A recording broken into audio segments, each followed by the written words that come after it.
TFA family, what is up? What is happening? My goodness, I can't believe we finally made it to this day. But it is the 2020 TFA NFL Draft Show with live reactions. I'm your host for tonight, Ryan Alexander Williams. You can find me on Twitter at @RyanAlexander_W. I'm joined by my, I used to say usual suspects, but it's been so long since I've been with the guys that it doesn't seem that usual anymore. But joined by Cody Kutzer at CKutzerFF and Kevin Steele, the legend, the hot take man, the big facts at Fantasy Wrath 13. Fellas, we have been dying for some content. We've been dying to get to this day. And now that it's here, it's kind of bittersweet for me. I'm so excited to get this going. We have a fun show planned for everybody today. So many guests across the industry that are going to be coming on, which is going to be fun to talk about these 32 picks that we're going to have. But man, it's like we have today, we have tomorrow, and then we're up in the air. How are you guys feeling about tonight? How are you guys preparing? Cody, you got a great ensemble there with the shirt tucks going. I saw you got the drink flowing. You're ready. Talk to me, boys. How are we doing? Dude, I'm doing awesome, man. Just got this fresh dry cleaned. Had to wear the tux to look professional. the hair is slicked. The curls are contained. Dude, we're about to get a pick in here shortly, man. I'm just pumped. I'm pumped for this the whole night. The Full House video popped off. It did super well. So we appreciate everyone that interacted with that and pushed that around for us. So I'm just really excited. It's finally here. Like we talked about on the last pod, me and Kev, just finally we don't have to talk about, well, if this rookie lands in this spot and what's going to happen if so-and-so goes here. We're finally going to have the answers by the end of this weekend, rather. So that I'm pumped, man.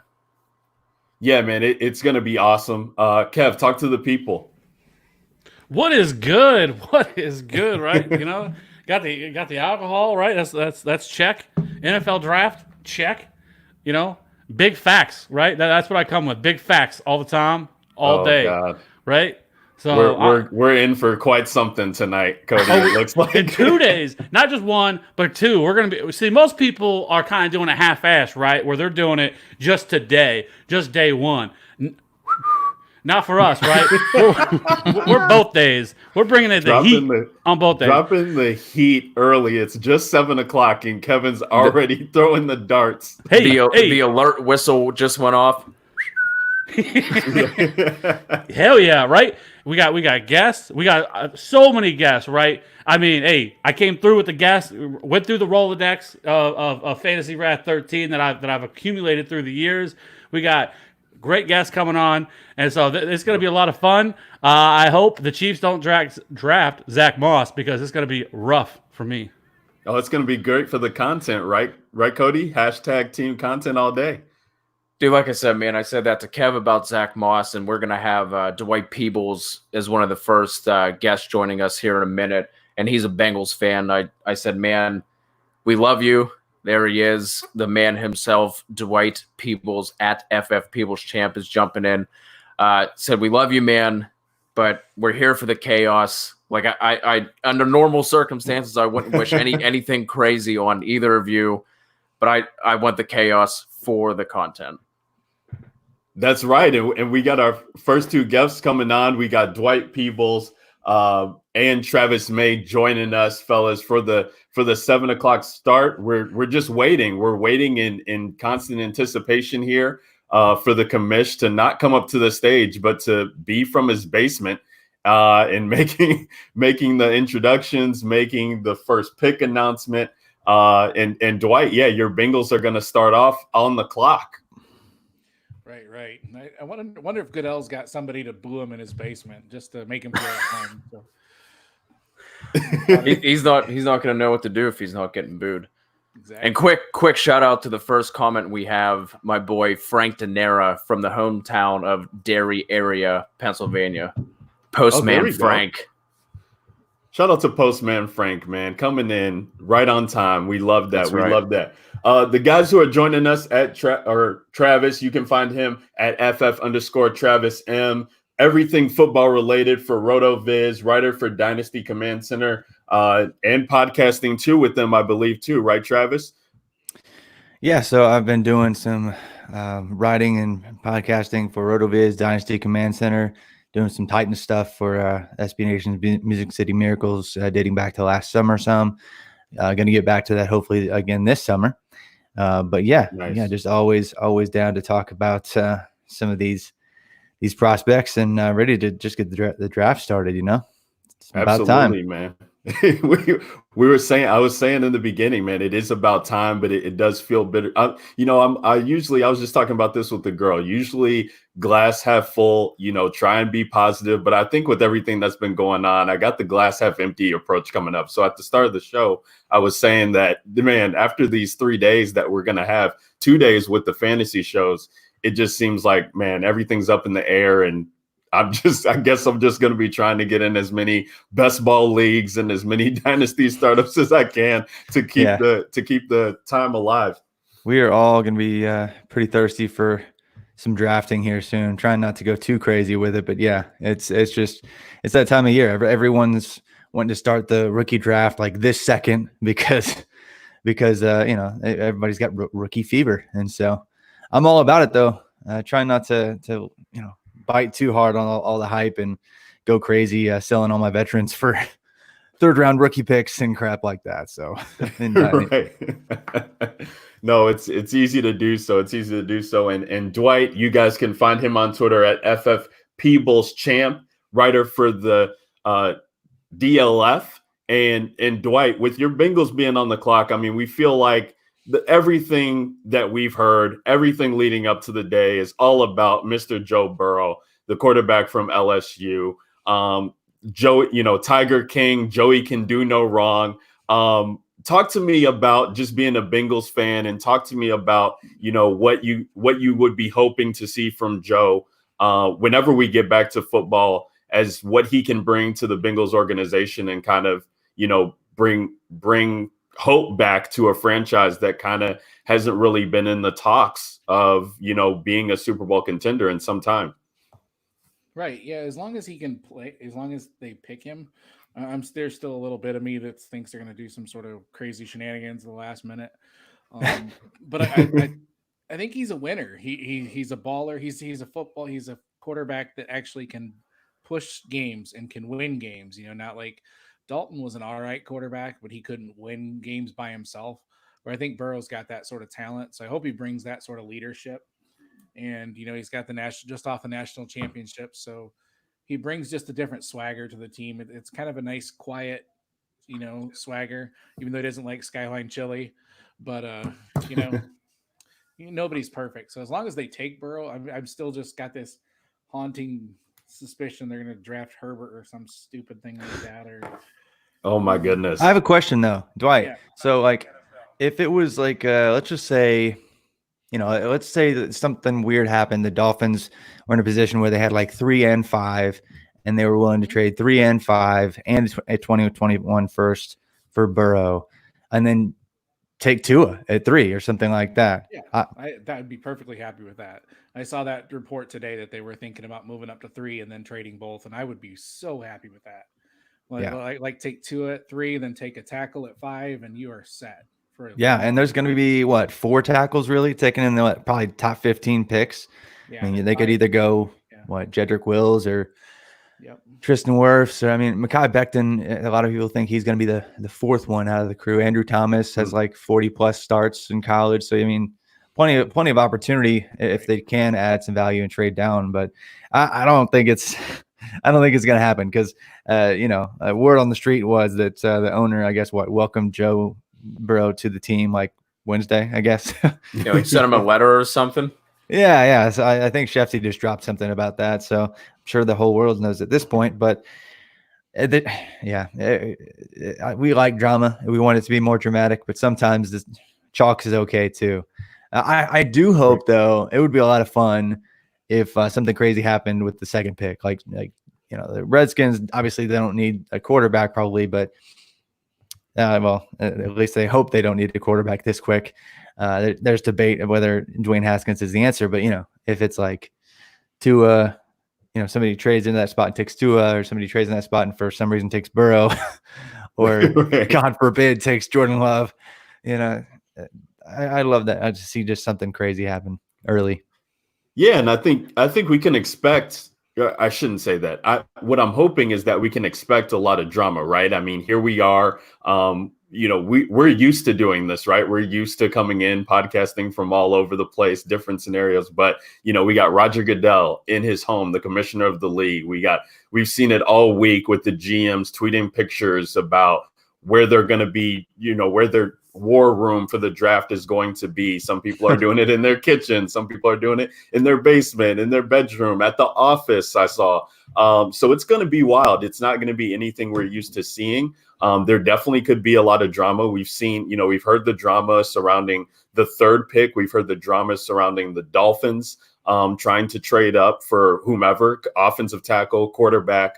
All of these rumors are just flying until we actually see it come to fruition. We really don't know. And we see this every year where we think we know what's going to happen. We've done personal mocks ourselves. We've seen the analysts and people who do this for a living come up with their mocks. And then after a certain pick, you just got to rip it up and it goes off the board. So I'm excited to see when that could be. Absolutely. And by the way, let me just say, it's good to be back and hanging with you guys again, like the whole crew. I don't think I've been on with the whole normal TFA pod crew here recently. I saw a couple of these guys' faces here, but Ryan, I didn't get to see you. And Dwight, I don't think I've been on a podcast with you in a while. So it's been a while. Yeah, man. I know we talk. We're in a few other leagues and things like that, but always good to see your. I was going to say beautiful faces, but I'm not going to lie on air. You could say our mugs. Yeah, there we go. Is good. There we go. That fits. Shout out. We got people coming in, watching in. We got live comments flowing already. We got Jason McIntosh in the chat talking about Team IPA. Jason, you get a shout out for that. I mean, Team IPA going strong. For me and Cody, we got to keep it alive. IPA is the worst. Okay, worst. That's enough from Kev. We got TFA OG Jen Smith in the chat saying happy draft day to everybody. Jen, we miss you. We still got some slots available, so definitely try and make an appearance if you can. We're trying to get all the TFA band back together here. But we had another question come in. It's Jason McIntosh and Kev. Maybe you can chime in here on this one. He's asking, or everybody can at least, what will the Giants do at 4? So the Giants are going to be on the clock at 4.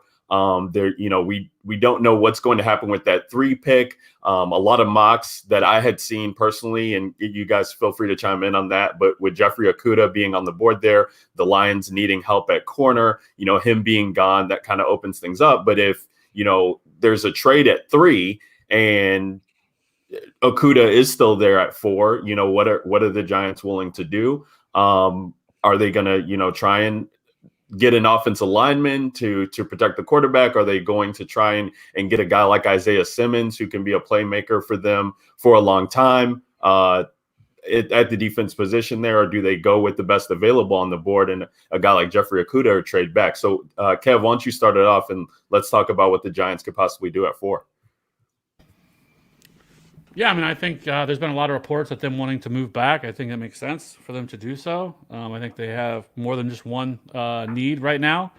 I think offensive lineman would be ideal, but this is a pretty deep offensive line class. So, I mean, I think if you can do that, I think that's where you go. If not, I guess you go with the old adage of best player available, right? But right. I don't know. I think if I was them, I think I would try to trade back a little bit to acquire a little bit more assets. But Dave Gettleman's going to Dave Gettleman, so there's that. Cody, what say you, man? I mean, Kev brought him up. I didn't want to necessarily go there, but it has to be said. Dave Gettleman's been put through the ringer over the past couple of years. with some of his picks. Got put through the ringer last year with Daniel Jones, but I mean, I think the verdict's still out on him. The guy's exciting. Kevin and I would talk about him for DFS on a couple of weeks. So we still don't know what exactly they got for out of him. Taking Saquon Barkley as a running back in the first round, and Evan Ingram. They've had some good picks, it seems like, at least in the first round, but they've also had some head scratchers, and I think Gettleman's under a lot of pressure to get this pick right. So what do you think is the good move for them? All I know is I put out a tweet with found a clip of it was like in black and white, and it was a soldier releasing a messenger pigeon.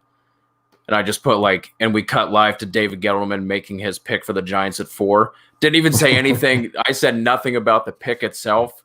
And an angry Giants fan found the tweet and said something about me being an idiot and thinking I know better than an NFL GM. So I don't know if I should say anything because I don't want the Giants' pride coming after me. Dwight, I'm going to put you on the spot. What say you? I think the smart move would be a tackle. They really need to protect Barkley and Jones. That's the smart move, but I hear they really, really like Simmons a lot, which is also a good move for their team makeup. But the smartest move would be Wills. So they'll probably end up taking Henry Ruggs. So. Oh, that's great. Dwight, with Simmons, where do you think he projects once he gets drafted? Or what would you do if you were an NFL team? Would you play him at backer and let him roam to safety, or put him in safety and just kind of let him go all over the place? What would you do with him? I'd put him at the outside linebacker. That way he can slide over and cover slot guys if he's needed, can drop back, gives him a little more versatility. That's probably where he'll play most of his snaps, but he can do just about everything. Safety feels like it's kind of a waste of what he can do. So I think someone who can be kind of moved all over, but I think outside linebacker is probably his best spot. Cover those tight ends and running backs and slot guys, things like that. But then he can also get after the quarterback if he needs to. So I like him most as an outside linebacker.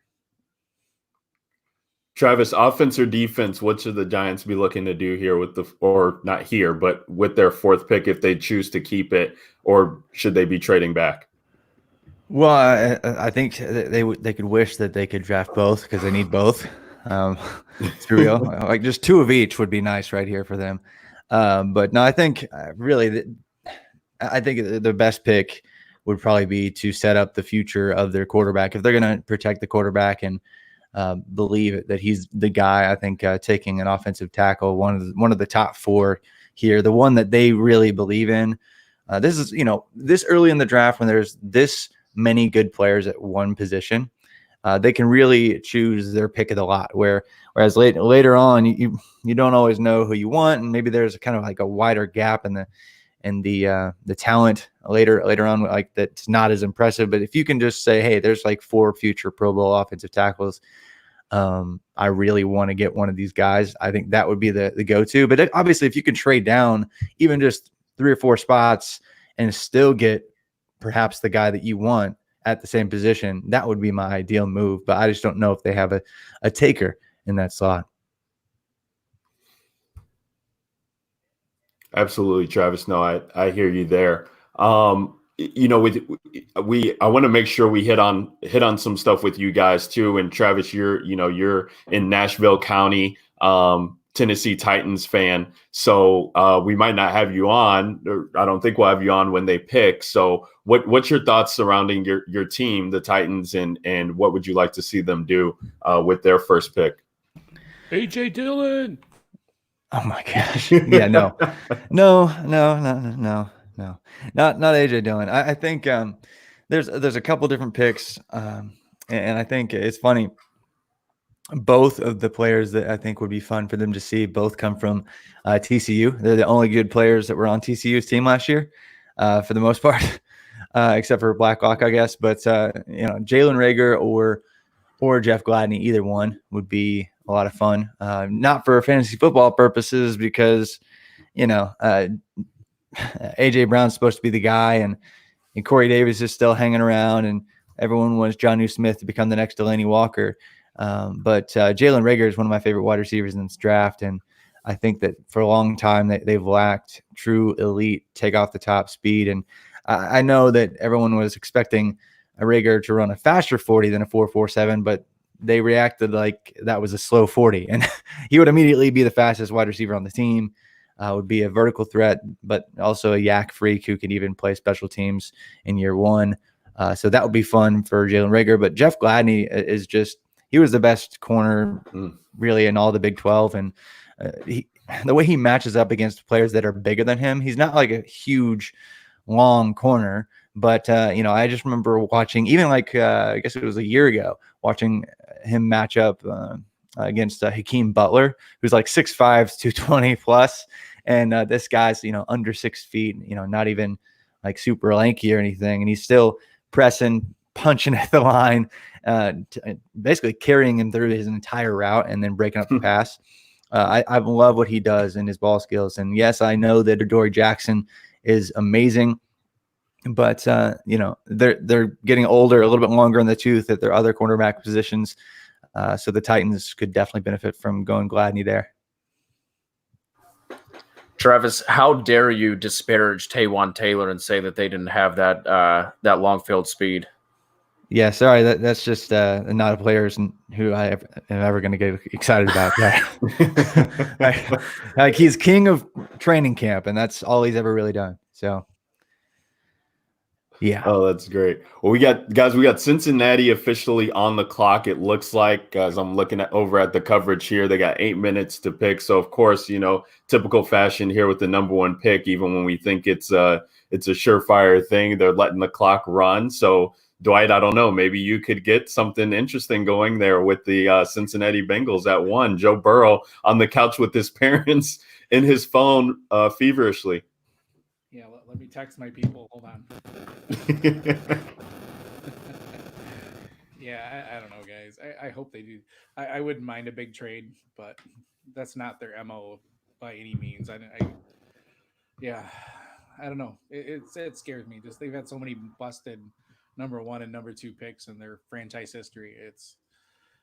Burrow does scare me a little bit because he's the 1 year wonder and all that, but man. They've really been cursed ever since they got rid of Jeremy Hill, right? Like ever since Jeremy Hill left, like I think there's a connection there we can make that Jeremy Hill left the Bengals. Wow. You knew it was going to happen at least once. I mean, we're talking. You know what it is? He's a Super Bowl champion. You watch your mouth. He identified. I think that what it was he just really identified with the just slow, unimpressive athleticism that is Jeremy Hill. Like he is Zach Moss, right? Like that's pretty much what he is. And Zach Moss will be in Kansas City. I will say, so like I did a bunch of graphics for the show, so like we'll have on when Joe Burrow gets picked. But I have something special for Zach Moss that I was pretty excited about. So we'll wait. Whenever he gets picked, if he gets picked in the 3rd round or the 2nd round, we'll see. When it comes, I'm pretty excited about it. Just remember that. So, do you think we see it tonight at the end of the night? 32. I will. Oh my gosh. You'll see me go out of it, and you'll just wonder. You'll hear this loud noise. That'll be me jumping out the window.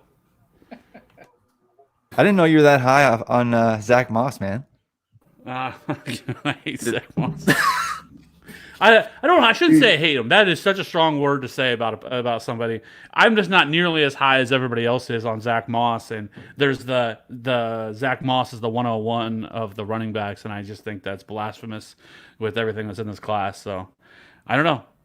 I mean, people fell into the David Montgomery trap last year, and look where that got him. So, oh God, here we go. You act like his career's over. David Montgomery trap, dude. They got terrible quarterback play, terrible offensive line play. We'll be all right. David's gonna get it together. He came on strong there in the last couple of weeks. He's better than Jeremy Hill. Amen to that. He's out. He's out. Get him out of here. I want to get your guys' takes on, some storylines have been swirling here, but maybe what is something that might be off the board? What is something that the viewers here that are watching the show should be looking to later on in the draft, or maybe not even that late, but what's something that would really surprise you guys, or something that would be off the wall that you think is possible to happen as we get through the draft? Dwight, I'll go with you first there. And is there anything that you've done in your research, or anything that any kind of chatter you've seen that could come to fruition? Nothing jumps out at me. Maybe people do value the running backs better. That's the only thing I could think of. Yeah, I think this is going to be one of the more cut and dry first rounds that we've seen in a long time. I don't think there'll be quite as many trades and things like that. It might be more like maybe the experts will actually get some of them right this year. It actually looks like it might be. I don't know what the Bengals are doing. They're freaking me out right now, guys. 3 minutes left. Why is it Burrow? Are they having technical difficulties? I'd hope between all those they don't, but like Burrow's still just sitting there. This is driving me nuts. Even his dad's like, "What are they doing?" So yeah, you guys are killing me. I can't talk right now. Lauren, you came in at a perfect time. You're seeing the meltdown happen live with Dwight here. I was asking them about what they would be expecting to see some off the wall happen in the draft, and he's just looking at the clock as we're at 3:30, and the Bengals still haven't made their pick yet. It's weird, but I don't even know what's happening right now. They're like, I don't know if it's Joe Burrow or like Andy Dalton is trying to like sabotage everything that's happening right now. I have no clue. Like right now, I'm watching the live stream on one of my monitors here, and it's Michael Irvin, and then it's like other people on live streams, and then it's Michael Irvin, and then there's commercials for houses. I don't know what's happening. Why haven't they just made their pick? We all know what's going to happen. They're like, let's make it suspenseful. No, don't do that. Taking all the time. Yeah, it's the NFL. It wouldn't be drama. There you go, Dwight. NFL without drama. The drama. Oh my God. Is this actually the pick? All I see is Booger. Is that right? I'm watching ESPN, I think. I don't even know what I'm doing. Don't ask me any questions. I haven't even announced it yet. Okay. No. Yeah, all I have is the pick is in on NFL Network. Oh, gotcha. I must be ahead of you guys. Oh, so they announced it? Bengals are all sitting back chilling. It kind of looks like it on the NFL Network stream I'm watching. This is how it's going to go. This is exactly like the whole time. Exactly how it's going to go, man. The intense excitement for the viewers at home. We're joined by Lauren Carpenter. Her handle on Twitter is Stepmom Lauren. She's a writer for the Fantasy Footballers and the Fake Pigskin. And Lauren, it's been a while, at least since I've heard you on the TFA airways, but it's nice to have you once again. Thank you so much. It's wonderful to be here. Yeah, it has been a while. Like a while. Was it last year around this time? I think, yeah, last year, maybe around like July or so. Probably the last time it was when I was on, probably. I feel like I was on when she was on. I don't even know. It's been a long time. It was designed that way. Okay. Lauren, how are you feeling about? I mean, we know how the draft's going so far. It's borderline coming on a shit show here. But what are you excited about? How have how's your day been? How are you preparing?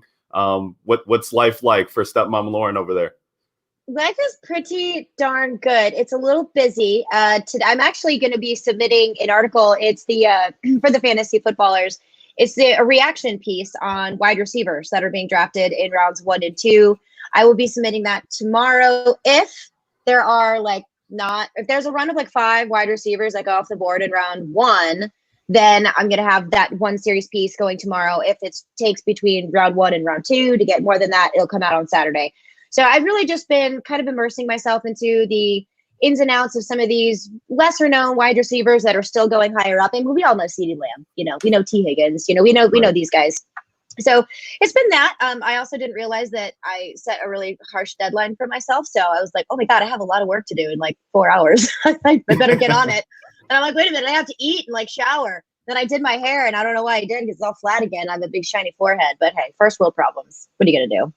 Oh yeah, it's fine. It's fine. We can all complain at this time. Looks like the pick. Hair, I suppose. Right, exactly. Yes, you could take that to the bank. Cincinnati made their pick. We got Joe Burrow there. Kev just threw up the graphic. So Joe Burrow is going to Cincinnati. The Tiger King will be going from a Tiger to a Bengal. So, Dwight, you got what you wanted there. Yep, I'm happy. Very, very happy, guys. I'm happy for you, man. So pumped. Mr. Ohio goes home. Yeah. You know what I want to see though? Here in a bit, I want to see. I didn't really answer the question earlier of the, what could be crazy. I actually put a little something down on Justin Jefferson to be the first wide receiver taken. Ooh, it's not crazy. And really just earlier today, even you could have gotten that at plus 4,000 at a few different places. So wouldn't really cost you a whole lot to give that a try. I know a lot of mocks aren't exactly confidently making that happen or anything because it's been chalk. It's Judy and Ruggs and Lamb. But really, I mean, Justin Jefferson was just balled out, had like, I think 400 touchdowns last year. I think that's what it was. He and Jamar Chase had I think 400 apiece in that offense. And so approximately. Yeah, approximately. But I mean, he was balling out. I mean, he was outperforming Jamar Chase just a year ago, and really was equaling Jamar Chase throughout the year for the most part. And Jamar Chase is locked in as the wide receiver 1 next year. So that would be a lot of fun just to see, really a less than predictable outcome happen at wide receiver. And just, it would be a nod that, maybe some people are looking at the analytics a little bit more because, yes, Justin Jefferson checks all the boxes from a film perspective and is the perfect modern slot wide receiver. But his production profile inside and out, when you look at his breakout age, his adjusted dominator, adjusted yards per team pass attempt, he has one of the strongest profiles in this class, really right next to CD Lamb. So that would be a lot of fun to see. I don't know. I don't know if I 100% agree with that comp to CD Lamb. So he is dominant as a slot receiver, but when you're looking at where he was, it seems like a lot of his production was based on broken down zone defenses, which is where he got like a ton of his production. I actually just did a little blurb on this. And so I think the biggest question is going to be, does that make him an invaluable slot receiver, or does he have to be against certain defenses that break down in order for him to be productive? Because I believe his route running was like mediocre. And hold on, now that I'm saying that, I just need to make sure I see it. And my eyes are like bleeding, so I don't even know. But I like Justin Jefferson, but I worry that he is a product of I don't want to say system because that's not really what I mean, but I worry about him at the NFL level, if that makes any sense. So CeeDee Lamb, I'm not as worried about. Justin Jefferson, I do. I think it would take him a little bit longer. I think a first-year breakout for Justin Jefferson would be less likely than for, say, someone like CeeDee Lamb. Yeah, and I wasn't comping them. Fantasy relevant. Yeah, and I wasn't you comping totally them did. I necessarily. heard you rewind the tape. I said that those two had like the strongest production profiles in the class. And I quote, they're the same person. I'm pretty sure. Oh yeah, okay, yeah. They actually, they're actually clones. I'm the clown, Travis. Deal with it. Okay, they are clones. They are the same I don't person. even know my own is what I stats said. when I throw it out, so you're good. They're gonna have their own. They're gonna have their own like special Netflix show about them being clones of each other. Are they? Yeah. It's a might fact. happen. Everything else is going on streaming services right now. I wouldn't be surprised if there was something weird like that. Yes, but no, just Justin Jefferson. I think obviously he didn't have to face virtually any press coverage at all, and obviously he's not. He's a different. His role is going to be different than CeeDee Lamb's at the next level, but the only concern is just his lack of experience at just his release, because he doesn't really have to do that. Even in the SEC, where they have some of the best defenses in the country, it's true he doesn't have a whole lot of reps, working off of tough press man against a longer NFL type athlete corner. But I don't think that's really what he's going to be asked to do. Even if he's not just a slot, he's going to be kind of a Z motion off the line of scrimmage type wide receiver that just works his way into space and just is a really smart football player. But by the metrics, I meant really is where he and CeeDee Lamb were the most similar, because when you look at their adjusted yards per team pass attempt and dominator and touchdowns per team pass attempts across the board, it's really close. Lamb beats him out just about in every category, just by a little bit, but really impressed by Justin Jefferson throughout his entire college career. Agreed. I really gotta go. Sorry, Lauren. I gotta. How dare you? I'm supposed to be on another one at 8:30. So I'll be back to check in on you guys though in a little bit. So we appreciate you taking the time, Dwight, and thanks for coming in, staying on for your Bengals pick of Joe Burrow. Oh yeah, definitely. All right, guys. Congratulations. Change your pants before you go on the next one. Until they trade him. Oh no. Take it easy, Dwight. For those of you guys who are watching, you guys can follow Dwight on Twitter at FFPeoplesChamp. We got the Washington pick in, guys, and just with Joe Burrow, all the talk has been around them taking Chase Young. I mean, arguably the best player in the draft, number one on a ton of people's big boards. Lauren, since you were just coming in with us, is Washington taking Chase Young, book it, signed, sealed, delivered, that's what they need to do? Or potential move back? I think it's a move back is not off the table. However, that I think it's Chase Young. So 99% sure it's Chase Young, 1% they move. I wouldn't be like, flabbergasted if the move happened, but I think it's Chase Young. They need Chase Young. I think really showing up that defense with someone like him who is just a piece of beast. He's already elite. He's awesome. He's fun to watch. It's going to help the offense a lot. So, Chase Young, lock it, book it, put it in. I mean, those two are pretty much like non-negotiable. We all knew it was going to be Joe Burrow. We all know it's going to be. Now watch it not be, and I sound like a total idiot, but that happens all the time. I don't need that to not put Chase Young over that to happen. Know what I mean? It'll make the draft that much more exciting. That's a nice laugh. Thank you. We're friends. There we go. I'm like opposite on this. I don't know what to do. Yep, no, you got it. Lauren, you were talking about the wide receiver piece that you're working on. Do you have a favorite outside of like you already mentioned some of the obvious guys? Like, do you have a favorite outside of like the top 2, 3, 4 guys? I didn't think I would actually say this out loud, but Henry Ruggs really stood out to me. And I think it was because of his combine performance. He came out and excuse me, sir, I'm married. What you doing over there, Hedge Life? We are no longer friends. I think I'm like him because he's a smaller guy. He's 5'11", but he's got. There's something about him I like. I like the scrappiness of it. I like that he's kind of like you just reacted to him. It's like, oh, Henry Ruggs. Plus his last name is Ruggs. That sucks. Like, do really well in the NFL. Like, come on, man.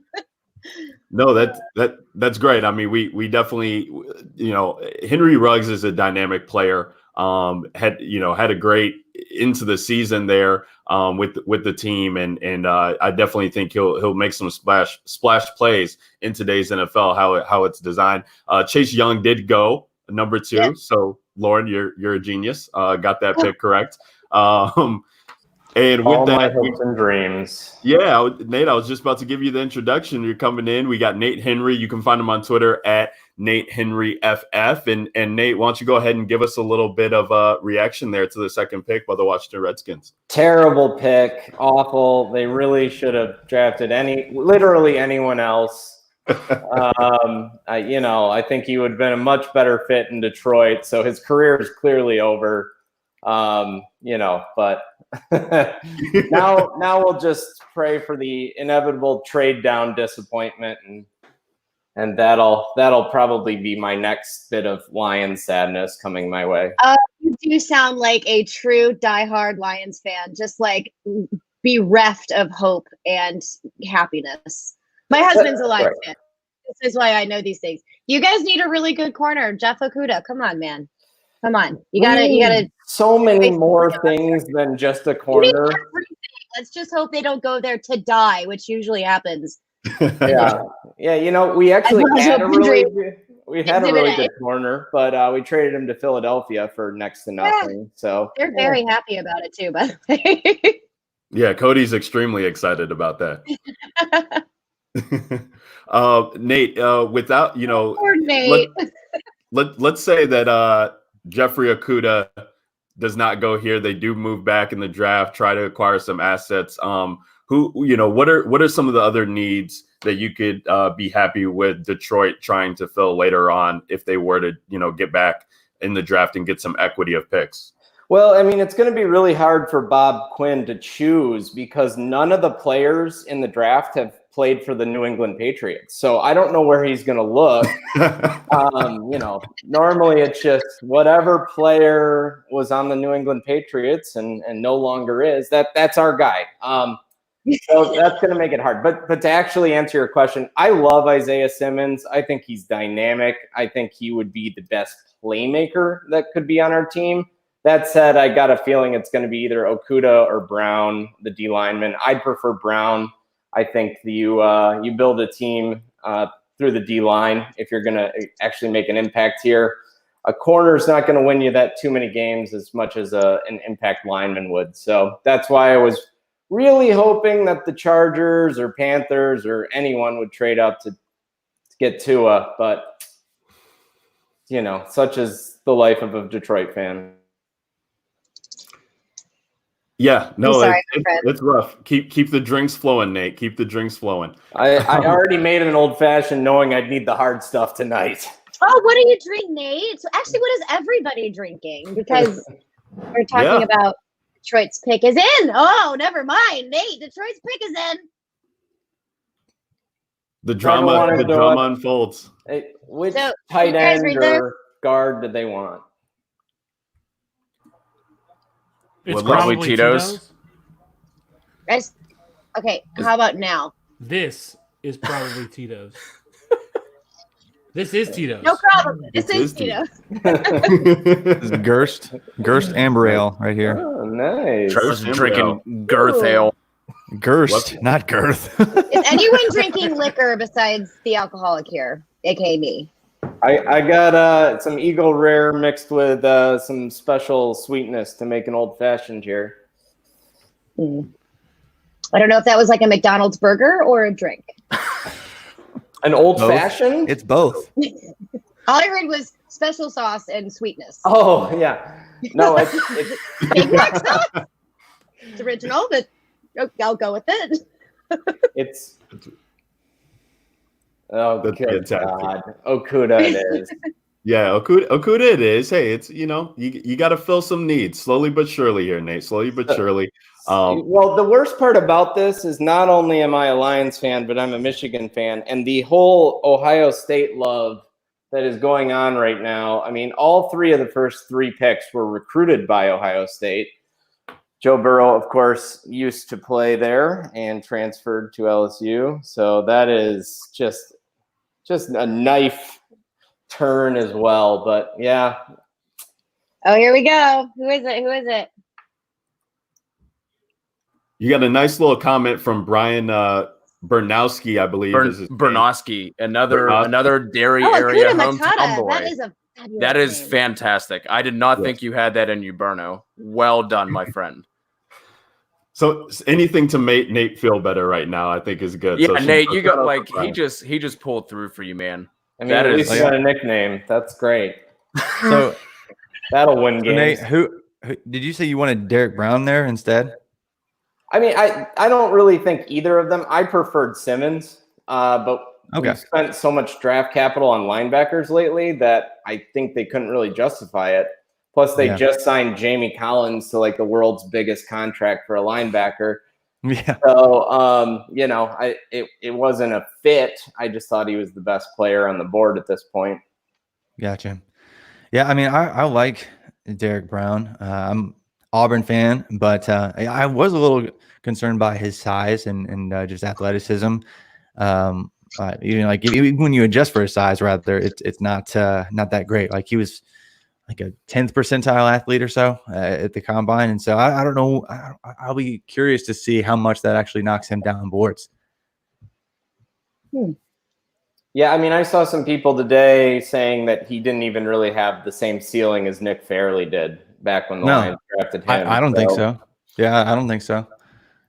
So, I mean, he's a good player. He was good. He's great in college. And he had some other good players around him. Marlon Davidson's another one that's going to be good in this draft later, probably third round, but another good college player will probably make it on a roster for a long time. But Derek Brown, it being just a game-changing interior guy, I don't necessarily see that as a lock necessarily. So I wouldn't be surprised if he dropped down to like 10 or 11 even, just given how good their the other offensive tackles are and really the quarterbacks that are coming up. And like you said, Isaiah Simmons, just him as a chess piece. It's just really intriguing players coming up here soon. But anybody have there's a lot on defense. I totally agree with you. There's a lot on defense, and there's a lot of other moving pieces besides just like fantasy relevant skilled positions. I think that are going to be key for a lot of these teams. And the other pieces of that are going to be fantasy relevant. We're going to have better quarterback play, better pass protection. I don't know. I feel like this draft is a little weird. I've done a lot of research on like edge rushers and I have no idea why. Oh yeah, I did. I was on a live stream and I had to talk about it. I'm like, I don't know who these people are. Can't even pronounce their last name, but I did it. I specifically as in not Atlantically, but specifically. I meant specifically. I like Caleb on Chase on myself. I have a little soft spot for him because I can actually pronounce his name, and he's cool. Continue. And he's great. And he's a great player. One of the youngest players in the draft too. Yeah, I like that too. Yeah, he's pretty cool. There's just a lot of those defensive positions. I'm curious to see what they're going to do. Actually, I want to know what the Giants are going to do. Did they make their pick yet? I don't think nothing yet. Yeah, I don't think their pick has been made yet. So right now we're pretty much looking at draft chalk right now with the first 3 picks, and we're waiting on the Giants, aka Gettleman's Goonies, to come in and start the draft off right and see if we can get a screw up here. Are they gonna get like Justin Love? Right. Their quarterback of the future. You know what? We took DJ last year. Let's go with Jordan Love. They said he's the next Patrick Mahomes. So Jordan Love. Excuse me. I said Justin Love. My bad. We had history made in this draft, though, guys. The first time in NFL draft history that the first 3 picks were college teammates at one time. Burrow, Young, and Okudah all were on a Ohio State roster. That was a shout out to Field Yates there. Who dropped that little nugget that I saw pop up on my tweet deck. So that I would share that. You want like some lemon and some salt to rub into poor Nate's wounds already? Yeah, didn't I just say this? Yeah. I know. I feel bad for you, Nate. Hey, Nate, you remember that one time that those 3 players were all on the same team? I think it was Ohio State. And now they all just got drafted. And isn't it great? Yeah. And one's on my team, and I have to root for him now. That's great. Hey, if he start making plays, you'll be fine. You'll be fine. Yeah, but I'll still be a little upset about it. You'll be a little upset, especially when the Giants take Isaiah Simmons here. Yeah, Kev, if my mascara starts like smearing and running down my face, pay me no mind. I am laughing, crying that hard. So if I'm like, and it's like black, don't worry about it. It's totally normal. Just tell me so that I know to fix it. That's how we know it's a good pod. Yeah. They will be crying too. It's going to be tears in his old fashioned. I think it's pod. Because that is how you know it's good pod, but that's how you know it's a good pod. We're on the same page there, right? Absolutely. My maiden name is Stoner. What? I have to make pod jokes. Come on. What? Yeah. For real. Oh, man. All right, we need as we wait on the Giants pick, we need the backstory. Or is there just you'll never guess what my middle name is or what my first name was supposed to be. I'll let you guess though. Is it stepmom? No, sure isn't. My mom didn't have that much foresight. Blaze. No. My middle name is Jane. So I just, my middle name is Jane. I already said it. I said it before she even said it. Yep. Good Mary job. Jane. So my name was supposed to be Mary Jane Stoner. It was not. My dad figured out what Mary Jane meant and was like, I'm not naming my daughter Pot Stoner. So he changed it to Lauren. The last minute, I love my dad. He's awesome, but he's a Vietnam vet. And he smells whiskey, and he's like, oh, I'm real drunk. So my mom is not, and I'm pretty sure I was like Valentine's Day makeup sex. Like they wanted to get a divorce, and then I was like, oh God, we're pregnant. I was a surprise, and so my mom's like, I hate your dad, so I just wanted to name you something you'd hate. But he ended up changing your name. It was fun. They're divorced, by the way. Happy ending. TFA fam, this is where all the entertainment is. This is where all the entertainment is. You get in between picks. This is better than commercials. I know. It's really funny though. But yeah, so I was like almost cool because I have 2 older brothers, and one of my brothers, Mr. Stoner, is a history teacher. The other one's a financial advisor. Whatever. But can you imagine having your history teacher named Mr. Stoner? Like, how cool would that be?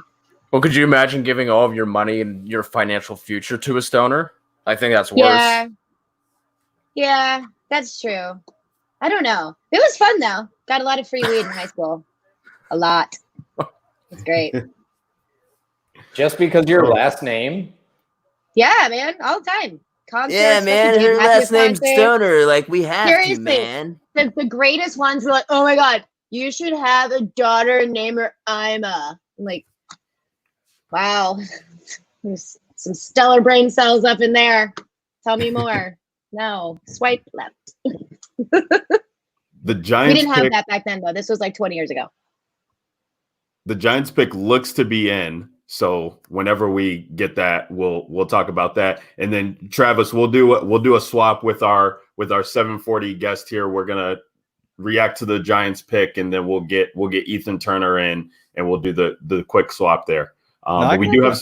I can bounce. I can bounce whenever. If you just need to kick me out, that's fine. Yeah, Okay. I actually do need to bounce at 8:55-ish. So you just let me know if I need to go also.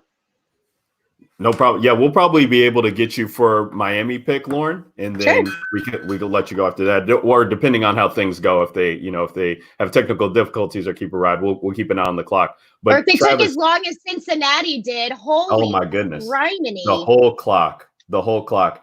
Travis, thanks so much for joining us, man. Guys, you can find Travis on Twitter at @FF_Travis M. Everything football he's doing there with RotoViz, Devi, Dynasty, anything that piques your interest, go out and follow him if you're not already. Travis, thanks for the time. Thanks for having me, guys. Enjoy the rest We'll of the see you draft. tomorrow night, brother. Yeah. I'd just like to take this moment to thank Kev for not plastering a giant icon over my face for an entire pod tonight. I was waiting for it. As much fun as it was to give Stephon Diggs a high five and find my way. You gave him a lot more than a high five, Nate. That's for sure. Hey, it got a little boring. I had to find some things to do. So, guys, we got the Giants. Oh, go ahead. Go ahead. No. I was just going to say, I think I'm on another podcast with Ethan. Ethan, we're now like basically family. What? Yeah. Who are you? I don't think I know any stoners. Yeah, no. You're a liar, my friend. I actually don't. I went to med school. Yeah, I lived with a stoner. So you supplied the stoner. Never mind. I definitely know plenty. It's not of my name now. I changed it. Now I sound like a carpenter getting ready to, build things. I mean, Like I think didn't we used to be like you used to be named based on like your last name was like what you did. So like you went Filled with stones, yeah. Like a stoner to like. I don't know. Carpentry. I'm mostly Neanderthal, so I guess my ancestors 50,000 years ago blazed it up on cannabis. I have no idea. Yes, I am actually mostly Neanderthal. 23andMe has verified it. Woo. I mean, I wasn't going to say anything, but... Oh, I am. I tell everybody. That's why I'm super hairy. I'm a Neanderthal. I just need to like inject some of Lauren's freaking energy into my veins right now. I should sell She is it, on right? fire. She should bottle up and sell it. Just absolute fire. It'll go hot right now. It'll go hot right now in the stay-at-home orders. I'll tell you that much. Everybody's dying for some of the energy. You can sell it to the NFL. They needed it for Joe Burrow. We had the Giants pick. We got our first offensive tackle off the board, Andrew Thomas. So we got shout out to the Giants for shaking it up a little bit. And with that, we got we got Ethan Turner joining us at eTurnerFF_PT is where you can find him on Twitter. Doctor. Ethan, the doctor.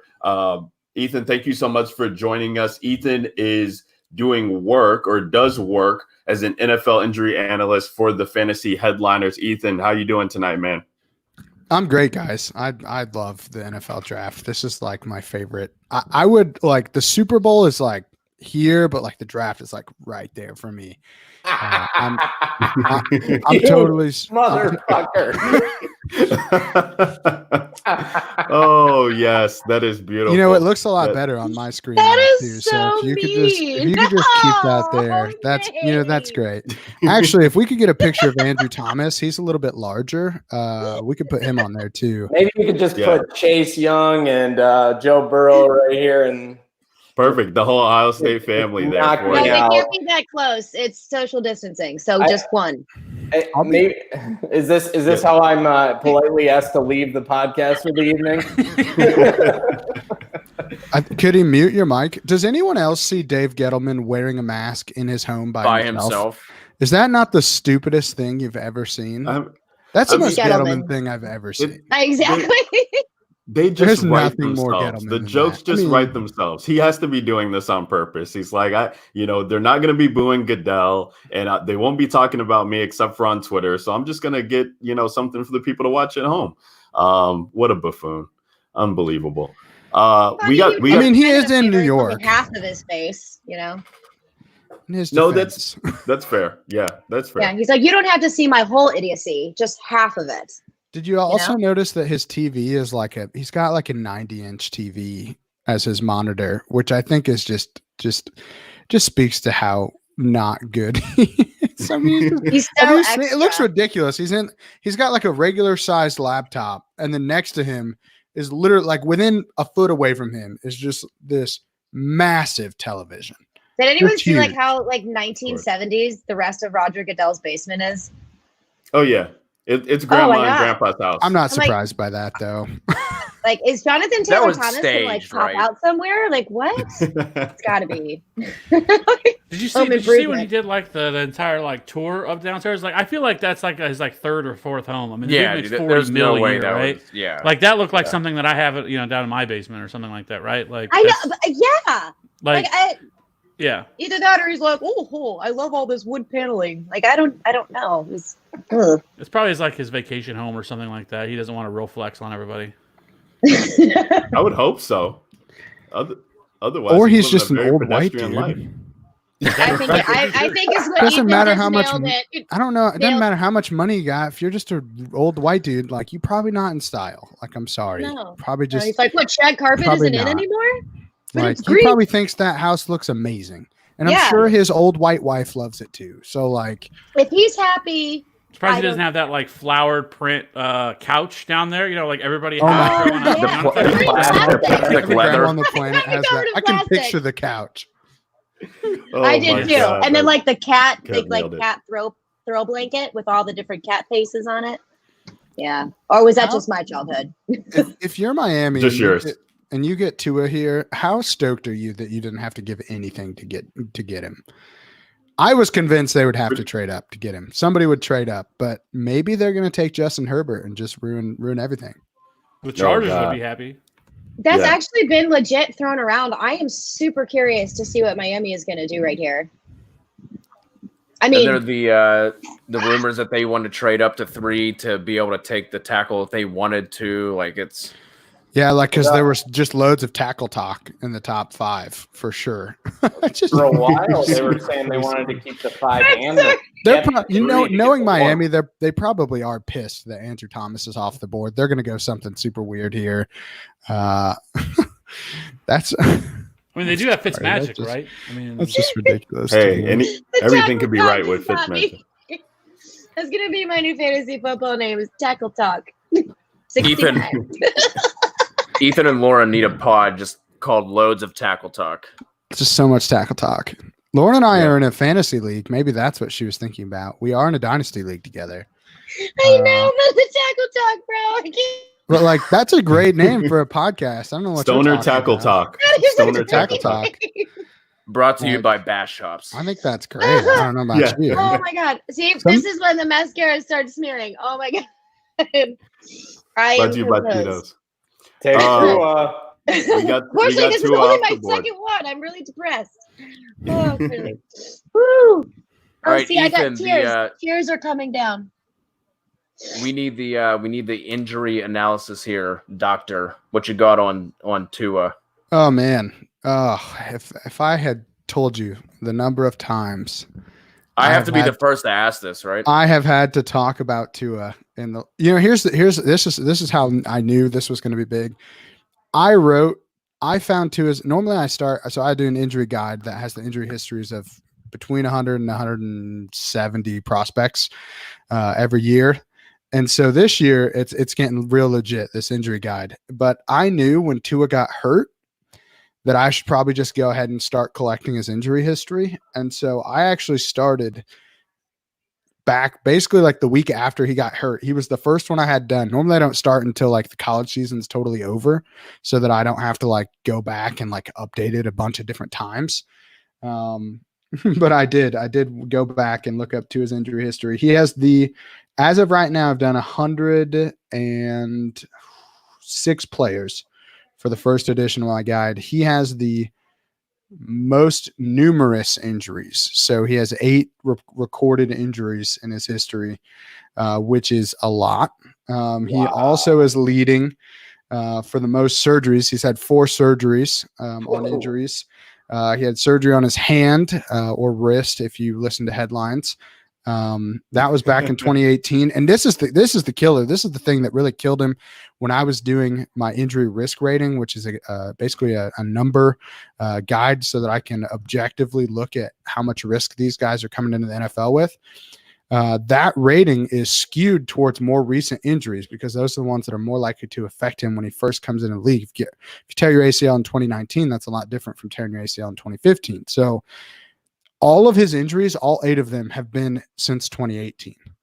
So within the last 2 years, he's had 8 different recorded injuries. He's got that finger fracture that he had surgery on. That was in the spring of 2018. Then he had a knee sprain. He had a quadriceps contusion, which is just a bruise. Then he had an ankle sprain on his left side. Then he had an ankle sprain on his right side that he ended up having surgery. That was the first ankle surgery.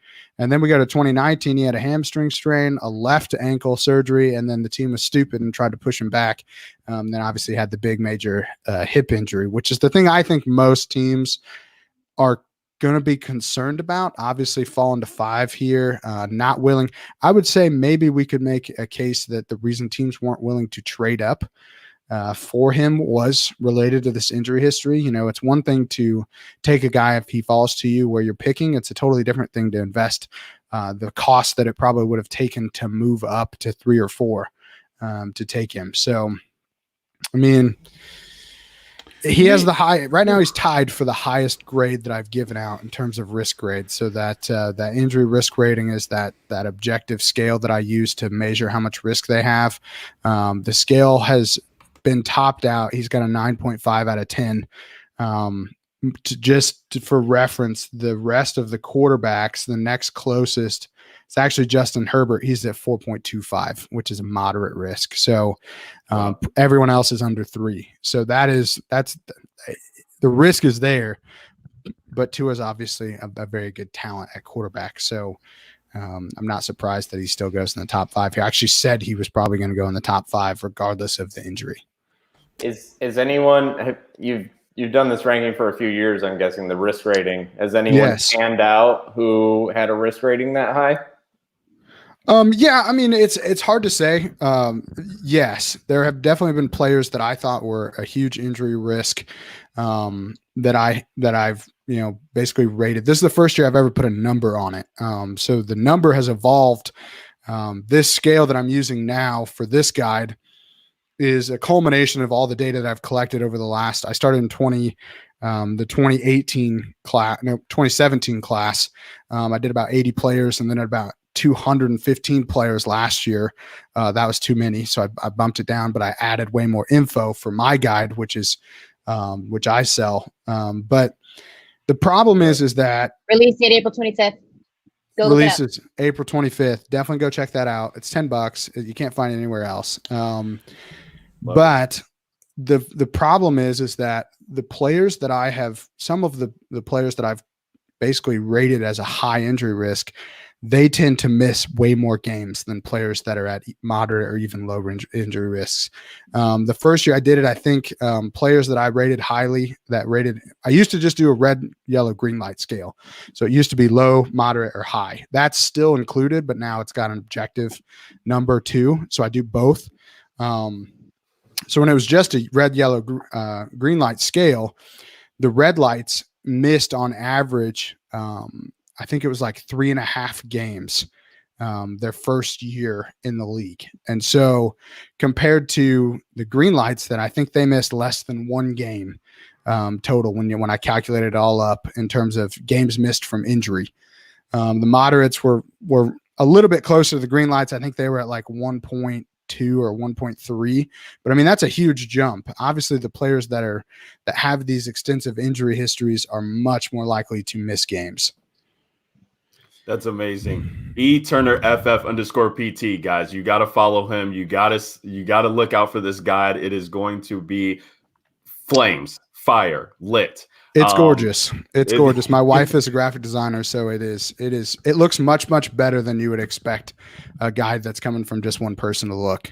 You can look it up. I've got a big tweet. If you just go on my Twitter, you can see it's the pinned tweet. You can go through and actually see like what the player pages look like too. It's pretty legit. Nice. Hey, Lauren, Definitely. we know you got to sign off. Thank you so much for joining us. At Stepmom Lauren is where you guys can follow her on Twitter. She's got a nice little treat for you guys coming out for the wide receivers with the fantasy footballers who she writes for. She's also with Fake Pigskin. Lauren, thank you so much for your time, and hopefully we'll see you again soon. Thank you guys so much. Have fun. And don't have too much fun without me, though. Bring the fire every single time. Every time. Yeah, we got your energy bottled up. I hope so. Just like, take a shot when you're done. Just be like, ready to go. Like, just don't break anything because I'm not liable. Not at all. Just so you know. All right. Have fun, guys. Enjoy the rest of the draft. I got to make another cocktail because it needs to be done. Tito time. Cheers.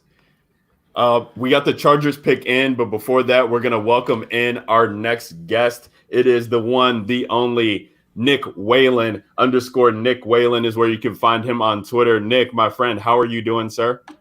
Hey, good. I like the Bears jersey in the background. I'm a fellow Bears fan as well. So yes, we got the 54 in the background. Going to be wearing one on tomorrow's show as well. So even though they didn't pick today, got to represent. Right. I like the Mahomes Bears jersey. That was God! I didn't know that was a thing. That's amazing, man. Yeah, man. Yeah, that was incredible. Quick backstory on that. I'm in a fantasy league with some brothers from college, and every year the winner of the redraft championship, you get the money, obviously, but then there's also a pool of money where you get a gag jersey for the winner as well. So we've had Ben Cummins is in the league, so he got a Ben Jarvis Green Ellis jersey one year. Who's the guy? And it's going to be somebody from I think it was Randy Gregory for the Cowboys. We have a Cowboys fan in there. We got him that after the allegations came out about him. Right. So of course I was thinking I would get a Parkey jersey. So I was like, I'll live with the Mahomes Bears jersey. Definitely easier to tell a story on that. The Parkey one would have been rough. Right. Either way, it cuts deep, no matter what. Either way. Nick Whalen, you find him on his stuff with the Devi Report and also the Graduates, contributor with Dynasty Nerds and 4for4. Nick, we got the Chargers pick. I didn't see it. Did anybody happen to catch that? Justin Herbert. Justin Herbert. Okay, so we got Justin Herbert as the third quarterback off the board, and we're only 6 picks in. Nick, if you want to just give us a quick reaction to that pick, if you would be so happy to, so kind to. Yeah, no, I appreciate it. So, what's interesting is I was a big Justin Herbert hater, because I do the Dev Report every year. So I scout these players, fresh every year. And I always have this notion, of what I had the year before. And I didn't like Herbert at all after, 2018. And so I was like, I'm glad he went back to school because he needed a lot of development.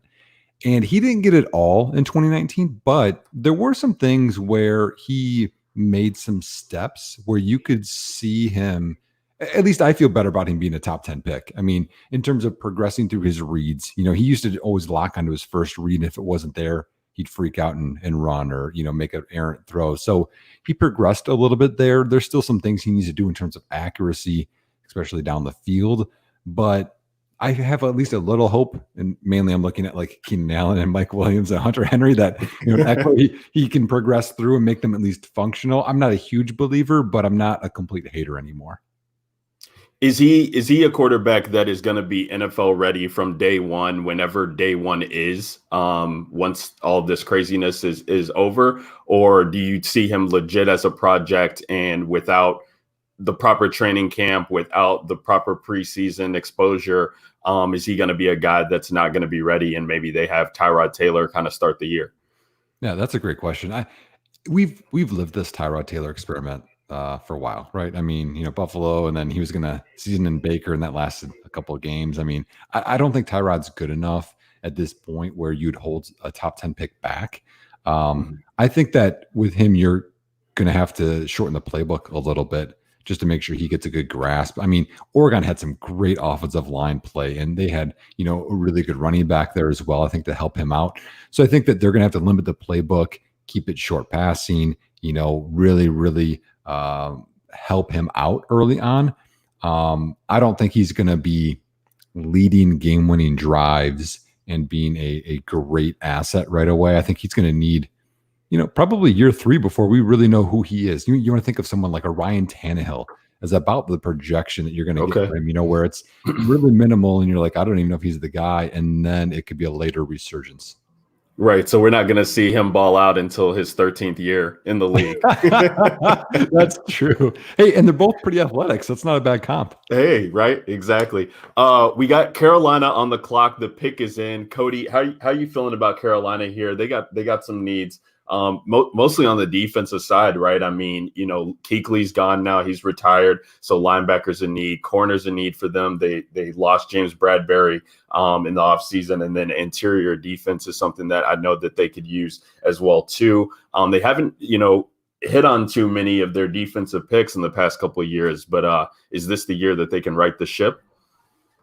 Yeah, man. I mean, it seems like they still have like you were mentioning, they have a lot of needs. They can go a lot of different directions here. Maybe even offensive line is up for grabs here, depending on what they want to do.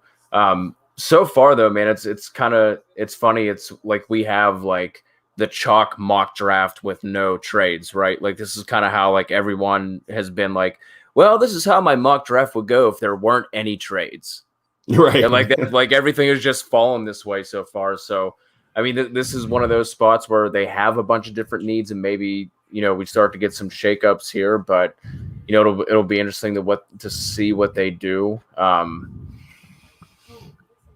mean, just not obviously not with the draft, but how are you guys feeling about Teddy Bridgewater and that? Like, you have the new coaching staff, you have Teddy B there. Like, it would be, who would be a great fit in this offense would be Cam Newton. If they somehow could have gotten him, that would have been super sick for this team. And unfortunately, they couldn't swing it. I guess they must not have had the money to pay him, so they just went with Teddy. But how are you guys feeling about that and the new coaching staff in this offense, just in general? Go ahead, Ethan, with the injury report. Dude, oh my God. Man, I mean, Cam, I'll be honest, Cam was one that I missed on last year. I was pretty high on him coming into the year. Then he hurt his foot in the preseason. Of course, that happened in like the 3rd week of the preseason. So I was telling everyone like, hey, his shoulder's fine. His shoulder will be good. No problems with the shoulder. Don't worry about it. Draft Cam, be confident. And then he basically hurts himself right in the middle of drafting season. And then it's like, okay, well now everything I just told you is different, but of course they're going to come back and be like, well, Cam was hurt. You should have known he was going to be hurt. It's like new information came out. So like, obviously I missed on that, but I don't know. I like Teddy B in the offense I think that I don't think he's Cam Newton. I don't think that he is. I think if you surround him with weapons like what they have, and that looks like they're trying to hopefully keep building that offensive weapon around him. I mean, in a system where you're bringing in Matt Rule, you're bringing in Joe Brady. I mean, we saw what Joe Brady can do if you give him the keys to an offense. I mean, I really am curious to see how that translates to the NFL because LSU, they completely destroyed college football last year. I mean, it didn't matter what the defense was. It didn't look like anybody knew how to stop that offense. And so I like the way that their skill players transition into Joe Brady's offense. I mean, you got a guy like Curtis Samuel, you got a guy like DJ Moore. Hopefully they can, get a tight end to come in here. But, I like Ian Thomas too as an athlete, and obviously Christian McCaffrey. Yeah. So, I think Teddy Bridgewater is going to fit in well with what I think that offense is going to want to do. And I think he has the offensive weapons around him, sans maybe some O-line help, to get that done. I mean, I really do. I really do think that it's going to be pretty impressive to watch. But they don't have Teddy. If it doesn't work, then they can always, go after a quarterback next year and to put into that system again. Right. And we did get the Carolina pick in, at least for NFL Network. I'm seeing here Derek Brown, defensive tackle there for the Carolina Panthers. Nate, talk to us about Derek Brown and just how do you feel about this pick for Carolina here? I can't speak too much about Carolina's D line, but he seems like a space filler guy that can do a lot. They're going to need more help on the D line without their impact middle linebacker Luke Kuechly sort of filling up and making up for mistakes that the line will do. So I think it makes some sense. I'm a little surprised with the offensive coach, Matt Rule, that they didn't go after an offensive player, but they paid Christian McCaffrey a lot of money, so he's going to be the focus. No, absolutely. In Carolina, they will get to pick again in the second round there. I believe they have the 38th pick. So maybe they're thinking with the depth that they could, kind of get one of the defensive juggernauts, quote unquote, right now. And then, wait a little bit later in the second round, third round to kind of load up on some of these offensive guys and what many have said is a deep offensive weapon class that we have here. We have the Arizona Cardinals who are on the clock, who, are welcoming in a new asset in DeAndre Hopkins with that trade. So definitely, talk about offensive firepower with Kyler Murray and Kenyon Drake and DeAndre, Christian Kirk. What's Arizona doing here, and what could they be looking to go for to kind of, make sure they hit on a first round pick this time around? They could use some offensive line help. They definitely need some defensive help over there. But do they try and build on this offense that they're kind of creating, this juggernaut offense? Before we switch over to Arizona, Nick was politely raising his hand and trying to get a Carolina take in. So I appreciate that. There's too many. I don't want to. I got you. I appreciate that. A couple things. One, I think the new head coach, and offensive coordinator, they did their draft spending in free agency. You get Teddy B, you get Robbie Anderson. I mean, that's them picking, and they secured McCaffrey. So my take on Teddy is I'm not a huge fan, but he only has to be a point guard there, guys. I mean, he's like, you got all those weapons. I mean, it's just get him the ball and get out of the way. You don't have to be outstanding. You can John Stockton that whole thing.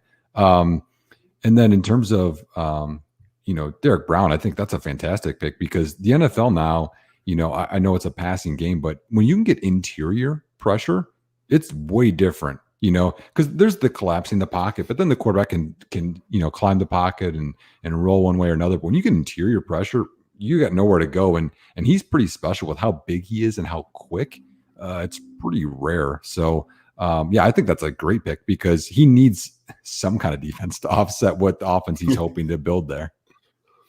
Yeah, and obviously with the teams there too in the NFC South that you have, Tom Brady coming into the mix, Drew Brees is sticking around for another 2 years, it seems like, and so you're going to need to get somebody to get pressure on these older guys who are not very mobile. So if you can do that and make those things happen, then why not?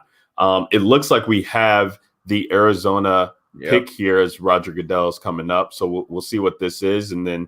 Oh, it's Isaiah Simmons from Clemson, the linebacker from Clemson. So Arizona does right and addresses some of their needs at defense and gets, probably the best linebacker in the draft and one of the most dynamic players on their defensive side. How are we thinking about this pick, guys? I thought this was going to be like Wirfs or somebody on the offensive line with how dreadful and how woeful that offensive line is, and with everything they're sinking into that offense. They obviously needed defense, like they were lacking pieces there, but I thought for sure this was going to be somebody like Wirfs or Becton here. So I don't know, man. But Dwight was having some takes on Simmons earlier. Obviously, he's a defensive weapon. I don't think he can play all the positions that they need to fill. So that might be a struggle for him. As a rookie, but I mean, he was a really good player, but I thought for sure this was going to be one of those top offensive linemen that were still on the board because they certainly needed the help there. I'm sorry, I just think they missed here. I mean, when you traded for Hopkins, when you drafted Murray, when you re-signed Drake to some solid money. We want to talk about running back money. He got 8.5. Right. You need to support those assets. I mean, in Simmons, it's not like they brought in an edge guy that's proven he's great. Simmons is a wild card as to what he's going to play. I mean, to me, he gives me a little bit of a Taylor Mays feel. If you guys remember Taylor Mays, USC, where he's this great athlete and no one knew where to put him. You know, yeah, he could be great. Even if he is great and Kyler Murray's getting sacked all day like last year, that offense is going to sputter and that team isn't going to win games. I mean, to me, I think they really missed the mark on supporting, you know, their assets. And we see it with teams. We see it with the Jets when Sam Darnold doesn't have time, you know, and you know, Carr, you know, I'm thinking Derek Carr or David Carr back in the day. When you get, you know, sacked a ton early in your career, it can have some bad ramifications. So, yeah, I thought they should have went tackle for sure. You know, do we feel like, and you know, anybody feel free to chime in on this, but like the way that the draft's going, I don't think, you know, Arizona might have necessarily thought that Isaiah Simmons would be there. So is it a situation where, you know, they're looking at their board and maybe they had him a little bit higher and thought that he wasn't going to be available and thought that he was a, you know, can't pass up on option for them to take here and you know, figure everything else out later. They haven't had a lot of success with their linebacker picks, though. I mean, I remember them taking Hassan Reddick in the first round a couple of years back, and there was another guy too they took the year before that just haven't worked out. So we're hoping that, or I hope for their sake, that Isaiah Simmons is the guy they think he can be. I've seen him mocked here quite a bit, and I think they've had a lot of conversations with this guy. So I think this was a guy that was high on their board, and they just wanted to get on their team one way or another. I do agree with Nick that they need a lot of help on the offensive line, but I think they're trying to rectify that with quick passing instead of the traditional long protection. And so I think they just really like this guy, like you said, Ryan. So this is not a surprise to me. I've seen him here quite a bit. I've seen Arizona talking about him a lot and a lot of rumors to him. So we'll see. It's going to be an interesting transition for him as he goes from that Clemson defense where he was just sort of a Viper player. He just played spy more or less. I don't know that position really exists in the NFL as well. So it's going to be an interesting transition, but he's a really good player. Yeah, I've got something to add here. A little bit different perspective here. Actually, I'm going to agree with Nick. I don't think that this is a wrong pick, just because I think Simmons is worth the value here. I just feel like protecting Kyler is something that it's very important. I can't emphasize how important it is to protect your star quarterback from getting hit and getting sacked. In 2017, I went through and looked at all the injuries that occurred that caused quarterbacks to miss games. And the number one predictor of injury that I have found for quarterbacks specifically is actually QB hits and sacks combined. So in 2017, the 16 worst teams in the NFL at protecting the quarterback, the ones that gave up the greatest combined QB hits and sacks, accounted for 100% of the injuries to the starting quarterback. So quarterback health is the most important team for every team. The most important thing they can do is protect their quarterback. In a class that's this stacked at offensive tackle at the start, I really do feel like while you can't knock the talent of Simmons, this isn't a knock on Simmons. I think that this team would have been better served immediately with offensive line help, just from a purely investing in what they've already invested significant assets into, which is Kyler and which is this offense as a whole. No, definitely, and not having a pick until 42, they're not, or 42 as well. They're not going to have a chance to really get a surefire guy on the line to protect. So we'll have to see what works out for good old Kyler Mania there down in Arizona. We got the Jaguars pick in. They're coming in at 9. And the Jaguars have been, kind of in the offseason talks as well. Leonard Fournette is basically on the trading block. He's going to be moved at any minute, and he was just drafted in 2017 with their first-round pick. They got rid of Jalen Ramsey, another one of their first-round picks in the past 5 years. A.J. Bouyer's gone. He left to go over in Denver. Gardner Minshew's the starting quarterback for them now. Marquise Lee's gone, so they got a ton of things happening there in Jacksonville. But they got some offensive weapons to choose from here that's on the board right now. Kevin, with the Jaguars being on the board here, what makes sense, or with the pick being in, what makes sense for them to go and go out there and get and address? I mean, I think they're another team that has a lot of areas to address. I mean, they pretty much tore that whole entire team down, and I mean, I guess we're still waiting to see if they move Ngakoue as well, who decided to have a Twitter beef with the management. So great, is not something we see every day.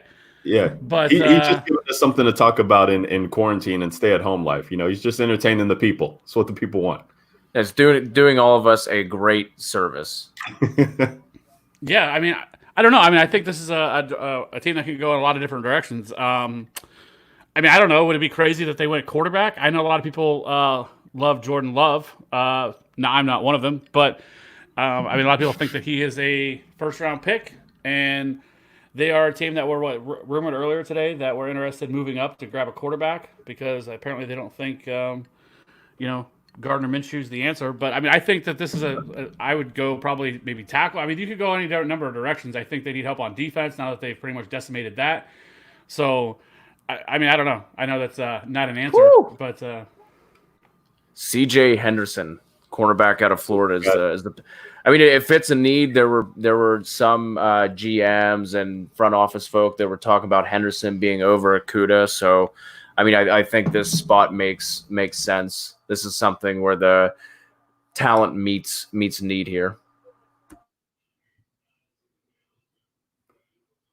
No, absolutely. CJ Henderson, thought to be, the athletic corner, second best behind Okudah if he's gone. And, they pretty much have lost every corner that they invested, any type of equity in the past couple of years. So a position that I think they for sure wanted to solidify before the draft is done, and they're able to do it here in the first round.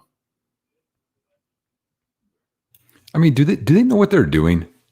I mean, you look at that team. I mean, they should have beat New England and gone to the NFC or the AFC Championship game, right?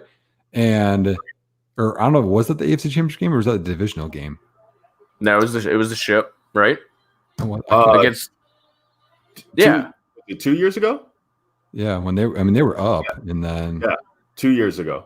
I mean, they're there, right? I mean, have we ever seen a bigger collapse from a team from that to this? I mean, they get rid of everybody. They're like, okay, the quarterback's the issue. Then they bring in Foles, and then Foles gets hurt, and there's Minshew mania. I get that. They get rid of both corners. They basically give away Calais Campbell, with a box of chocolates for nothing back. I mean, I don't even understand what's going on there right now. Telvin Smith. That whole thing. I mean, they're like rebuilding, but like for what? You had a great nucleus and you kind of gave it away. Right. Well, and they got a good, talk about a weak-ish division. You got an opportunity here to kind of take the reins back in the AFC South. And so, you're the way you prepared for it was that you were going to be in a position, to compete for some time. But now, the way that management and the players have, kind of butted heads here over the past couple of years, it seems like, that window could be closing on you soon if you don't try and right the ship. We got the Browns pick in quick for the Browns. They're right after Jacksonville and got their pick in. Nate, we're going to bring our next guest in, but thank you so much for joining us. Nate Henry, guys, you can find him on Twitter at Nate Henry FF. Nate here with the TFA family, and we appreciate the time, Nate. So go ahead and make yourself another drink where you can cry over the Ohio State Buckeyes and the Okudah pick there. That's exactly what I'm going to do. Thanks for having me. Appreciate it. No problem, Nate. We'll see you, man. See ya. And we're going to welcome our next guest in. It's Zach Marmer, guys. You can find him on Twitter at League Edge. And Zach Marmer, TFA OG, repping his team there on the T-shirt, the Eagles. So we got two people in here. This is going to get ugly real quick. But, Zach, why don't you talk to us, man? It's been a while. How are you doing? How are you feeling? And what are you excited about with your team who's going to be on the clock in a couple picks? I'm feeling good. I'm looking forward to taking either wide receiver or cornerback. The wide receivers are starting to slip. I saw too many mocks with like 4 wide receivers going before pick like 12, and I was like, no, it's not going to happen. Too many good offensive tackles, too many other needs. So it's looking like some will start to slip. I got to imagine the Jets will probably end up taking Lamb or Judy. If they're, I guess the Browns probably won't take a wide receiver. So I have to imagine that's the pick for the Jets then, right? Like, or who knows? They have too many needs. They're a disaster. Am I on mute? Oh, I just now realized Ryan Rock dropped out. I was doing too different. There he goes. You know. Good. We're back. Hitting buttons. I had my technical difficulty. I'm just joining in on the NFL madness, so I had my first technical difficulty there. But no, we're good. Go ahead, Zach. I was going to say the Browns pick. You're good. Oh, okay. Yeah. No, the Browns pick is in. It looks like they took Jedrick Wills, Jr. there, Alabama offensive tackle there. So the Browns are doing what they can to keep Baker Mayfield protected, and I feel like that's a good pick. They've obviously invested in Baker Mayfield. They're trying to. This was a team that like people were betting on to be in the Super Bowl like this time last year. And my oh my, how the mighty have fallen. The Browns are going to brown.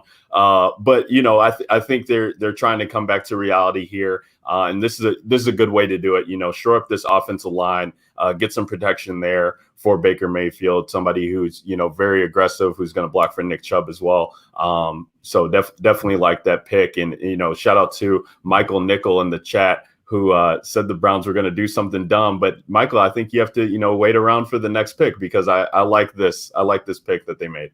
Mm-hmm. I mean, this is exactly what we talked about with Arizona, right? I mean, this is, you're supporting Baker, you're supporting Odell, Jarvis, Hooper, Njoku, Chubb, Hunt. I mean, everybody with one pick versus trying to maybe help a defense or help something else out. And they learned their lesson. This is exactly what happened last year. You said Super Bowl, right? And they all faltered because they couldn't support the quarterback. And I feel like that's going to be the same thing with Arizona. They're going to get hyped because of Hopkins, which is the Odell, right? The young quarterback, and he's going to get sacked a bunch. So, no, I really like this pick. Excellent pick. And Ethan, before we keep going, I know that you have to sign off. So, you guys, Ethan came on to join us. He's Ethan Turner, or E Turner, FF_PT. Ethan, thank you so much for the time and dropping all the it was perfect to have the Tua pick, man, dropping all the knowledge. And I know you got the injury report that's going to be dropping. So if you want to say a little quick word before you sign off, we appreciate it. Yeah, well, thanks for having me on, guys. This was a lot of fun. Obviously, love talking football all night. This is like the Mecca next to the Super Bowl. It's like, for me, it's the Super Bowl, and then it's the draft. That's my 2 favorite days of the year. So definitely appreciate you guys having me come on. Obviously, my big project is the 2020 rookie injury guide. It's a massive injury history guide. I know that Nick does some pretty massive publications himself. This is a supplement to those. If you want to buy Nick's thing, you can buy Nick's thing. If you have a draft guide that you love and you want to use their stuff, you can buy their stuff, but you can also buy my stuff. It's over 100 players, their injury histories with analysis by me. This is the 3rd year I've done it. This is the 1st year I've done it as its own guide, its own thing. My lovely wife, who's a graphic designer, has been doing all the designs. You can check it out on Twitter. You can see it's a pretty she did a good job. Let's put it that way. It looks much more professional than if I had tried to design anything for it. But basically, it's a combination of rookie analysis and fantasy analysis. And I think it really is something unique in the fantasy industry right now. Not a lot of people, you really can't get college injury histories from anywhere. So the amount of work that it takes to go back and find all this stuff, I find injuries all the way back to high school. If it's big enough, I usually find it. So it will be it will be the most complete thing when it comes to these players' histories from an injury perspective. That's the biggest thing we have to predict future injuries. So again, it's its own thing, but I truly designed it with the fact that I knew that everyone was getting these guides, and I wanted something that could supplement any guide that you get. So this data and this information will support any other guide that's on the market right now. And it really is super useful stuff. So I appreciate you guys giving me some time. Can I ask you a question? Yeah. What's up? I know because I make guides and stuff, how much time it takes. So I'm curious, how many hours did it take you to make this guide? So I just estimate for me. So a lot. So it's 100 players. I can do the math. So it's 100 players. It takes me about half an hour per player just to find the history. That doesn't include all the other stuff that's involved in the guide. So right there, you're looking at 150 hours. And when you combine the time that my wife spends to make the things beautiful, and you combine obviously the analysis for 100, it'll end up being about 150 players by the time it's all done. By the time all the updates are out and everything. So too much, right. Too much. Right. I mean, you really do lose track of the time. I always tell people, the information that I find is public information. I have sources for every injury that I find in this guide. So that it's legit. I don't just take stuff off of, everything in this is something you could go out and find. You could do what I do minus the analysis, but you could go find all the injuries. But you would have to take the time to do it, and it does take a ton of time. So you're not paying for the stuff as much as you're just paying for me to go find it for you and make it so much easier. I tell everybody, if somebody else out there wants to go do this for me and find all these injuries, I will pay you twice what I charge people to have this thing, because it is so important to what I do, just as analyzing these injuries. But it's also it's such a slog to find it, because there is no, injurypredictor.com that collects all the injuries when these guys are in college. So, to me, it's the most valuable thing that I can provide to the fantasy community, the dynasty community. And I just want to be reimbursed a little tiny baby bit for it. But for a time perspective, I don't make any money on it. I make much more money being a PT in my real job than I do. Guide.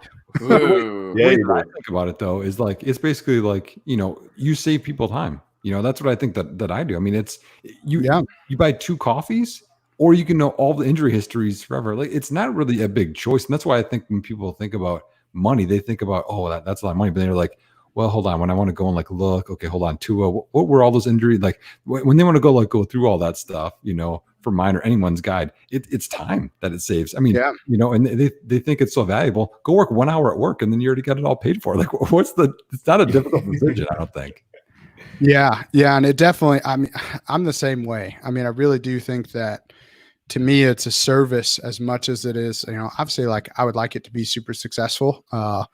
And I would love that, if I could sell 1 million copies of the thing, that'd be great. But to me, it's valuable, not just because you can't find it anywhere else, but because if you tried to go do it yourself, most people wouldn't be able to do it. You wouldn't have the time to do it. So it is kind of, it's a passion project, but it's designed to be very, very useful to people. So I look back, actually, I'll be honest, this is not me patting Nick's back here.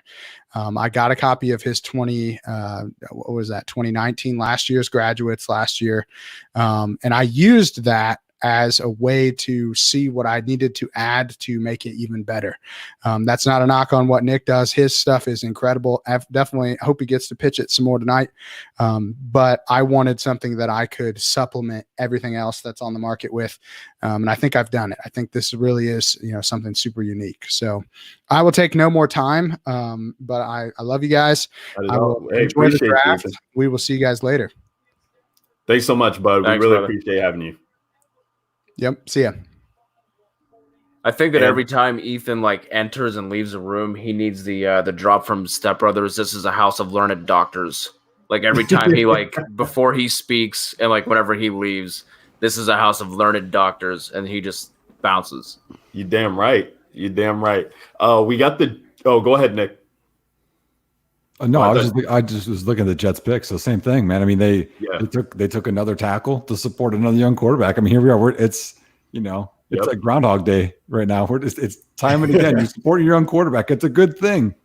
Right. Mekhi Becton I actually had money on them taking Jedrick Wills. I thought he would maybe be there for him, but they do end up with an offensive tackle there, Mekhi Becton, and securing and protecting your assets, right, guys? So they got Sam Darnold there. I think the camera panned, at least on NFL Network is where I'm watching, and the camera panned to Henry Ruggs. So I know there's been a lot of talk for the Jets about taking a wide receiver, possibly Judy or maybe Henry Ruggs, to replace what they had there in Robbie Anderson. But, when the rubber meets the road, it's like, well, we still have an offensive tackle here on the board that we don't feel like we can pass up. So shoring up their offensive line there for the New York Jets, not a sexy pick, but could be a safe pick for them. And one that ends up paying off dividend. Zach, you're just now joining us, and I want to make sure you get your time to shine before we move on to our next guest. So talk to us about just, it doesn't have to be this pick. Talk to us about what you're looking forward to, what surprised you in the draft so far. Just give us some love here, man. Give us some of I see you don't have any chips, any sandwiches, or any drinks that you normally would accompany the pod with. Okay, here we go. Now we're talking. That's what I'm talking about. There's always food with me. I've been holding back on you guys just to try and keep the sanity here. I know everybody's on edge, but no, this has been I don't want to call it a boring draft, but it's kind of a safe draft. Everybody's taking the picks that they should take. Nobody is trading up a round and a half to take Darius Hayward-Bay or anything ridiculous like that. Everybody's just kind of rolling with good, safe picks that actually make sense for their team for the most part. I mean, you can question the Isaiah Simmons pick. I don't love the Derek Brown pick, to be honest, but I don't really know what the heck you do as a Panthers team. They just got a lot of needs, and I mean, they're probably just going to wait and try and hope they can get Fields or Lawrence next year and stick it out with Teddy. So I don't know what you really do then. I guess if they like him as a player, take him and move on. But yeah, nothing all that crazy. I was kind of hoping for something a little more crazy going on, no trades. This is boring. I think it's about to happen though, right? I mean, we got the Raiders on the clock. I mean, I think this is the first one where we could probably start to look at wide receiver, right? The wide receivers are going to start to come. They've been linked to, Ruggs, Judy, Lamb. Yep. So, and many more, whoever they could get out there in Vegas is definitely a need for him. So yeah, need for them. Raiders pick is in. We'll try and we'll see how long this goes. We got 2 more guests coming on. So Nick, we'll probably we'll see when the pick comes in. We'll let you react. And then we'll let you go. Nick, before we let you go, kind of why don't maybe talk to us about the rest of the draft, or if there's anybody who if you were doing your mock or doing your board and looking at the rest of the teams that have to pick, what's something that you saw yourself that maybe not a lot of people were talking about, or maybe you felt highly about a player who others didn't, or felt low on a player that others felt highly of later on in this draft that we could be seeing? Yeah, so I guess in terms of round 1, I'll highlight 2 players. Late round 1, I really like Denzel Mims. He's my wide receiver 3. I think he's somebody that doesn't get enough credit in terms of his route running, and he can stack a corner. He uses his hands and feet well in coordination. I don't think that he puts as much effort as he needs to. I think he's such a good athletic specimen. He's it's good enough. And if he puts a little bit more effort in, he could be pretty dominant. He had 2 1,000-yard seasons, and people don't talk about that. I mean, he's been a pretty consistent performer there at Baylor. And then later, day 3, round 3, I got a sleeper guy I really like. No one's really talking about him that highly. I really like Van Jefferson at Florida. I think he's had some really bad quarterback play. He's been undershadowed at Ole Miss. He was behind E.J. Brown and DK Metcalf. I mean, 2 great receivers. And he goes to Florida, some bad quarterbacks. I mean, he's so smooth with his route running. I think he's good athletically, but he had the broken foot, so he didn't test the combine. So right now he's flying way under the radar, and he's a guy I'm really targeting in drafts. We got Ty Bruggs. Yeah, so we talked about this earlier on the pod when we had Lauren Carpenter and Travis May on. But I mean, my goodness, Henry Ruggs. If you put a good not even a good. If you put some money on this guy, it definitely paid dividends for him to be the first receiver taken in the draft, and the wide receiver from Alabama. The speedster is going to play for the Las Vegas Raiders. I'll just open it up to the floor. I mean, is this not the most Vegas pick or what? The Raiders pick, I should say. Al Davis returns. You're right. I mean, we have the stats up there. I mean, this guy's a speedster, run of 4.27, 110 speed score in the 90th percentile, burst score in the 90th percentile. So, I mean, he's going to be out there flying, and it's just a matter of Derek Carr getting him the ball because he's going to be running routes. I'm sure they'll use him on some screen plays, some slants to take it up to the house. And, it's just, is this the right fit for Ruggs? This is the worst landing spot. Well, Yes. one of the worst landing spot for Henry Ruggs, in my opinion, right? Like, you pair him with a quarterback who hates throwing the ball vertically, who loves to check it down. Like, this is the absolute stone cold worst, right? And to be honest with you, like, I haven't been as high on Henry Ruggs as a lot of other people are. Like, I see the athletic measurables. I think that, with his speed and what he opens up on an offense and things of that nature, I understand all those things. But taking him as the first wide receiver, taking him ahead of guys like CeeDee Lamb or Jerry Jeudy, I think I have him at wide receiver 6 or 7. He doesn't have a breakout age. His dominator rating was 17.5. Like, there's so many red flags on his profile that it just makes it tough. And like, we've been talking about, these wide receivers for the last 2 months. And every time we talk about Henry Ruggs, like, I always said, like, if he winds up at the Raiders, like, that is one of the worst spots he could land. Until they find a new quarterback, I don't think this is the answer for them. So for me, I don't love this, and I don't know if everybody else thinks of this, but for me, I'm just not super high on this. I think this is a terrible landing spot for him. And while he is the first wide receiver taken, I still wouldn't want him within the top 3 or 4 picks in a rookie draft among my wide receivers. Kev, I hear you. I mean, I think he's.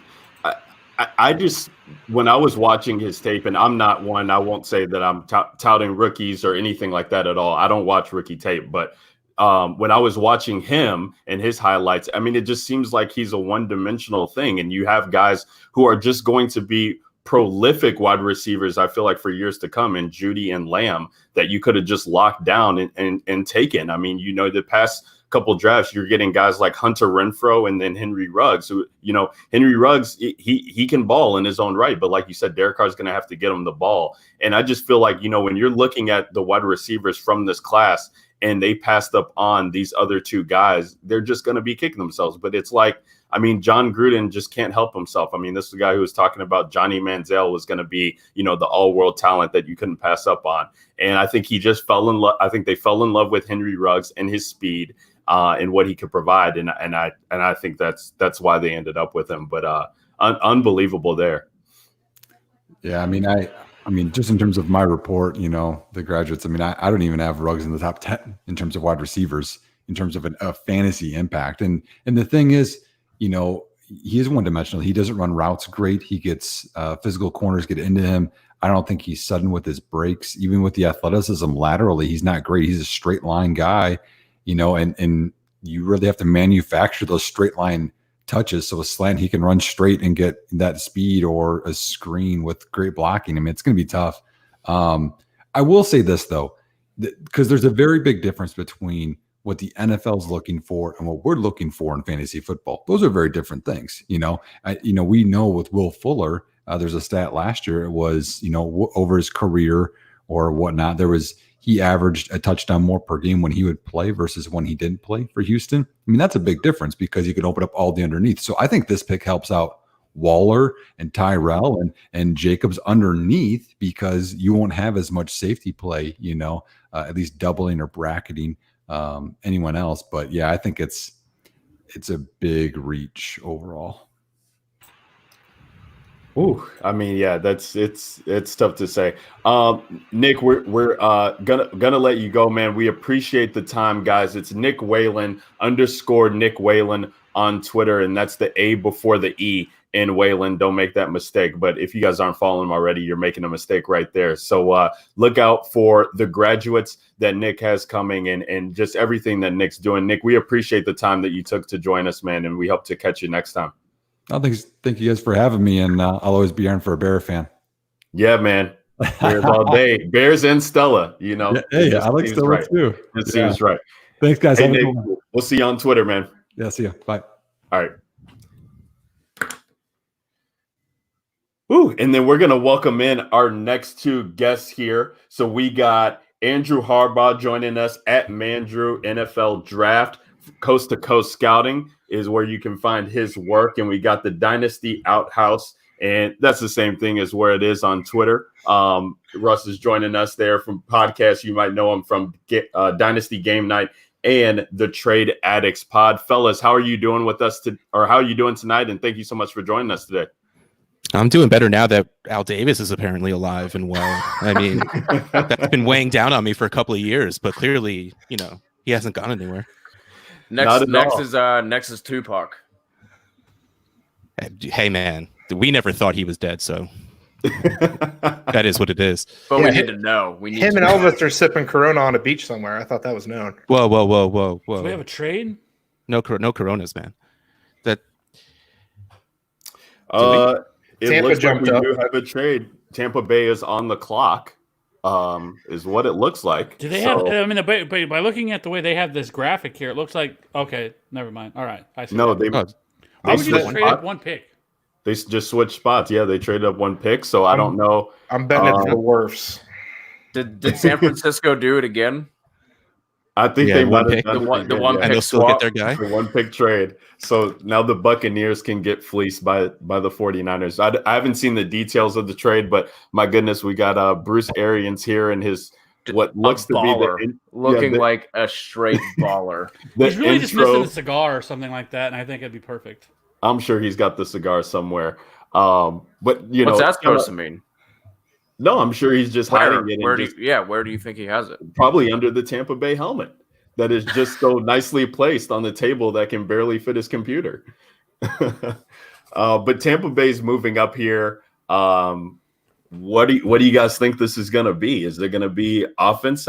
I would imagine so, right? I mean, they pretty much are just getting an abundance of offensive weapons to go with Tom Brady and to, you know, take the Buccaneers to the promised land. What say you guys? Andrew, I'll start with you, man. I think it's going to be Tristan Wirfs. I would imagine Donovan Smith does nobody any favors as an offensive lineman, no matter where you put him. So hey now. I would say he's the last of the big four that are left. And even from a fantasy perspective, the more time Tom Brady has, obviously, the better for everyone involved, especially with Godwin, Evans, Gronk now, and Cameron Braid or OJ Howard, whoever survives the exodus, that will be the tight end room in Tampa Bay. So I'm betting it's Tristan Wirfs. I can't think of anybody else that I'd really see them going after, especially trading up wise. Because, I mean, there's enough people that I think at 14 they would have been happy with, but a trade up makes me think they want to get this last tackle that I didn't think would be there at 14 or 13 even, excuse me. 14 and 117 for 13 and a 7th round pick. So says Adam Schefter. Okay. So, you know, man, I think it's something, right? Both teams, like, honestly, I thought the Lions were going to do this, right? Like, didn't anyone think the Lions were going to take whatever they can to let one of those teams jump up for Tua? Like, I'm super shocked that they didn't do it. I'm shocked this is the first trade. No matter what it was for or whoever in the top 10, I'm absolutely dumbfounded. There's no other moves. I think I was on the Superflex Super Show before, and Bobby Koch said this is the first draft in 5 years, I think he said, where a top 10 pick was not traded. Wow. And 5 years doesn't seem all that long ago, but like trading's been like increasing every single year in the NFL. So I think it is kind of a big deal. It appears, according to Bleacher Report's it's Tristan Wirfs. Yep. It makes sense because they're clearly going like all out offense, like, you know, that just worked for Kansas City, right? Like they just like abandoned defense for the first half of the year, and after getting Brady, that's kind of what they have to do, right? Because they shoved themselves into win now mode with a 48-year-old quarterback. So like that's what they have to do. They have to let him not, because it's not like he can scramble. So they got to keep him on his feet.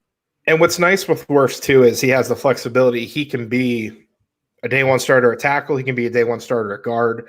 So no matter where they need him to fill in, they got a plug and play starter no matter how the offseason and the rest of this draft plays out. So definitely big up for that whole offense.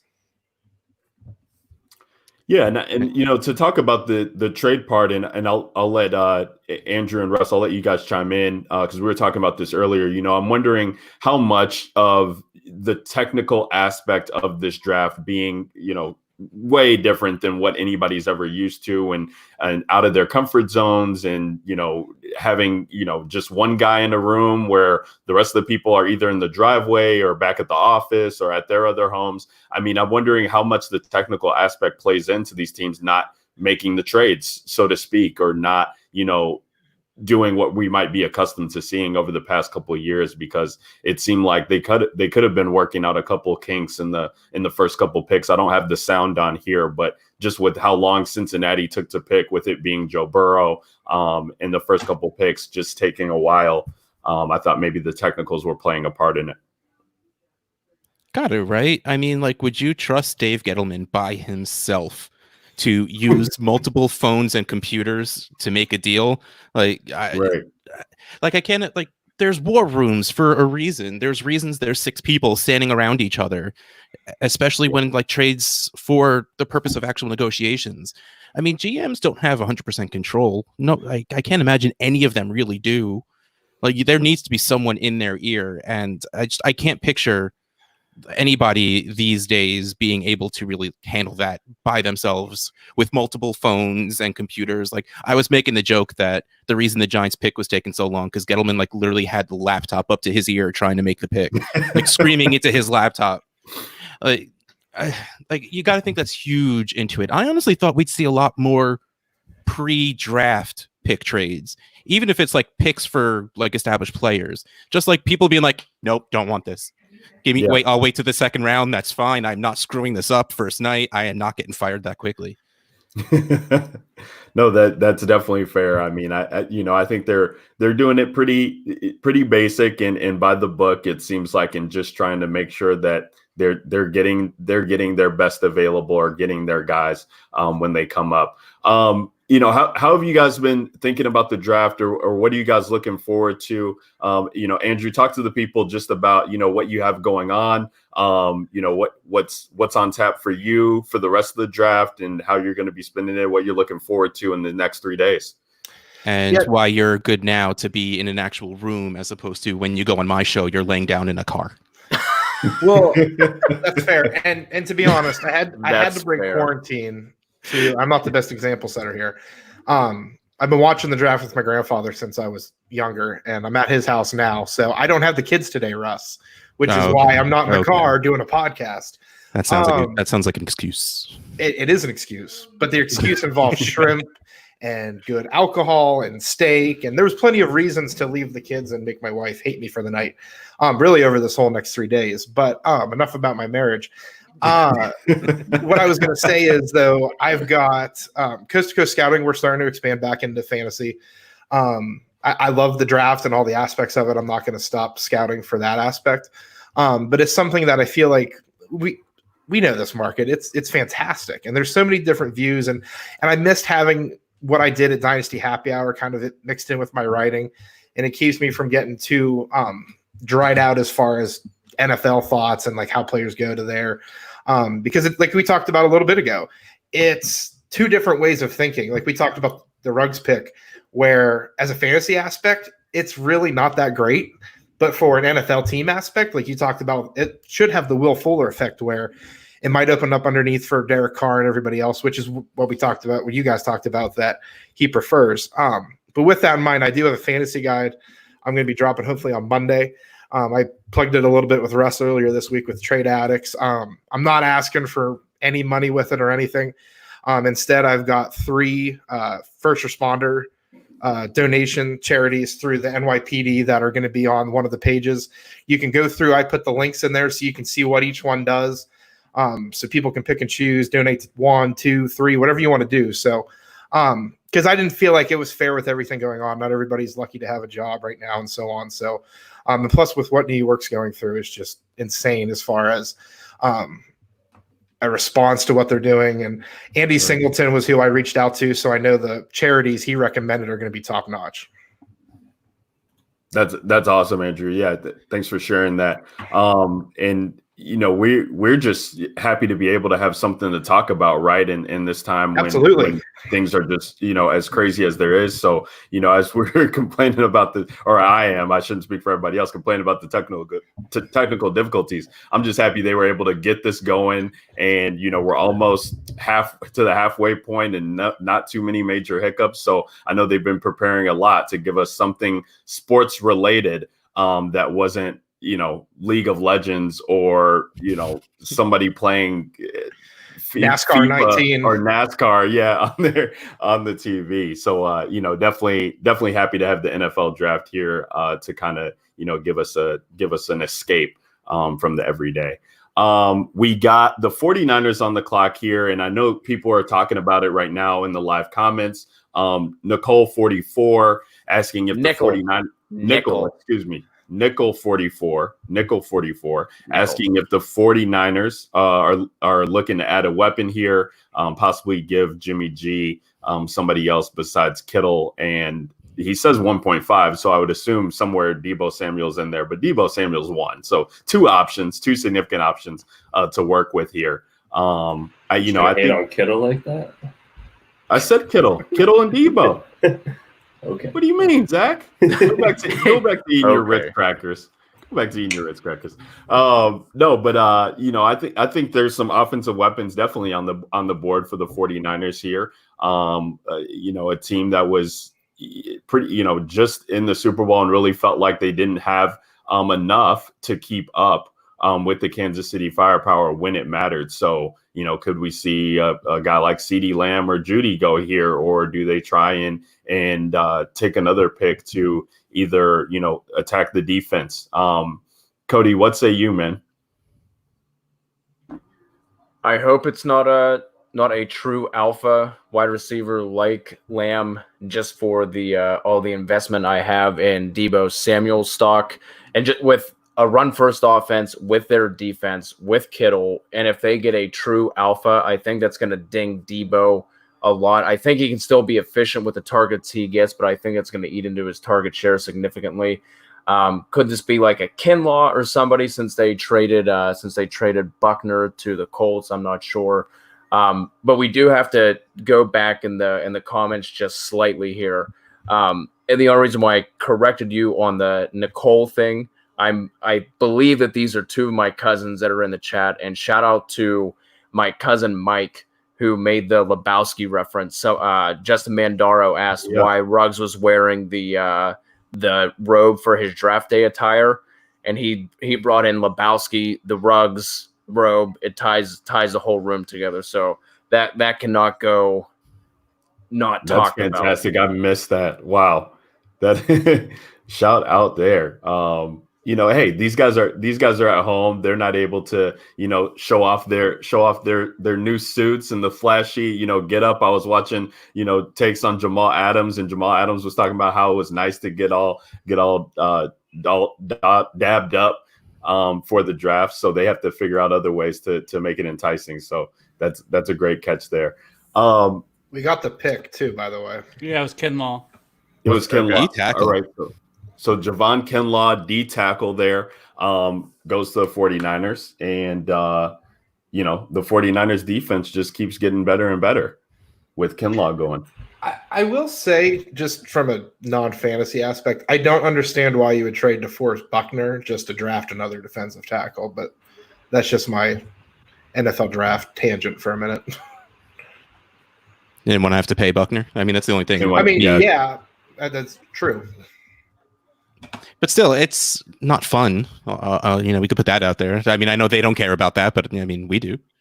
And Kimmel has a hell of a story, if anyone doesn't know it. I mean, the dude, I'm very happy for him that he got to go this high, and he's going to be able to take care of his family now.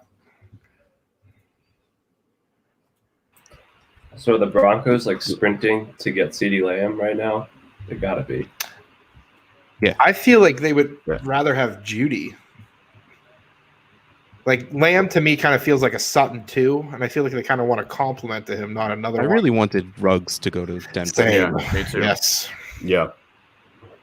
The thing I hate most about Ruggs going to Las Vegas with the Raiders is I think most of us are going to know that's not a great fit for Derek Carr. That was the first thing we talked about as soon as that pick came in. I was not big on Ruggs, so I don't think that this is going to jump him up in a lot of dynasty drafts, so that's not going to push anyone down. Like I was hoping for Hurts at 19. I was hoping for like a Philly kind of landing spot where everyone loved it. Ruggs would jump up, it would push down a guy that I actually wanted, but I don't see that happening now. What if they do make a move at quarterback and draft like Jalen Hurts? Because I mean, Hurts with Ruggs would probably be a lot more attractive than it is with Carr or Mariota. I don't think Hurts is what Gruden wants, though.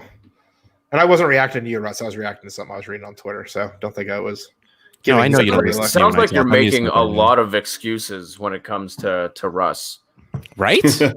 I've been nothing but good to Andrew for this from the second I met him, and I know the first 5 minutes of trade ags was nothing but us kissing each other's bottoms the whole time. So I mean, I enjoyed it, but can't speak for anyone listening.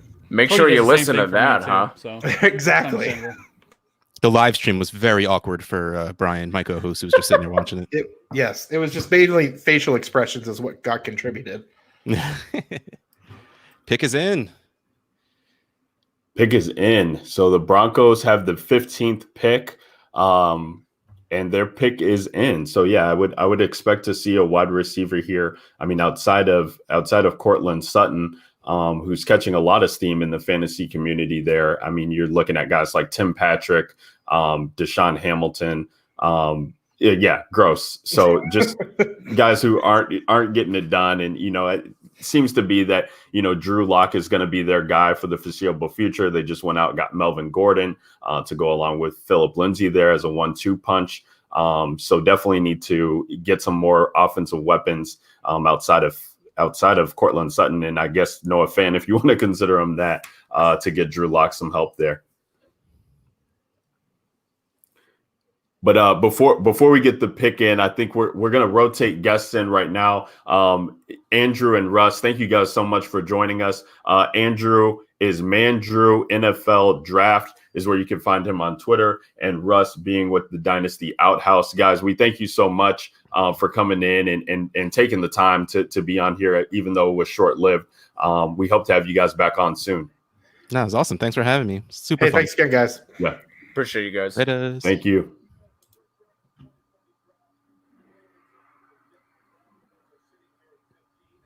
And with that, we're going to welcome in at least one of our two new guests here. We got J Mike at Mike Check is where you can find him on Twitter, The Open Bar, your podcast, favorite podcast. J Mike, that's sir, right. Thank you so much for taking the time to be with us tonight. Hey, yo, I'm just happy to be here. Good to see all y'all's faces. Finally glad the draft is here. This has already been fun a lot. I've had craziness at home trying to get my youngest daughter to stay in her bed and not continue to come downstairs. I've had to restart the computer to make sure everything works, but I'm here now and I'm happy to be with you guys. This is good stuff. I'm glad I overlapped for like 30 seconds with J Mike, by the way. It pretty much made my night. Hey, Russ. My brother. J Mike, how's your night been going, man? What are some, talk to us about the draft, man. What have you seen so far that you don't like, that you do like? We got the Broncos pick in. It is Jerry Jeudy. So I can let you start by commenting on that, as we were just talking about an offensive weapon to go along with Drew Lock and Cortland Sutton could be the move here. Well, I guess, first of all, no excuses in Denver anymore. I don't want to hear if Drew Lock doesn't get it done. I don't want to hear anything about it being a second year. I don't want to hear anything. It's going to be a matter of, do you get it done or not? Because Cortland Sutton, Jerry Jeudy, Noah Fant, Melvin Gordon, you've got the weapons around you to do good things, to do special things. So yeah, I like to think that this sets up pretty well for that offense. Jerry Jeudy is going to complement Cortland Sutton really well in referencing where he's going to win on the field, which obviously is with his route running, being able to get open and even stretch the defense if he needs to as well. So I'm excited to see him complement Cortland. That's going to be a lot of fun to see. The one that and I'm a Jaguars fan. I know you guys probably may not have known that. So them taking CJ Henderson, I wasn't thrilled about it, but he's really good too. And obviously a cost-effective move since we no longer have that Jalen Ramsey fella patrolling the back end. So yeah, but Jerry Jeudy to Denver, that's pretty juicy. I like that. I will say that I'm glad that I invested in Drew Lock when I did, because I think now he's going to be, especially in super flex leagues. I really liked him as a buy leading up to this, and especially with the chatter that they were looking at adding somebody like Ruggs. We talked about that as a landing spot that we were looking at that we liked. But now I think that QB2 price has probably gone out the window at this point. I've been trying to buy him for a while now, and I just haven't been able to get the right price tag for him. But he's definitely been a buy of mine for the past few months. I will say that I did get him in startups. I was not able to trade for him. So, but man, that receiving core is going to be pretty nasty. With if Fant can take the next step, if he can jump up, that's going to be really nice for Drew Lock. Yeah, this is definitely a good fit, and thank God we don't have Ben Cummins on tonight. Broncos aficionado, he would be pants off right now. It just wouldn't be a great look, but I'm sure he'll have a lot to say on Friday. Are we worried? And Russ, thanks for sticking with us here. I'll let you chime in here. Are we worried at all about the meniscus reports coming out on Jeudy at all? I know we had Ethan on earlier, and I actually had his injury report to look at the history. Lateral meniscus, did get the surgery on it, but it was a couple of years back, and he, went into 2019 and pretty much balled out. So it didn't look like it was bothering him, but I saw a lot of chatter from injury fantasy analysis, quote unquote, report that the fear of arthritis could be there, but I think he's just I think that will only be when he, gets into his 30s, maybe, that you start to have to worry about that. No, I think there's absolutely nothing to worry about with that. I think the best thing to come out of everyone's worries with that were the compilation videos of his ridiculous cuts. Like he would just juke some dude out, and you see his knee like there's rubber bands holding it together. Like that was just so much fun to watch. But all that did to me was shows how good that dude is. And he's doing it. It's not like he's hurt. He's not, you don't see him like limping off after he does stuff like this. I mean, I think worrying about his knees after what we've seen is just people being scared and looking for like, no, man, see, he's dropping. I was right about that. It must have been those knees that made him drop. Worrying about that is just something to talk about, I think, at this point. I'm excited for the fact. That we dodged some really gross bombs there with the Jets and with the Raiders for Jeudy, because I was really nervous that he was going to end up in one of those places. So to see him end up in Denver again with as star-studded of an offense as you could ask for, with young talent everywhere, I feel like the sky's the limit for the offense, specifically in fantasy. Not sure how the NFL team will do, but for fantasy, you've got to like the prospects of everyone.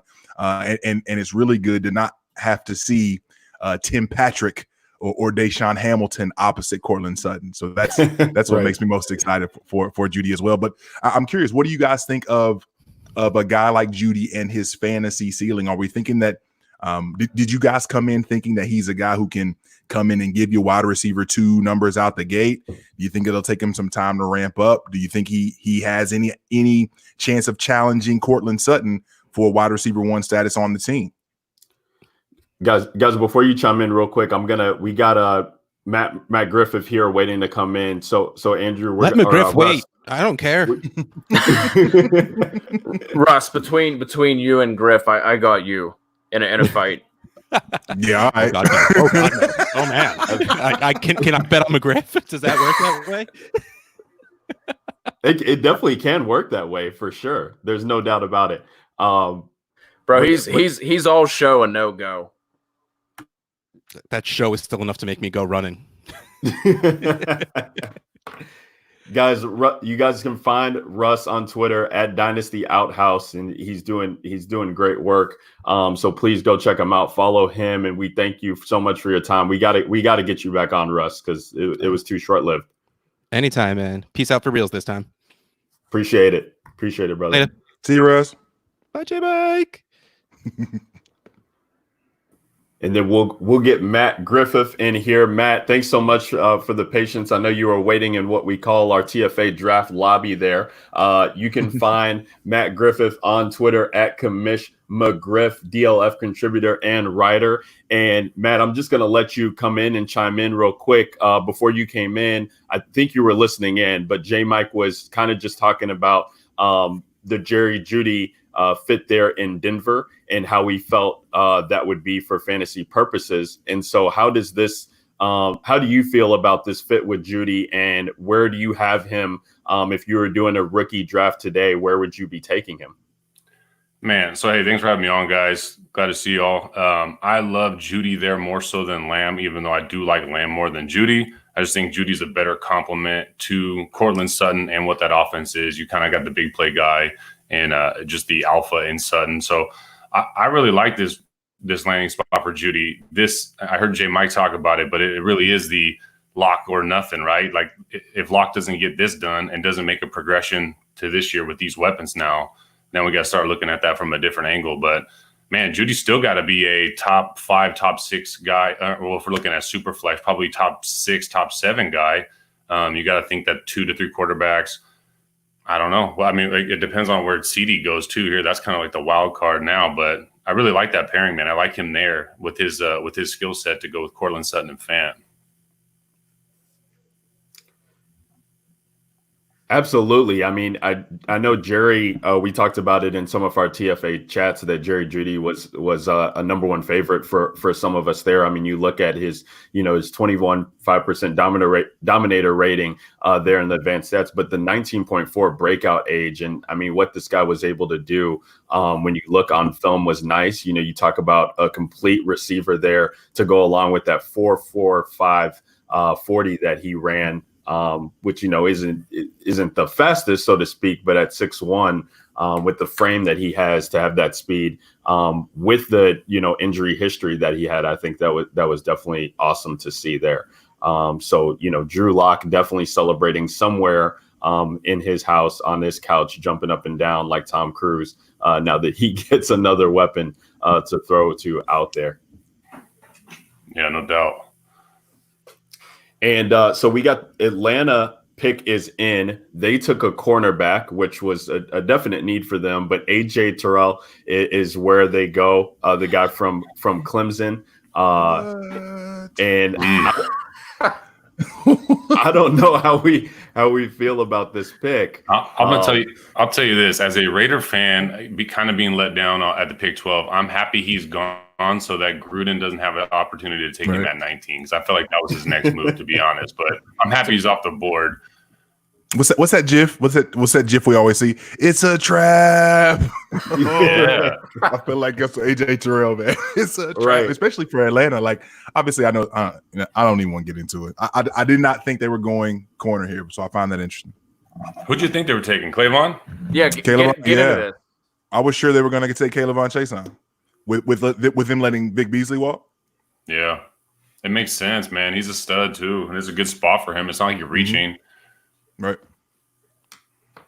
And I think I still have a really bad taste in my mouth from, and I'm not a Clemson or LSU fan. I just enjoyed the game.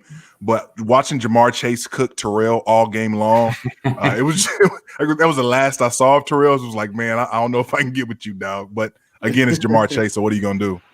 I get to that. Everybody's been like, oh, it's Jamar Chase. He's one of the best receivers we've seen. But he was on skates. He looked lost at times. It wasn't even like he was just playing against a really good receiver. It was ugly. And that wasn't the only game. And he didn't play against a ton of really good receivers all year long in the ACC either. So I don't know, man. I think AJ Terrell's a little bit overhyped right now. Yeah, so I saw PFF in their guide. They had comped him to Darius Slay, and I really don't spend too much time on the defensive players. I'm not in any IDP leagues, so I kind of just look at the top and just let the rest ride out in the drafts. But yeah, I know he came in and was pretty stellar there at a young age when he first came into the program. So he had enough to go off on tape with that, but definitely not a guy that I had seen any people talking about as, let alone a first round pick to be this highly taken. Now, I'm sorry. Go ahead, Cody. I'm sorry. Just real quick on Atlanta. Are we all here for the Laquan Treadwell breakout? Is that No. no? Oh, Okay. man. All right. I was laughing earlier. I was on a group chat with a bunch of the old DHH guys that Tyler had up, and they had some choice words for you, Cody, but I'll reserve those for here. I don't give a fuck. They were talking about the Jets receiving core, right? And it's like I laugh because Josh Doxson is in New York. You know what I mean? And the Laquan Treadwell, Josh Doxson, like that class, right? Oh man, bust all over the place. Yeah. Don't change the subject, Riff. Hey. Fuck. What are those clowns saying? Come see me. They're ready for you, man. There was like 18 people. Look at what I'm wearing. You're gonna fuck with me right now? No, you look great, brother. I got the hair slicked. I got the tux on. You don't want this smoke, bro. Cole, I got that Matthew Lillard look going. Yo, it's a cross between Matthew Lillard and the new Joker, the Joaquin Phoenix. Oh my goodness. Even a little Shaggy in there, dude, from Scooby Doo. He actually did his hair for the podcast, so gave credit where credit's due. Give credit where credit's due. He's got the Joaquin clothing, but he's got the Heath Ledger hairstyle. I cannot be fucked with, son. Are we about to see CeeDee Lamb fall all the way to the Eagles? Yeah. Is that what we're about to see? Unless Jerry, somebody's going to trade up, right? We got Jerry World on the clock. He looks awfully happy. Vegas too. has another one. Vegas has another one too. So bring could on they go CD Ruggs and Jr.? Ruggs. Yes, do it. Do it. Yeah. They went all defense in offseason, unless what's that old ass tight end? I can't remember his name now for the Cowboys. Jason Witten. And they brought him. They Witten a lot of money for whatever reason. And outside of that, it was all defensive play, man. So load up that offense. They got Hunter Renfrow. What are you talking about? I like Renfrow, but I'm saying off-season wise, they went all defense, less Jason Witten. So they need to get some offensive weapons here. Yeah, and Jerry was a juice though, so we'll see what he does right now. You guys got Penn State great Carl Nassib. Dude, they paid Carl a lot of money too, man. What is going on? Penn State great. Smart guy, man. Are you all shocked to see that Lamb is the last of the consensus top three that I feel like all the mocks had? Are you guys shocked at that? Yes. Real quick. So Dallas was talking about wanting to get a slot receiver. What happens if they go Justin Jefferson here and Lamb falls to the fourth receiver being taken? Yo, you know Justin. Jefferson's my guy. Yes. You can't like that landing spot though, J Mike, right? If he went here, you can't like that. What the macho man say? The cream always rises to the top. Yeah. So I would feel there. Holy shit! I feel a lot better about trading you, Michael Gallup, right now, J Mike. I am sorry, brother. Wow, they did it. Yeah, they went CD. Yeah, I guess I'm behind you guys. Wow. What? Yeah, Jerry Jones giddy. He's giddy. Jerry Jones giddy. Mike McCarthy giddy. And the number 1A or 1B, however you view it, CD Lamb is going to be a Cowboy. I mean, what is that? What is that? Nasty for NFL purposes. So who plays slot? Cooper? Chaos. Yes. Yeah, I mean, Cooper does have some experience playing slot, right, with the Raiders. I don't know what they're gonna do, but I know they don't care. I mean, you're looking at that. You're looking at your board, and you're saying CeeDee Lamb is there.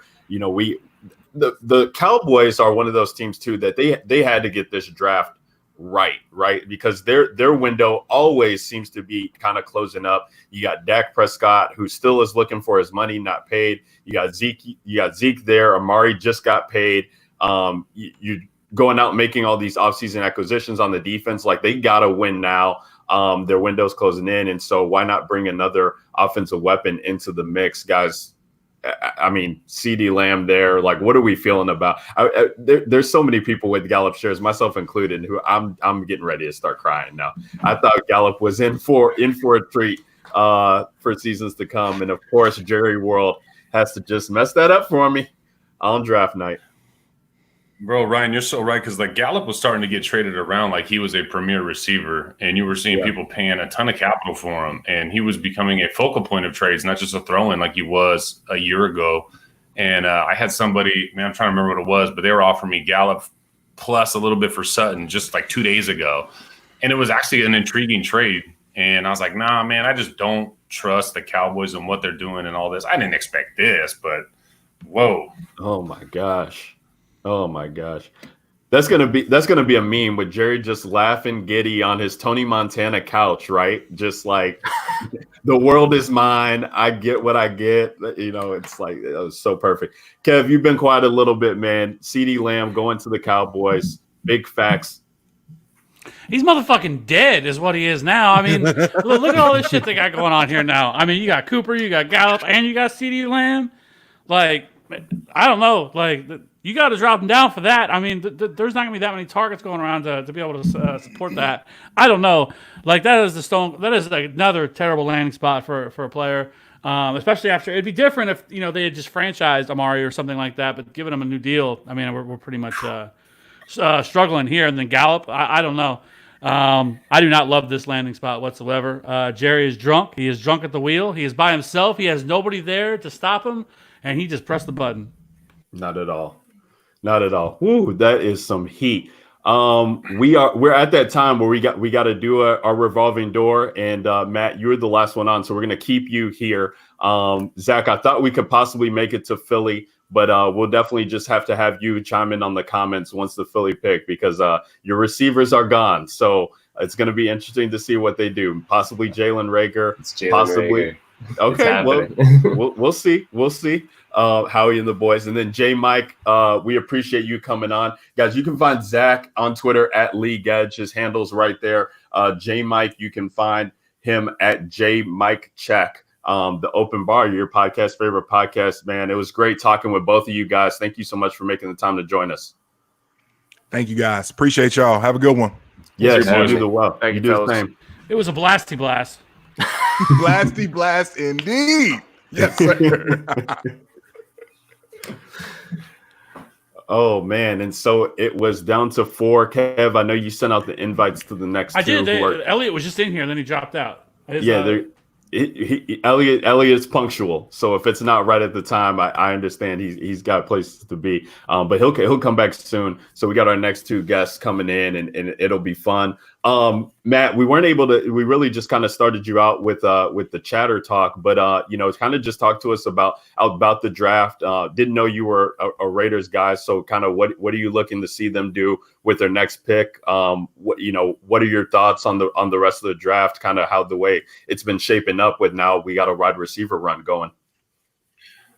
Man, so I'm a Raider fan, so I'm used to let down. I feel like being a Raiders fan builds character, and that's part of who I am, why I am. But all joking aside, honestly, with this 19, I almost think they should trade back, especially if there's a wide receiver run going, and now you got teams like the Eagles, like Minnesota's got a couple picks coming up. Maybe you can trade back. They have no second round pick. They have 3 thirds, which is really nice, and I'm looking forward to what they could do with those. But personally, I'm a gigantic Kenneth Murray fan. They still could use linebacker help. They still need DBs. They could use another safety. Xavier McKinney would be a terrific grab. I wouldn't mind that at all. Not so much a Delpit. I love the fact that Jonathan Abrams coming back too, but a McKinney with an Abram combo would be filthy. And just the corners here, I feel like you're reaching no matter who it is. If it's Gladney, is it Fulton? I guess maybe Diggs. Yeah, but I don't know. It just feels like you could drop back a little bit. I love some of the corners I think could be available in the third, like an Emick Robertson, like a Darnay Holmes, somebody like that. Like if they could snag a corner like that, I'd be happy there. There's still guys in free agency, man. They can go get one of these guys out in free agency that's available too. But I don't know. I was a little shook with the Ruggs thing. I'm not surprised by it. I was hoping that was CD. I thought that was a lock loaded. He's, to me, the best receiver in this class. And then at 19, I would think either trade back or take best defensive player available, and that's whether it's Xavier McKinney, maybe Kenneth Murray. I don't know. I don't know what they're going to do. Yeah, I mean, a ton of options, right, on the board, just how it is. And like you said, I mean, I'd seen on some people's boards have AJ Terrell kind of high up there for the Raiders at 19, which, you know, it seems like you feel like they dodged a bullet there. So with him being off, I don't know if they addressed that. I saw some other boards that had Patrick Queen from LSU being a possibility to go there. But you know, you're kind of playing in an offensive league, right? And like, why not just shore up that team by getting another guy if you feel like, you know, somebody could fit there because you got Darren Waller, you got Ruggs now, you got Josh Jacobs to pair along with Derek Carr. And we know how much, you know, John Gruden loves to just have all the assets to choose from there. And you're really getting hosed by Antonio Brown. You know, I felt like I was pretty sure that they were going to try and shore up that wide receiving core because of that. So it'll be interesting to see. But we got the Miami Dolphins pick in, and they are picking at 18th. They sent Minkah Fitzpatrick to the Steelers to get the 18th pick, and they also will have 5th and 6th round picks to go along with that. And as I'm talking, we got Evan Silva joining with us. Evan, what is up, my man? What's up, guys? Can you hear me all right? Yeah. Okay, good. Yeah, sorry I'm late. I had to change the whole setup there, and the CD Lamb pick kind of you know, threw me for a significant one for fantasy, obviously, you know. And for sure. It was very surprising that he fell that far. And man, what an awesome pick for Dallas. I think strength into strength. You know, he was dominant in the slot at Oklahoma, and that's where he's going to play. I think between Michael Gallup and Amari Cooper, and I mean, you could see the joy inside inside Jerry Jones' little room there. They were like high-fiving and stuff. I mean, that's the steal of the draft so far, I think. Yes, absolutely. It's Jerry's world, man. We're just living in it. Just unbelievable. We got the Dolphins pick in. It is an offensive tackle. It's Austin Jackson is what it looks like here out of USC. So Evan, you know, talk to the people and how do you feel about this pick here for Miami that's going to, you know, build up their offensive line now to protect their quarterback in Tua? I think it's a great pick. I think that Austin Jackson, like, he was polarizing in like the draft community, but he was a guy who was a multi-year starter at left tackle at freaking USC. He's like 20 years old. He's a great pick at number 18, and it makes a ton of sense after, you know, you get the quarterback first. This is the mistake that the Dolphins made back in the day under Bill Parcells. They took Jake Long first, and then they took Chad Henne when they should have taken Matt Ryan and come back and taken a tackle later this year. I think they get it right, and it's Tua up top, and then they come back and get the left tackle and Austin Jackson. I think all these tackles are going to be good. This is an amazing offensive tackle class. Yeah, we've already seen, what is it, four offensive tackles already go in this draft. Five. Thank you, Matt. 5 already go within, you know, the first 18 picks. So definitely a lot of the scouts and the GMs kind of felt like this was a draft where you can't pass up on it. And we've seen it. I mean, you know, it's a quarterback league now. You got to protect the assets that you have. And so when you have opportunities like this, it's hard to pass up on. And we were talking about that. You know, I'll open up the floor to both you and Matt. We talked about that with Arizona, you know, who went and took Isaiah Simmons, who, you know, I thought was, you know, a great player, but they could have protected Kyler Murray with some of these guys who went after him and chose not to. It could have been that they just didn't expect Simmons to be there and they felt like he fell to him. So they took that opportunity, but they really missed an opportunity here with all the rest of these guys who are going. I think they messed up. I think the Cardinals should have taken Jedrick Wills or Tristan Wirfs, either guy at number 8.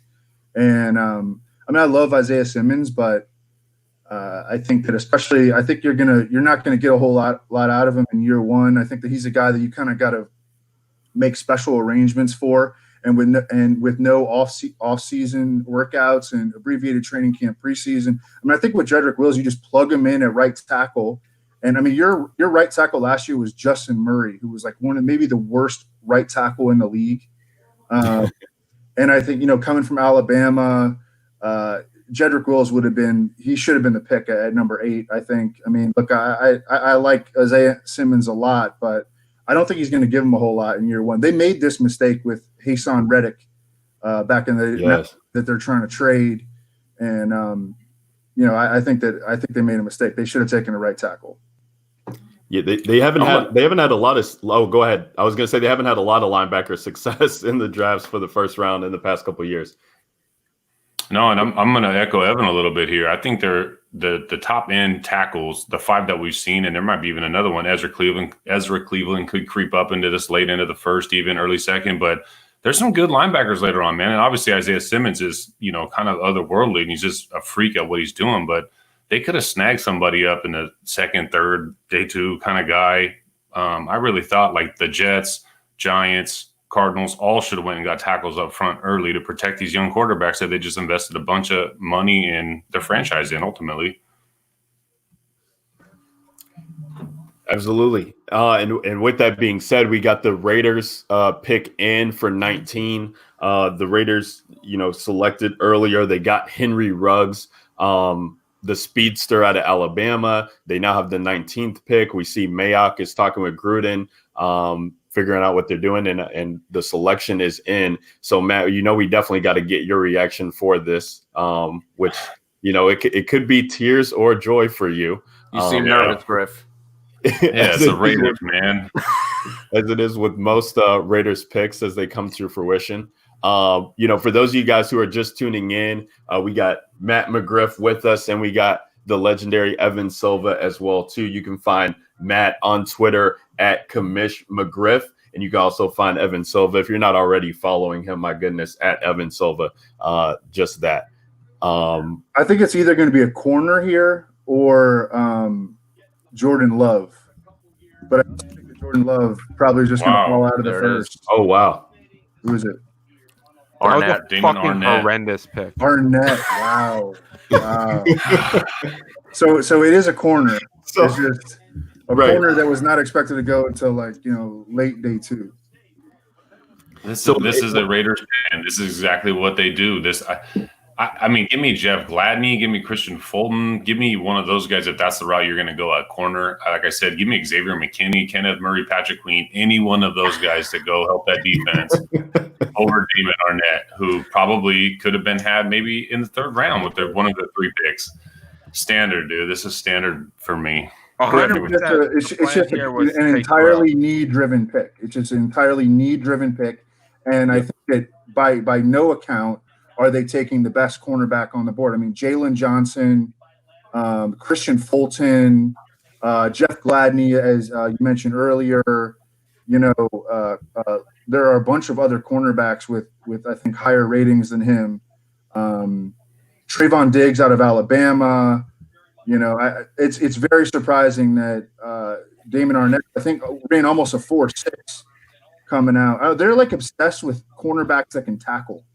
And cornerbacks from Ohio State, is this their Garyon Conley try to compensate pick here? I don't know what they got going on here. Try to right the ship. They thought Terrell was going to be there. Yeah. He was I don't not. love Terrell either, but they thought Terrell was going to be there, and what they did is they just looked at their cornerback rankings and won. I don't know. I love Mike Mayock, so I don't want to rip it too much. This right, has Evan, can I step in for you here? Yeah, step in. All right, this was fucking stupid. This was bad. This is all the way bad. Like, they took Ruggs over Judy and Lamb, which is an oops, right? Like, Like you have 12 and 19 and no mid-round picks. You either have to turn that into the top corner and top receiver, or you have to move around in the NFL draft. And they chose, fuck it, let's do neither. Kuiper back in his prime, he would have been ripping the shit out of the Raiders. But I mean, Kuiper's got. I mean, honestly, I'm gonna rip Kuiper for his hair, but he's got more hair on top than I do at this point, so that's the wrong approach. Well, no, he's softened his game, man. Back in the day, he was a straight. I mean, it was great. My favorite Kuiper moment was when the Raiders drafted safety in the second round. I'm trying to remember his name. He ended up playing for the Panthers for a little while. He might have been Mitchell, but oh yeah. And they drafted him in the second round, and Kuiper was like, "He's not in my draft book." And the Raiders drafted him. It was the Raiders drafted him. Playing for the Panthers later, but yes, and he was like, "He's not in my draft book," and I wrote up 350 players. That was actually on Kuiper though, because Mitchell was actually fairly well known. Yeah, he was good. Yeah, he was better with the Steelers. He didn't have a bad career. Yeah. Hey, listen. Honestly, I did a mock draft last night, and I said the Jets are going to draft Becton. And the one good news is that he takes steroids, so maybe he can bring him to the rest of the team. So that's kind of my hope right now. Breaking news! Somebody want to tweet that out via Eliot Crist. Mekhi Becton is on roids. That's not via Eliot Crist. That's via what he failed for the test, the combine test for, right? Okay. That's via sources. That's how we do that. For those of you guys, Eliot Crist joining us. He's at Eliot Crist on Twitter. That's Eliot with 1 T. Adam Gase sucks down there. I wouldn't expect anything less from you, Eliot, man. This is just fantastic. To be honest, I've already entered this in other shows, and I didn't even realize that that's what I was entering as, but I'm comfortable with it. Oh man, hey man, know you're out there in New York, and hope you're staying safe, man. Staying safe. With the Jets pick earlier of Mekhi, how you feeling about that? Protecting Sam Darnold there. I just think you have a 99th percentile athlete who should have gone as a top 5 pick, and he was sitting there as 11. You didn't do it. Yeah, I didn't like that. But I mean, Becton's good. I just think Wirfs is great. I guarantee you, Joe Douglas, who was in the Ravens organization when they had Jonathan Ogden, and then they had Bryant McKinney, is like, we're going to draft this dude because he can run block, number one, and number two, you certainly can't run through him, and you can't run around him because he's 6'7", 264 or 364 with 37-inch arms. I mean, I think when you have Rashad Perryman and Jamison Crowder, you're ready to go. So we're just gonna go all steam ahead on this. Like, Evan, serious question: worst roster right now, right? Because we got Chase Young and Becton on the teams. Redskins or Jets? Who are the worst team in the NFL?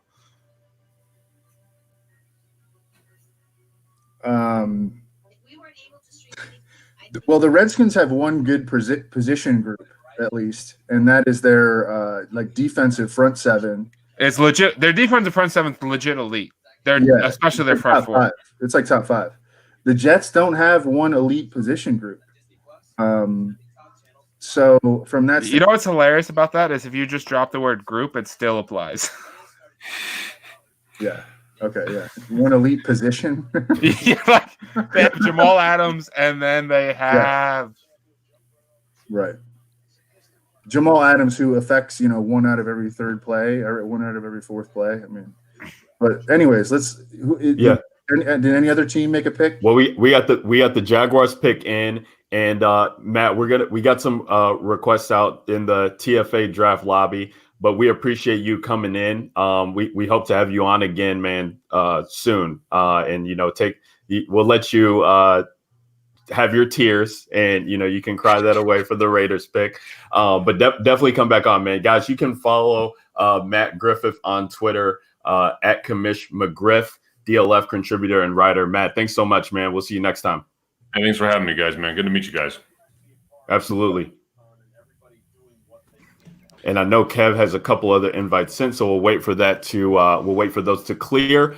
We have the Jaguars pick in. And we were talking earlier with the Jacksonville team. I mean, they definitely are, going through a restructure here that they seem to have the ship righted a couple of years back. I mean, playing in the AFC Championship, had all of this young talent, and now they're pretty much all gone. And Leonard Fournette, their first round draft pick in 17, is basically wanting out. So this will be interesting to see the Jaguars pick. And with that, we welcome in Liz Loza. Guys, you can find Liz Loza on Twitter at LizLoza_FF.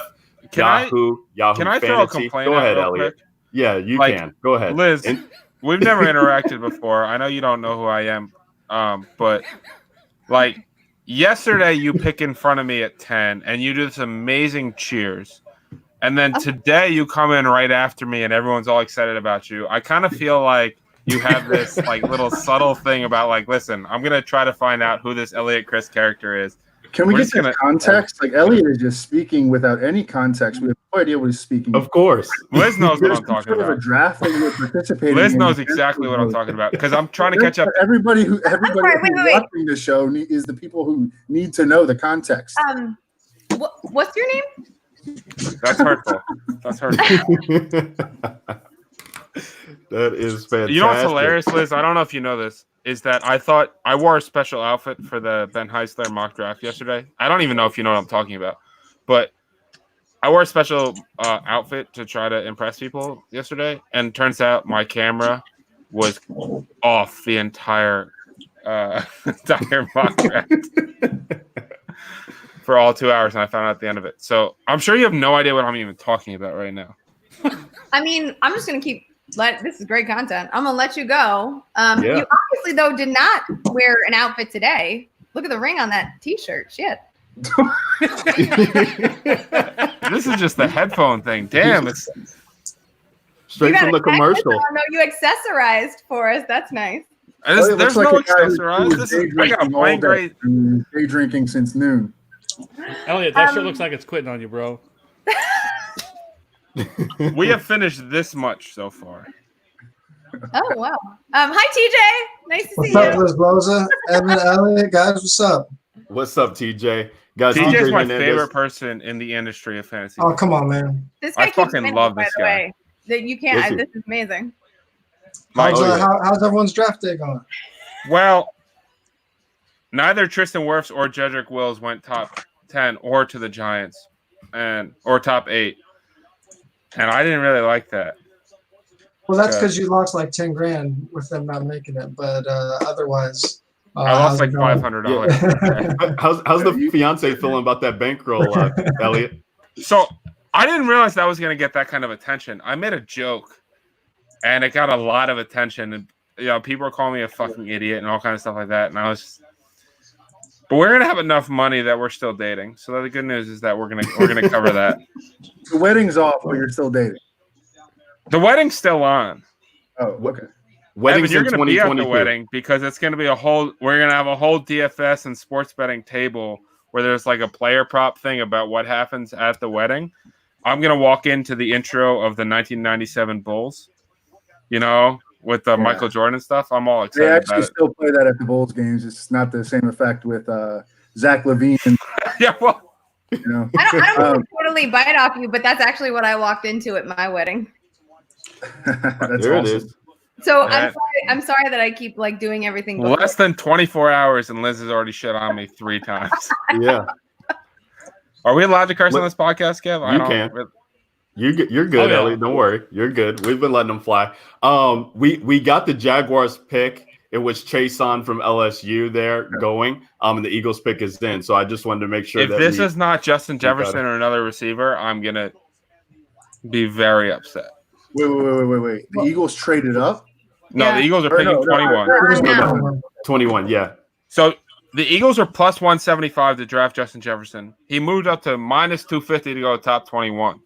Their biggest need is wide receiver. He's the best wide receiver on the board. And watch them not fucking take him. And all of Elliot's money goes on fire. I'm going to start a GoFundMe at the end of this. You should. You're going to need that. Definitely. GoFundMe / save Elliot's marriage. Chazon, TJ, and Liz, talk to us about that pick there for the Jaguars. We were talking about how they really have, turned a 180, it seemed like, the past couple of years, and now have to pretty much start from scratch there with assets. And so They probably take, one of the best defensive players available there to address that situation. How do you guys feel about that pick for them? I mean, I think that's a pretty good value for them because I mean it's a little bit of a tumble for Chase Young. I think some people had him going to Dallas. And actually, we could get back to that Dallas pick. I actually like them going offense instead of the chalk defense there. Some people had him a little bit earlier, but I mean they're what 3 years removed from being the best defense in the league in a division that I think is a little more open than people think. I know I'm pretty sure Evan likes the Titans a little bit, but that's a team that's going to regress a lot. And Bill O'Brien's going to do whatever he can to shoot himself in the foot. And if Jaguars, they're an interesting team. They haven't done anything on offense here in this first round, and the landing spots for free agent quarterbacks are getting slim. I would like to see them bring in Cam and actually give themselves a shot at this division this year. Are you sure that the Titans are going to regress a lot in a division where the Texans have gotten worse, the Jaguars look awful, and the who's the other team in that division? Colts. The Colts. I actually like the Colts. The Colts, I think, will be decent. Yeah. I mean, I think they'll be like 10-6 range, but I don't think they're blowing anyone away. But are the Titans going to blow anyone away? No, but I don't think they've gotten worse. I think they have a chance to get better. I mean, this will be the first full season with all the AJ Brown in his second year, Ryan Tannehill. This is the first time they've had the same offensive coordinator for 2 consecutive years in a freaking half decade. It seems like. If you're the Titans, how are you not taking a quarterback in this draft?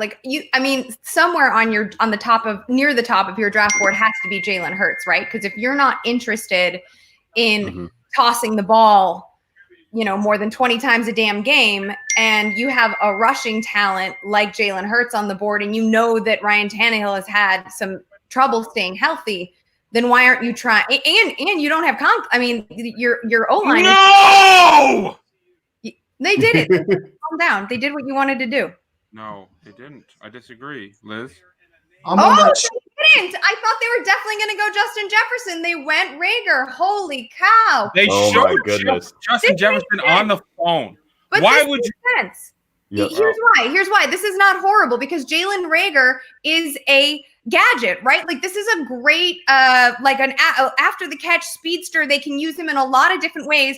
And when you've got an offense that's predicated on speed, and you've got Deshaun Jackson who goes up lame in week 1, you want to add that speed back. So maybe they want a gadget instead of a sure-handed slot guy like Justin Jefferson so that you can add some explosiveness and you leave your 2 tight end set as your, typical, you just don't have like the problem with this argument. It's not like Aguilar was that for you last year anyway. Maybe they know something about JJ Arcega-Whiteside that we don't know yet. But Justin Jefferson ran faster than Reagor did. Yeah, but he's not as explosive. He's more. I mean, also Justin Jefferson, as awesome as he is, and is sure-handed and reliable and productive, and all the things as you want to say about him, like Justin Jefferson is a Green Bay Packers pick. Like that is a guy that Aaron Rodgers wants to throw to, so he doesn't have to get nervous about him dropping the ball. Rager can do so many Curtis Samuel-esque things and just be a Swiss Army knife in this offense that needs more than just one guy doing the thing. Yeah, Rager was catching a lot of steam to the Eagles too. It was 9-1 the record this morning. So Justin Jefferson was plus 150. Rager was 9-1. Justin Jefferson's under 21.5 was minus 250. I got it at minus 110, and it didn't hit. Regardless of I mean, your money is screwed, but I don't think this is as bad of a pick for the Eagles as ever. It's not a safe pick. It's not a bad pick. I don't think it's a bad pick. I just think Justin Jefferson would have been a better pick because Justin Jefferson is better. He's just pissed because it fucked his mock. Eliot's pissed because his wedding's in 2022 now. It also fucked up my mock. I'm going to go sweat out the rest of this draft. But thanks so much, guys, for having me on. Yeah, no problem, Evan. Thanks so much for joining us. Evan Silva at Evan Silva, where you can find him on Twitter. TJ, how you feeling about Jalen Rager here becoming an Eagle? Yeah, I mean, I like Justin Jefferson a little bit better here too. I mean, the Eagles were an interesting landing spot for a wide receiver because this is a pick that you're really looking at from a dynasty perspective, like how are they going to thrive in this offense? And in redraft, I think it's still a little bit irrelevant. I mean, rookie wide receivers in general just aren't going to eclipse that 100 target mark. And then whoever they drafted, whether it was Jefferson or Rager here, I mean, you could make the argument that they're going to be fourth, maybe even fifth in targets on the team behind both of their tight ends. Alshon's still there. Say what you will about Alshon, but I don't know if a rookie wide receiver comes in year one and then makes a leap over him in terms of target share. And then Miles Sanders, I mean, he's a running back that if they let him be Miles Sanders, he could be a 100 target running back. So I think Rager ends up, at least for 2020 perspective, you could make the argument that he ends up fifth on the team in targets this year. All right, TJ, question. Right now, CeeDee Lamb or Rager in redraft? Rager for sure. I think I just tweeted out that that offense in Dallas, it's still going to be Gallup and Amari. I like them both to go over 20% target share. Whereas, I mean, even though what I said about Philadelphia, just now, they don't have anybody on the outside. I believe they were last in the league in wide receiver target share. So maybe they do want to address that need, but there is an obstacle in leaping Goddard and then Alshon there as well. And then, of course, we don't know what they're going to do with Sanders. It's just he can be a 100 target running back, but are they going to let him? They end up bringing in another running back just because they have been that running back by committee type team.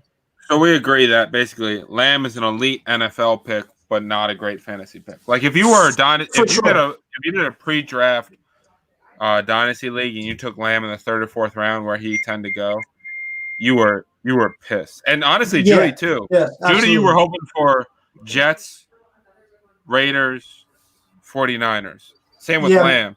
But now you got to compete with Cooper or Sutton. Like that's not what I want. Yeah, my favorite part about the Lamb pick is it's going to tumble Gallup's redraft price, and I think he's still going to. I think he's just going to be an incredible value because people are just going to say lazily say it's too crowded. He's not going to be able to be a relevant fantasy asset, but to have 170 open targets from players they lost last year. Can we also talk like realistically though about how impactful even these top of the draft board rookies are going to be when we don't know what training camps are going to look like? We don't know. Yeah. Like rapport is a fucking thing, right? And like we don't know if these guys are going to be able to take reps. It makes complete sense now, right? That Tampa Bay brings in Rob Gronkowski because as explosive as Evans and Godwin can be for Brady, he needs a security blanket that he is familiar with. And I just feel like I agree 100% with TJ that Gallup is going to be a sneaky value play because he has experience in this offense, which is definitely committed to the pass now, and they're showing that. And I also think sneakily from Dallas's end, as they're going into these contract negotiations or resuming them at least with Dak's camp, we know he's getting $35 million a year. The issue was length of time, 4 or 5. Dallas wanted him for 5. He says, I only want to be attached or tethered for 4. Well, now this happens for Jerry Jones. He and Dallas can go to Dak and say, wait a second, we have just committed to you. We've gotten you the best wide receiver on the damn board. You have a window here. Just give us 4, buddy. Or give us 5. And he might do it. Is there any concern with Gronk, the fact that he's like a 230-pound cokehead? I mean, I interviewed him on Tuesday, 16 hours before he broke the news, and he was lit. Yeah. Honestly, I tried to find a celebrity. I Googled famous cokeheads, and I didn't find anyone that was funny enough to mention. But apparently Robert Downey Jr. is the #1 celebrity cokehead. But anyway, moving on. Well, I mean, concern with Gronk, like, what's a real? What are people really like expecting from Gronk? I mean, I don't think he's going to be. He's not going to be drafted as like a top 6 tight end, is he? The highest I've seen is top 5 in the last 2 days. That seems kind of preposterous to me. But like, go ahead. There's not enough targets to go around with Godwin and Evans, right, for him to be a top 5 tight end. Yeah. Liz, do you like him as a top end? Do you like him as a top end tight end? Top 10? Top end. Top end. Like a top 5 or 6? No, I'd put him around 6 or 7, right? Like I'm putting Hayden Hurst and Waller still ahead of him. But I do think that he's going to have a faster burn at the top of the season, right? Like he's going to make an impact. The question for him is that you're going to want to move him before the decline becomes evident. So, sometime before Halloween, you got to plan to pack him up because he'll fall apart at the end of the year. And also, if Arians does get like CEH or one of these, pass catching running backs, then what does that do for target share but make it muddier? Right. So has Minnesota not made a pick yet? I feel like we've been talking for 15 minutes. Just coming in. I didn't see it yet, so feel free to chime in. They took Jefferson. They did? Yeah, okay. I got to bounce, guys. Liz, thanks so much for joining us. Liz Loza _FF on Twitter. Appreciate you. Bye. Thank you, guys. Have a good night. Thank you. So we got Justin Jefferson TJ, going. I wrote up for you guys, or for 4 for 4, Vikings offense first being a good pick. Patriots just traded the pick to the Chargers. So is this Justin Jefferson pick, though? Is this a redundant asset in what they used Adam Thielen for? I mean, I know that Justin Jefferson would be more than just a slot receiver, but that's what Jefferson is every bit as good as Stephon Diggs. I love Justin Jefferson, so you're not getting no distraction from me here over here. I just know a lot of people. That's the way a lot of people viewed him. He played the majority of his snaps. The majority of his production came from the slot, and I know that's where a lot of people have talked about. Why is that a knock, though? It's not at all. That's a serious question. No, but like a serious question. When people say, "Oh, he produces from the slot," I think they're just going back to what. But it's 2020, like three wide receivers. What the NFL used to be. It's what the NFL used to be. A lot of people who are saying that right now are covering the NFL from the 90s when they weren't running schemes like that, right? But if you put Jared Jeudy in press coverage, he might struggle a little bit. Like the fact that the Titans never allowed Corey Davis to play in the slot, where that's where he played 50% of his snaps at Western Michigan, and that's where he excelled. Like, let people do what they're good at. Like, why is this still a fucking like it's 2020? It's all good. It's all good. It's 2020. Like, why are we not doing what people are good at? Right? Like, Amari Cooper is if CeeDee Lamb goes to the outside, which he's great at. Mm-hmm. Amari Cooper will be the best slot receiver in the NFL, hands down, not close. End of the day, if you get Amari Cooper clean release, put the kids to bed, whatever that Boom Goes the Dynamite video is where he talks about masturbating, it's amazing. But if you put Justin Jefferson in the slot and you move Adam Thielen outside, it's like you don't even really miss Diggs that much. Like, he's that level of prospect. Is this the best landing spot of any rookie wide receiver so far for this year?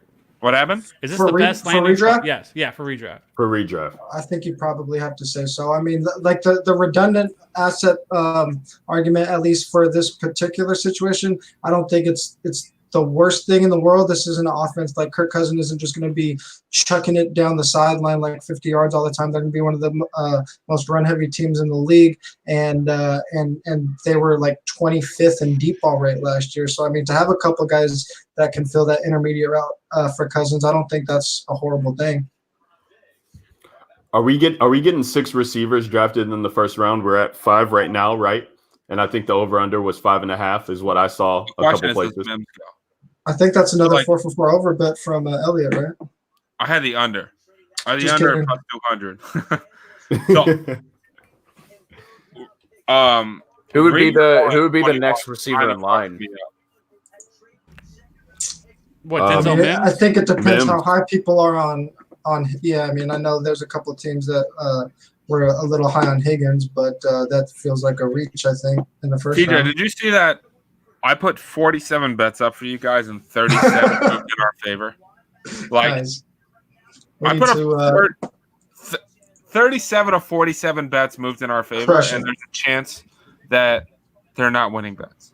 Like, that's like, it's frustrating to me to put up CeeDee Lamb at minus 140 to go under 13.5. And he closes at minus 250 to go under 12.5, and then he goes at 17. Like, it's just like she's just ass, bro. Can we talk about, like, since we're just on redraft, can we talk about maybe like one of the sneakiest winners of the draft right now? is Austin Eckler, assuming Chargers don't move on a running back right here, because I mean one of the worst things for a pass catching running back is a mobile quarterback, and if it ended up being Tyrod, like that could have legit hurt some of Eckler's receiving upside. And if Herbert starts day one, I think that helps a little bit. Are you not worried about Herbert's mobile upside? I mean, he's not going to be like Tyrod. He's So you want to hear a hot take? Yeah. Flame Anyone it. want to say yes? Burn it down. I think in Dynasty, he's not the best pick. He's not the best pick. Of the quarterbacks, he's the best value pick.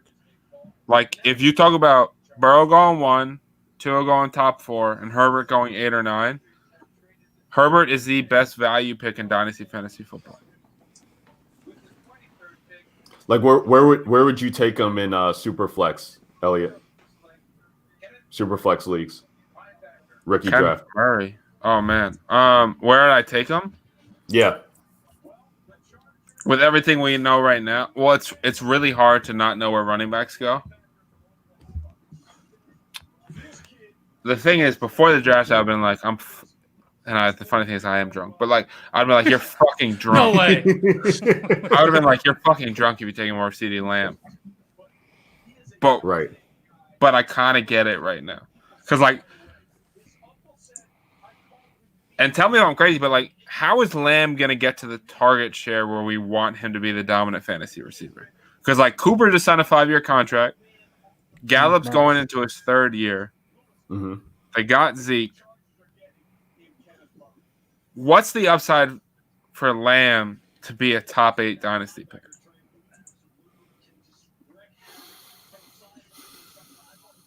That's a good question. I mean, he was locked and loaded top 5, right? Before the draft. Right. Locked and loaded top 5. Doesn't matter. You know, even Liz Lazola would agree with me, and all she does is come on to shows and shit on me. Unintentionally, by the way. Liz is an amazing person.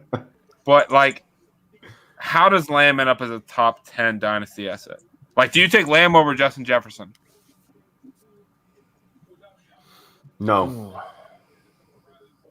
No, I mean, Jefferson's got great value right now being at the Vikings. I mean, my God, who else are they throwing to outside of Thielen? So, I mean, I love Jefferson where he landed. Who's the number 1 dynasty wide receiver right now? Now that we have Ruggs at 12, Ruggs to the Raiders, Judy to the Broncos, the Cowboys. Jerry Jones said, "I'm drafting by myself. You all can't stop me." Until CeeDee Lamb, Riegers to the Eagles, and Jefferson to the Vikings. I think Jefferson arguably the best landing spot. What do we think the Broncos do on offense since they drafted? So, you know what I mean, since they took Judy? Since they took, do we think they open it up more? You know what I mean? Do we think there's going to be enough passes to go around? Opinions. You get 1 or 2 opinions. You get Judy's wide receiver 1 or Cortland Sutton's wide receiver 1. Like, it's either Sutton's stock stays the same and it doesn't matter, and Judy's stock down, or Judy's stock up and Cortland Sutton's stock down. You can't have it both ways. Yeah, but what do you think the offense is going to do now that they've gotten Jared Judy? From an NFL perspective, I think it's an elite pairing. Like Sutton being a vertical threat, Noah Fant being a great guy, and Jerry Judy being a route runner, I think it's an awesome pairing.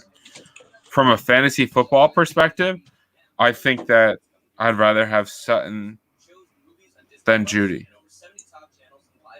in Dynasty.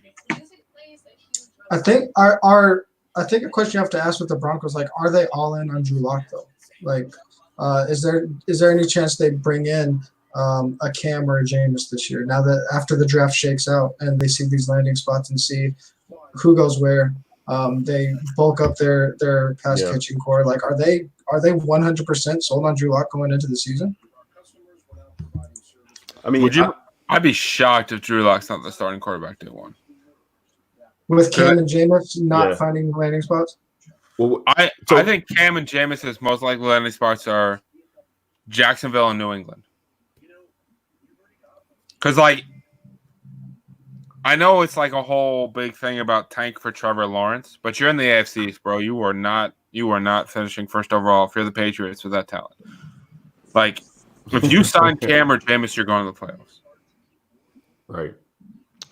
I just think that like what is the incentive for Denver to sign those two guys? Like you need to find out what you have from Locke, let him play, and you're not winning the division. Like you're not really, so it's like why would you go out and spend the capital on those two guys? Yeah, I think you could let it ride with Locke, find out what you have in him, because you just made a mistake a couple of years back and taking Paxton Lynch. So like you kind of need to see if this guy is worth it. And, I think they're building around him right now. His vertical game matches Sutton, Fant, and Judy well. I guess my question is like, are they the type of team that's going to like Houston Texans it and like try to make a run at a wild card with like question marks about the Patriots, with the Chargers in transition, with the Raiders, one of the worst defenses in the league? Are they like will go after a Jameis or Cam, try to get a wild card this year? I think the other factor too is right. They're expanding the playoffs this year, right? It's this year they're doing that, right? Yeah. So with that adding that seventh team, I think that changes a lot of teams' perspective on certain things. Where some years maybe they would view it as they don't have as good of a shot. Where for this year, I mean, now moving forward, you're going to have some bad teams. I mean, the AFC is pretty bad. I mean, it's a little bit top heavy. It's top heavy. And yeah, of course. Yeah. And then the rest of it, it's wide open. I mean, there's all kinds of teams that you could say that you wouldn't be surprised if you see them make it into the playoffs and even in that final spot, right? Top heavy in the AFC is two teams though right now. It's the Chiefs and the Ravens, and then everybody else. Oh yeah, of course. There's no one else. Like everybody is in play for a 3 seed right now, except for like maybe the Jaguars, Bengals, and Dolphins. So like the Broncos a team they're like they were one game under 500 last year, so bring in a Cam. Let's try to get that 3 seed and see what happens. Do you think though the Jags would even consider bringing in a Cam or a Jameis, because knowing the fact that as soon as Gardner Minshew slips, I think. Well, what I saw was that right now, if you look at DK Sportsbook, their favorite is Minshew to start, and Dalton is the guy they bring in. Like the Broncos right now are 40-1 to win the Super Bowl. I'm not betting on them to win the Super Bowl. That's not how this is going to go. But, like, if you told me they were going to side Cam or Winston, I'd throw some odds at it because I would sell the ticket like 4 or 5 games in the season because they would win more games with Winston or Cam than they would with Drew Lock. I don't know if Broncos are like the right team to like talk about in this vein, but they're like in that conversation about a team that like maybe they just go after the AFC now that they see the Patriots out of it. Like the Ravens, the two best teams are one quarterback injury away from being out of the mix. We already saw Mahomes get hurt last year. Injuries are a freak thing, and say what you will about like Lamar being mobile and like not taking the kind of hits that other quarterback takes. He's still taking the most hits out of any quarterback. He's 1 hit away from being hurt. So like the AFC is very open right now. Right. Yeah. But TJ, can we agree that let's just throw an assumption out there and say no one gets hurt? Yeah. The Ravens and the Chiefs are far and away the 2 best teams. For sure. It's not even remotely close. Like, I guess my whole who's the third team in the AFC right now? Exactly. So that's my whole point. Like, I'm very intrigued by this team because they're probably the most like not like in limbo, but like a quarterback situation that looks clear that might not be as clear as we think it is. Yeah, I mean, if Cam wouldn't do anything for me, I don't think at this point, just knowing what the injuries are going on. But like if they sign Jameis, somebody like that could be intriguing. I don't know if that really fits what Elway is doing there. If they sign Jameis, Cortland Sutton. I think this will be on every team I ever draft. Exactly. So I think this is just like a really, really long way for me to answer the question, like who's going to be the best redraft receiver, and I think it could end up being Judy if they move there. Yeah, I would love Judy if Jameis signed there. That'd be incredible. It'd be so fun. Is Buffalo the third best? I feel like maybe Buffalo would be the third best team. Maybe. I'm not commenting on Buffalo. They'll probably end up with the third best record. I don't know if they're the third best team, if that makes sense. Right. Yeah. Kev, I have a very bad history with Bills Mafia. They tell me some horrendous shit. We talked about it last night. But the creative ways they have told me to die is like you can't write movies about the shit the way they've told me to die. They are passionate. They are very passionate. They're very passionate. Give us one that sticks out, Elliot. Well, I said it last night. Definitely one that sits out is that they told me that they were going to hold my mouth open and shit in my mouth until I drowned to death. Oh my God! So that I feel like that stands out. But that's aggressive. By the way, in terms of most talented AFC teams outside of quarterback, I think third is the Chargers. Right. I mean, yeah. I mean, their roster outside of quarterback right now is definitely there. I mean, I think the AFC West in general, each team outside of the Chiefs is like missing that a couple of pieces to really push them over. I mean, you can say the same thing about the Raiders. If they had a quarterback. Right, I think their offense is getting better. I think their defense is getting better. They definitely right, but Derek Carr as a bum, and then from there you have the Chargers, who their defense is one of the best in the league. They still have Mike Williams and Keenan Allen and Austin Eckler, but they're rolling out Tyrod and a rookie quarterback. And then you have Denver, who but Tyrod can get them in the playoffs. I think Tyrod will get them to the playoffs. I don't know what Tyrod shows up. I mean, he did not look very good. It was a very limited sample size in Cleveland. Obviously, and I think he has better weapons now than he had then at that point whenever he was the quarterback a couple of years ago in Cleveland. But I think right now, I mean, honestly, if I had to put my money on a team, like just in the AFC West, we have 7 teams that made the playoffs right now in the AFC. I'm gonna give you the Ravens, and I'm gonna give you the Chiefs. Who are the other 5? I think the Bills are one. The Bills are in there. Patriots. I think Belichick still figures a way to get the Patriots to the playoffs. I think the Patriots will beat out the Bills for the division based on a 20-year fucking sample size. Really? I mean, so if they go into the season with Stidham, you think they're going to figure out a way to get in the playoffs? I mean, they've lost pieces along the defense. But I think there's Tom still an Brady opportunity was that they could fucking trade. garbage last year. Like he was legit bad, bro. Who? Brady was really bad last year. He was, but is that the best question that we're going to find out this year though? Is that the product of how horrible that offense was, that they had no weapons, that they gave him nothing, or was it Brady, or a mixture of two? I think it's a mixture of the two, but like their defense is legit really, really good. No, it is. It's not as good. They've lost a few pieces, but I mean nothing. As long as they have the top corner shutting down everybody else, they're going to get creative. And they're gonna win games. Because I feel like the best chance for the Patriots. I think they only win 6 games, but I think they win too many games. I think they are going to fall off. I do not think that they are going to make the playoffs next year. I don't think they have the pieces. I think their defense. Wins them, by the way, for the I think their defense is good enough to win them 6-7 games, but their offense is so bad that they're going to end up losing. Kev, if they sign Jameis or Cam, then that changes. That would change things. That would change things. Let's say they sign either one. And if they would do something on this draft offensively and add a few more pieces, then I think they're the third best team in the AFC, right? I don't know about it's tough. Yeah. It's so clear who 1 and 2 are, right? Like, just the put AFC them is trash right now. Because you have because the Texans had they not get rid of fucking DeAndre Hopkins, that you could make a case for them. But now with what they've done with that fucking train wreck, there is a problem. And then Kev, Pittsburgh, if Ben Roethlisberger podcast together, what's that? I got Deshaun Watson right, and you got him wrong. Did I? I thought I said I wanted Patrick Mahomes, and I think I got that right. I feel like I got that right. That's not what. You're cutting your quote in half. Is what you're doing. I don't think I ever said I hated Deshaun Watson. I believe the direct quote was he doesn't have the arm strength due to the miles per hour. Did San Fran just trade up, or am I looking at something wrong? Yeah, San Fran just traded up to Minnesota. McKinney? I think it's McKinney. Why would they? Defense. Either way, I still or is won it that Ruiz? Because Patrick. Who would they jump to? No, Ruiz just went to the Saints.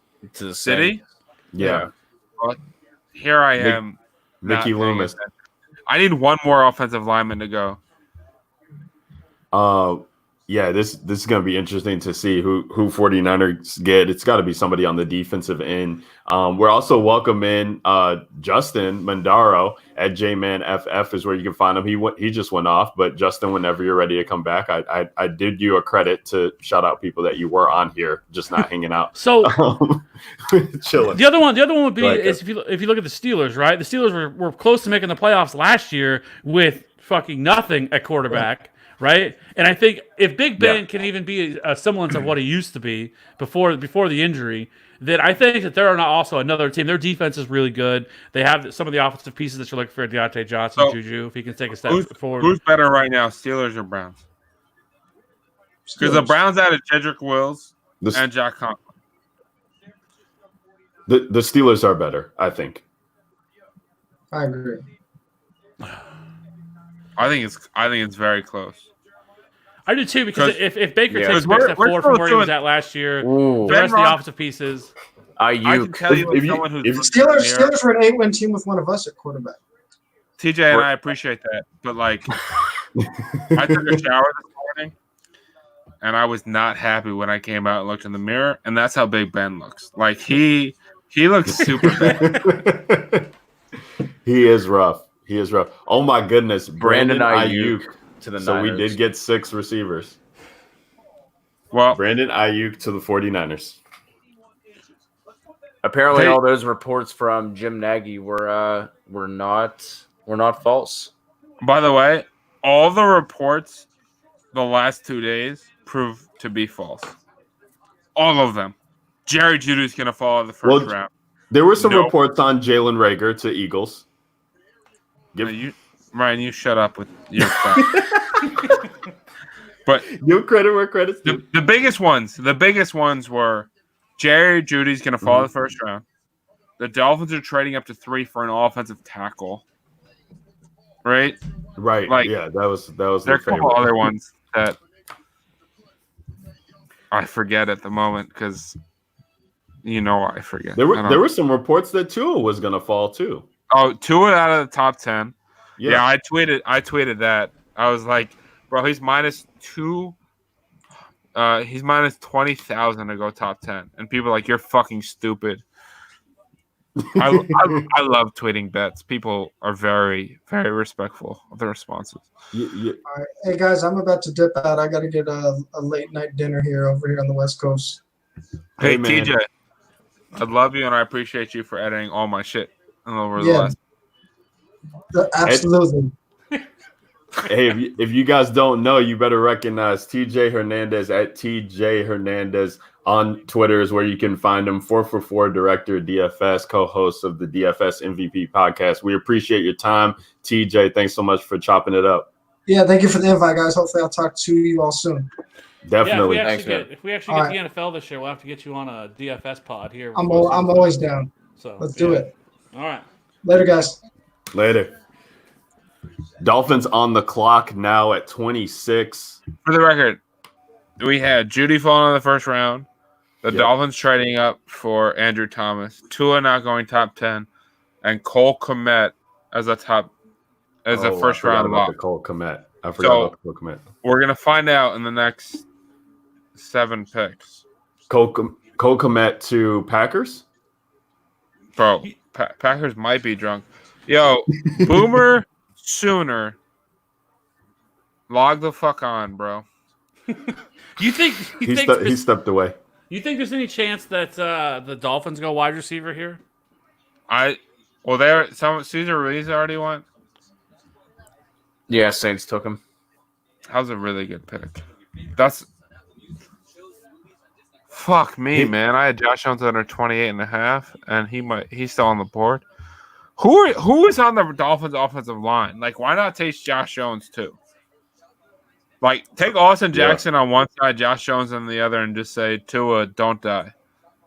Yeah, I mean, they spent they spent a ton of money on a defense this offseason too. So, I mean, I'm so fucking tired of losing bets that are all in my favor.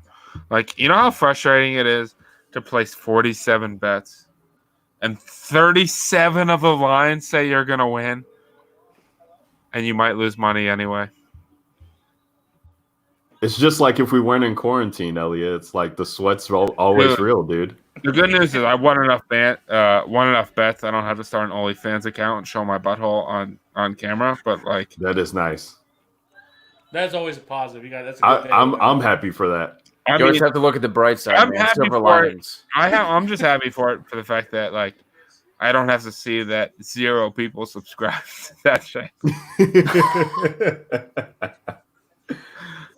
Like there's certain moments in your life where you're like, shit, that's not good. 16,700 followers, 0 people subscribe to it. It's not a great feeling. Well, damn. So who do you think the Dolphins take here? Do you think offensive line? I think it's between Xavier McKinney, who's still on the board, yeah. Josh Jones, and could they take Trevon Diggs here? Like, why would they do that? I mean, the Dolphins are good at corner, and that's it. Everything else is just shitty. By the way, shout out to the Dolphins who are playing through this whole fucking thing and getting Tua at 5. Like those first couple picks were so weird. I said earlier it was like if people who put out mock drafts and were like, "Well, this is what I would do if there were no trades." Like that's exactly how those first several picks went. Also, if you do a mock draft and it's your one and only mock draft and you say there are 0 trades, you're a fucking idiot because there are going to be trades. You know what I mean? Like, true. You don't try to predict trades. You're trying to predict something that's not going to happen. You know what I'm trying to say? Like, I understand why you do no trades, right? Because it's impossible to predict them. But if you're going to say this is what I think is going to happen, and there are no trades, and then in the last 2 drafts there have been 30 fucking trades, that makes no sense. It's really weird though with how like there was so much talk about trades leading up to it, and the first one was the San Fran Tampa Bay 1-pick swap, right? That was the first trade that we had. Yeah, I honestly think one of my biggest mistakes was not realizing that fucking 60-year-olds don't know how to use a computer. like you see some of these like Dave Gettleman's got a binder that goes up more inches than my dick, and then fucking a laptop that's from 2008. Like that is, and that's it. That's what he's got for the draft. Like that's not good. What is Howie Roseman's got old pop-up frames for backdrop in there. By the way, I know everyone was commenting on John Lynch, like, "Oh my god, he's got a sweet draft room," and he's got like, "Oh, they just traded for a wide receiver or tackle." I'm not sure what they just did, but who was just? Oh my god, I think Green Bay just traded up. They did just trade up. This is a wide receiver. I think it's Mims. It better if it's T. Higgins. It might be Jordan Love. They're showing Jordan Love. He looks like he's just straight chilling, though. He is chilling.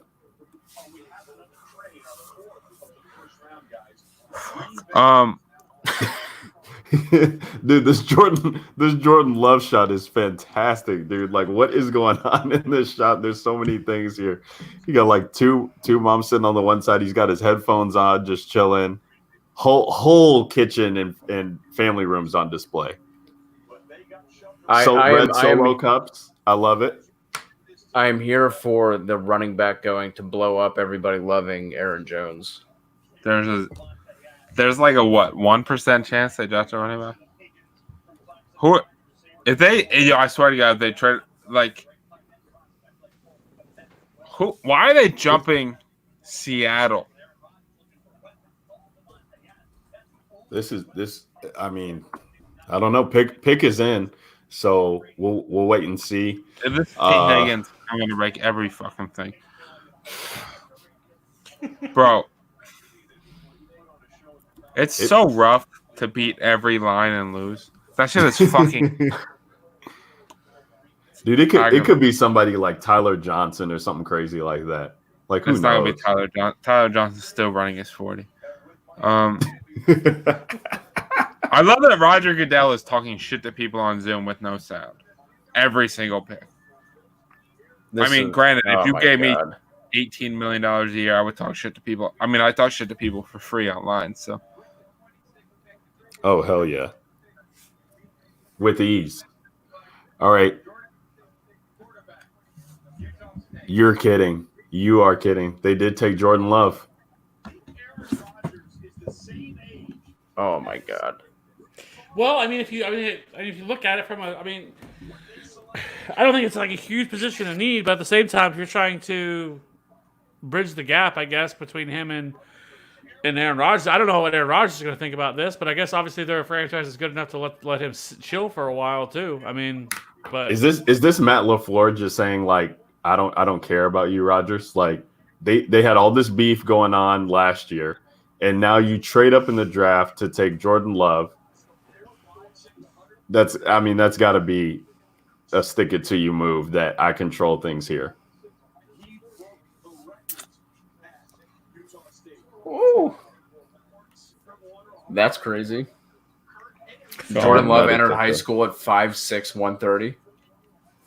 Oh yeah, I saw that. Hey, but he received one FBS offer, Utah State.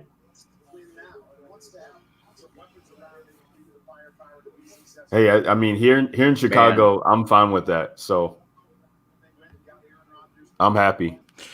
Aaron Rodgers is going to be such a dick to him, right? I was just about to say, I'm sure this is going to go really well. He's going to give him the Rodgers Favre came into the treatment. league, like him and Favre didn't get along at all either, right? Like, and Favre didn't want to help him, and he thought Aaron Rodgers doesn't like his brother. And like, now Rodgers doesn't like his brother or his mother or his father. I really don't think Jordan Love's going to be the one to break the cycle.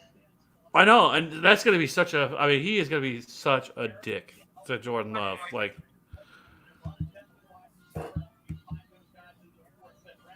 I don't know. Damn. By the way, Jordan Love has been going 112, 113 in Dynasty, thinking he might go the Colts or whatever. His stock just fucking tanked. Right? Yeah. Because he's not what are we talking about? Best case scenario, 2 years from now he's a starter. What's does anyone know Aaron Rodgers' contract situation off the top? It's a lot of fucking money. Yeah, because he did it. What, last year was it the year before? Last year I thought it was $125 million or something like that. That was just last year. Yeah. Oh, never mind. That's so weird. I still think Jalen Hurts is going to be better. Honestly, I didn't say this earlier when Liz was on. Are we still streaming live? Oh yeah. Well, all right. Well, go ahead. Jalen Hurts is bigger in the draft and the fantasy community, way bigger in the fantasy community than in the NFL community. Like when people talk about him as a first round pick because of his bio, like he's not. Like if you and the thing that's I don't know how to say this, but like his processing ability is horrendous. Like if you look at his time to throw and all that stuff and his ability to break down defenses, it's never been good. And that's why he's going to fall in the draft. But, and this is the huge but, if he ever becomes a starting quarterback, he's going to be fantasy football fucking gold. But if I'm an NFL team at the same time, he's my QB5. Like, I'm not taking bum-ass Jacob Eason or Jake Fromm's 5th round draft prospect profile over Hurts. Does that make sense? Yeah, no, I hear you on that. Where do you think Hurts goes tomorrow? Is he going tomorrow? He's not going tonight. So, I mean, that was one Curtis Patrick, but that I put up it. DraftKings not going to watch this, right? So, Curtis Patrick laid a couple bets with me. He checked the odds boost at plus 2150 that Hurts goes first round. I was like, I'll put it in, but it's not going to happen. I think he's going to go somewhere between 50 and 70. Yeah. Put that down. By the way, Aaron Rodgers, if you cut him before 2023, all right, 2020, $21 million cap hit or dead cap. Let me start over. Dead cap in 2020, $39 million. Dead cap in 2021, $31 million. Dead cap in 2022, $17 million. Dead cap in 2023, $2.8 million. He's got an actual cap hit of $28 million. Jesus. What does that tell me? I might get Jordan Love on 2 years of his rookie deal. So, best case scenario, if I'm the Green Bay Packers, I just drafted Jordan Love and I get 1 year to decide whether or not he's worth extending. And you just burned out his entire rookie contract, which is the most lucrative time to be able to do so. And keep that was the worst pick of the first round. I'm going to tweet it out. I'm going to get yelled at by Packers fans. Let's do it. Oh, yeah, do it. Fire it up. We got the Seahawks pick in, too. We're coming down here to the wire. Seahawks. They got what they got here. Pull them up on my list. Justin, what's up, brother? Get off mute. Let's chop it up. How you doing, man?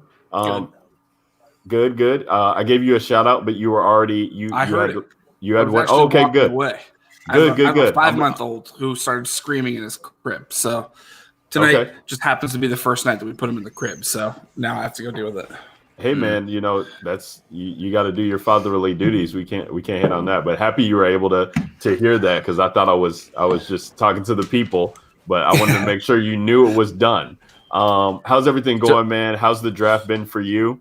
I mean, it's backwards. You can't really read it, but right here somewhere on my wall, it says the best pick in the draft was CeeDee Lamb. Boomer Sooner. Let's go Cowboys. Yeah. There you go. Good night for sure. Real quick before you make a mess in your pants, Justin. Travis May just shared this about Jordan Love in one of the group chats I'm in with him. Jordan Love's 2019 rankings among college football quarterbacks, adjusted yards per pass attempt was 85th, and he was first in picks. Seems like a legit stat for a first rounder. That is such a weird pick, man. I really don't get it, especially with his contract and everything that Eliot was talking about, and that is such a weird one. Because really nowhere that Aaron Rodgers is going to be traded to, right? Like, this isn't like a fucking pick and then trade Rodgers, rather. That's such a weird pick. At least it can't be now. Right? Every year that NFL teams prove is that it's a myth that they know what they're doing. I think this adds to the Matt LaFleur knows what he's doing myth as well. Matt LaFleur knows how to bang chicks, and that's it. I'm not mad at him for the first part, but I'm mad at him for the second part. Yeah, that's all he's got. Because they're gonna end up moving Rodgers, right? They have to, I think, now. Bro, they traded up for a quarterback that they can't play for 3 years. That's so weird. I'm like I said. I mean, we're here in Chicago. We're here for it. I mean, I love any type of drama that comes on Green Bay's head. Are we getting a running back here with Seattle? They gonna do it again? Dude, why don't they just take it? They were 33-1 to draft a running back. Here it is. Who the fuck is Jordan Brooks? Oh, here we go. Here's the shocker name that no one saw or heard or. Not only that, a defensive player from Texas Tech in the first round. Baltimore, I will fucking love you if you draft Josh Jones. If not, I'm gonna throw another X on my board. Dude, where did was what about Queen? Was Yonda inside or outside? Inside. Who? He was a guard. Okay. Did Brooks? Did Murray or Queen go? Murray went to Murray Murray went. Yeah. But Queen's still there, so that could be Murray Baltimore's pick.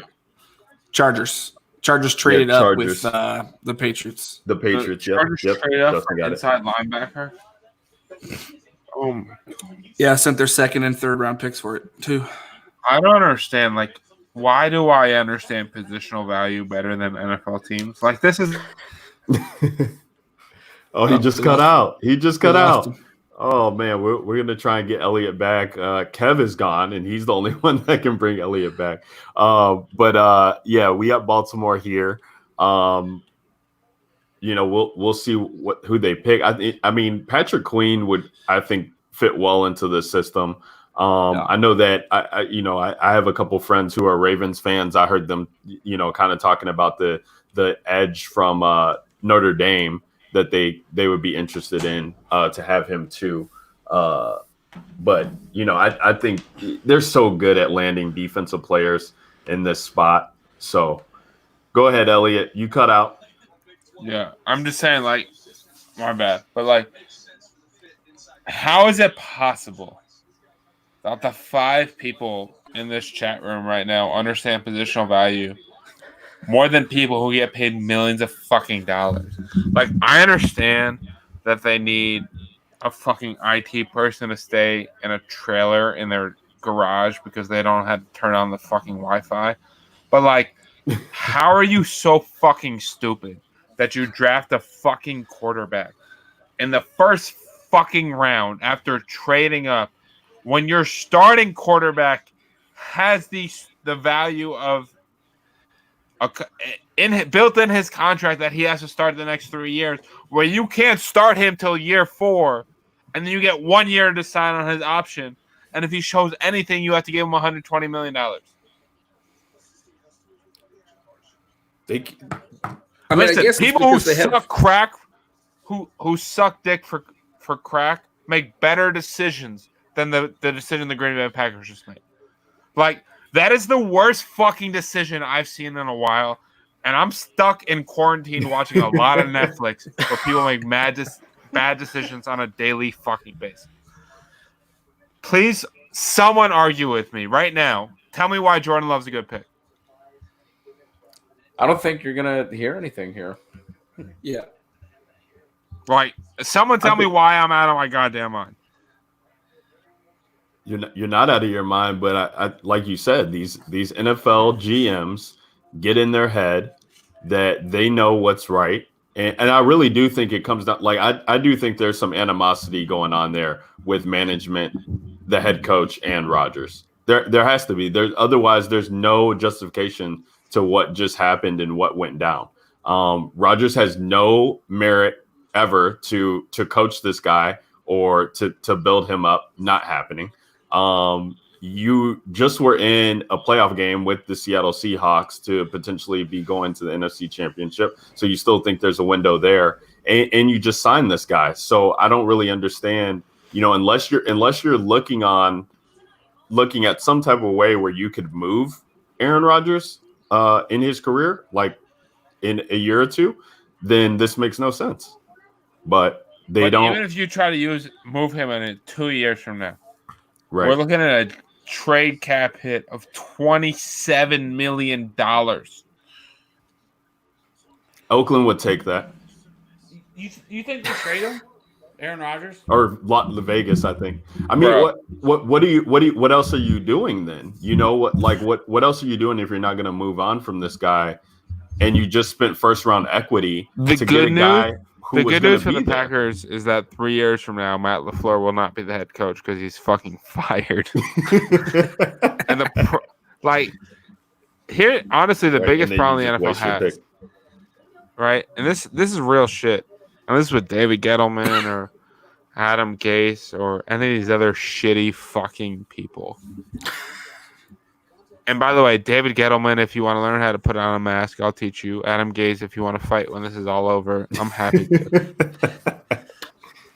And vice versa, by the way. That goes for both of them. But, when you make picks for 3 years from now, you are most likely picking for someone else. And then when someone else is on the clock 3 years from now and Jordan Love has played 0 fucking snaps, you know who they're going to look at? Someone hop on a Debbie League guy in this podcast because I don't fucking know, but it's going to be a quarterback. Because if Jordan Love has played 0 snaps 3 years from now, which if you look at salary cap, there's 100 million reasons why he won't play a snap. It makes no fucking sense.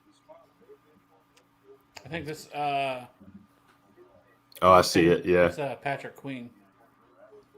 Hey, Patrick Queen, we did a mock draft with him yesterday. Couldn't figure out how to turn on the fucking live stream, so he's a GOAT. I'd love to have him on. I would love to get his take on Jordan Love. They're showing Antoine Winfield. I don't know why. Have we had a safety go yet? No. We haven't, right?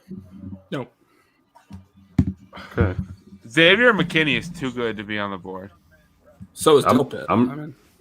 I'm really shocked. They just showed Winfield though, so that's interesting to me.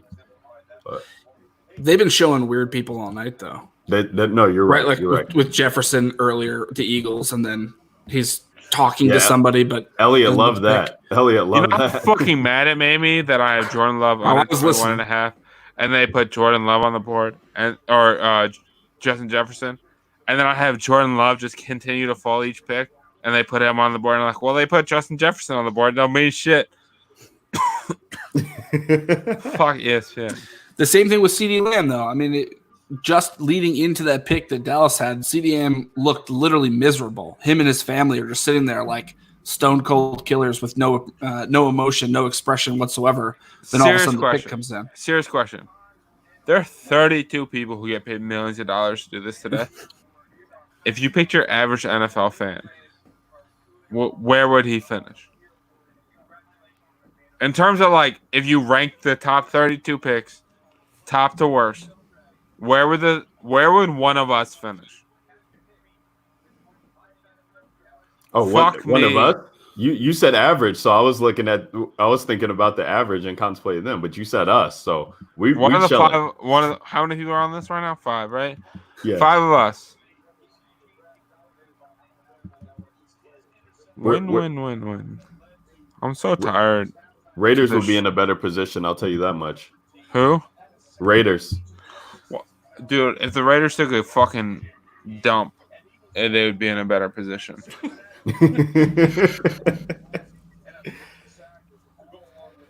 I don't even. Who did they take at 19?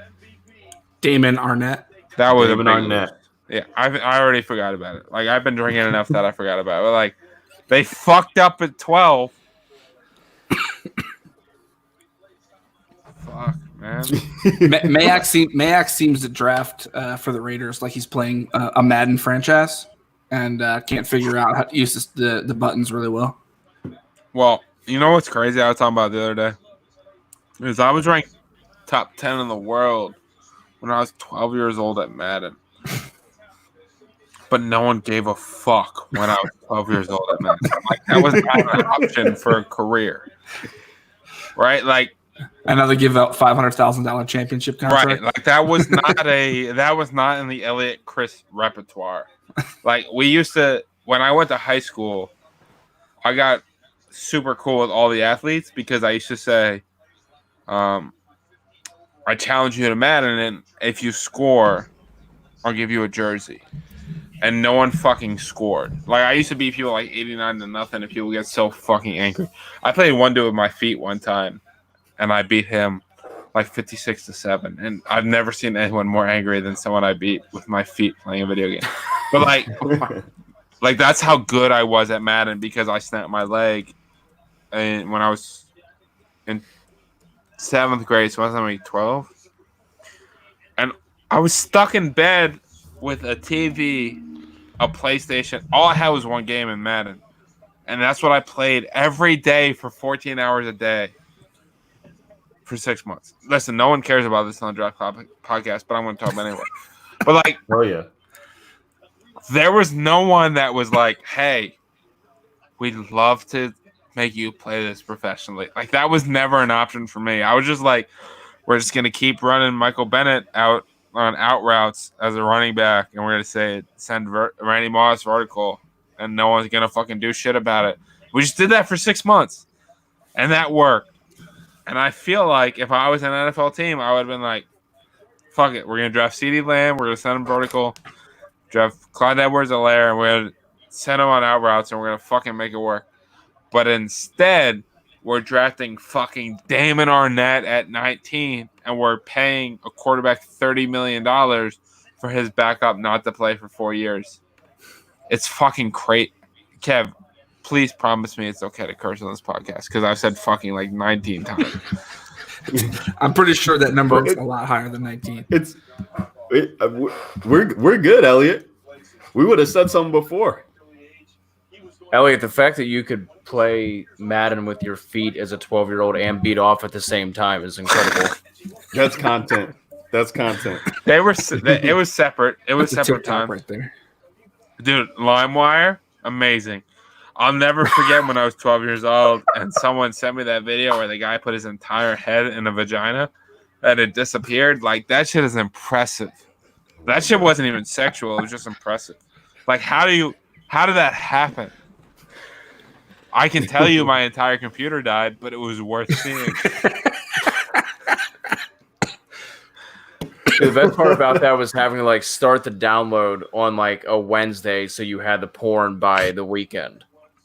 Dude, I used to get so excited when the video clip was more than 30 seconds. We're setting daily records. That was the goal. How old are you? We're venturing down a dangerous path, but I just want to just very seriously establish I don't care. Eliot, how old are you? Do I have to answer? Because I'm older than I want to be. No, there's a reason I'm asking. Do you remember back? I turned 30. Okay, I don't know. You might be old enough. Do you remember like whenever back in the day when like Cinemax, like you could actually like channels were still there, and like you could almost like make out something that's happening. So every once in a while you catch like a boob or something like that. That was like the best. We used to Channel 99. We used to have that shit on the TV, and my parents didn't pay for it.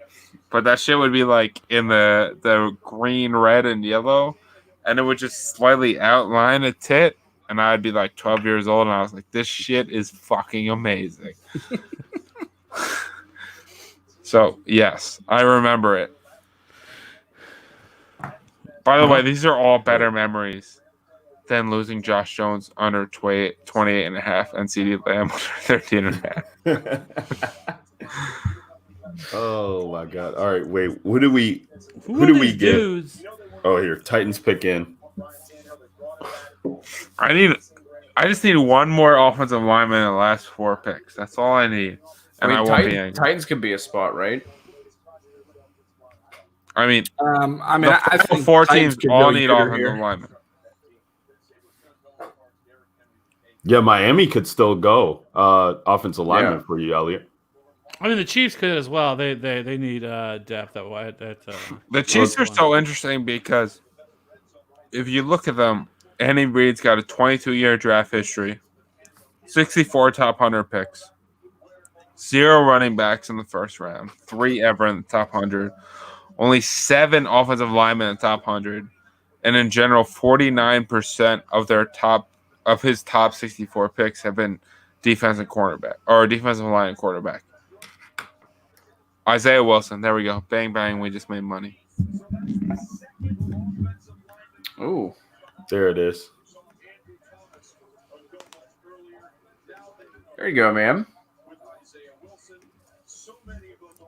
Now Miami back on the clock. What do they do?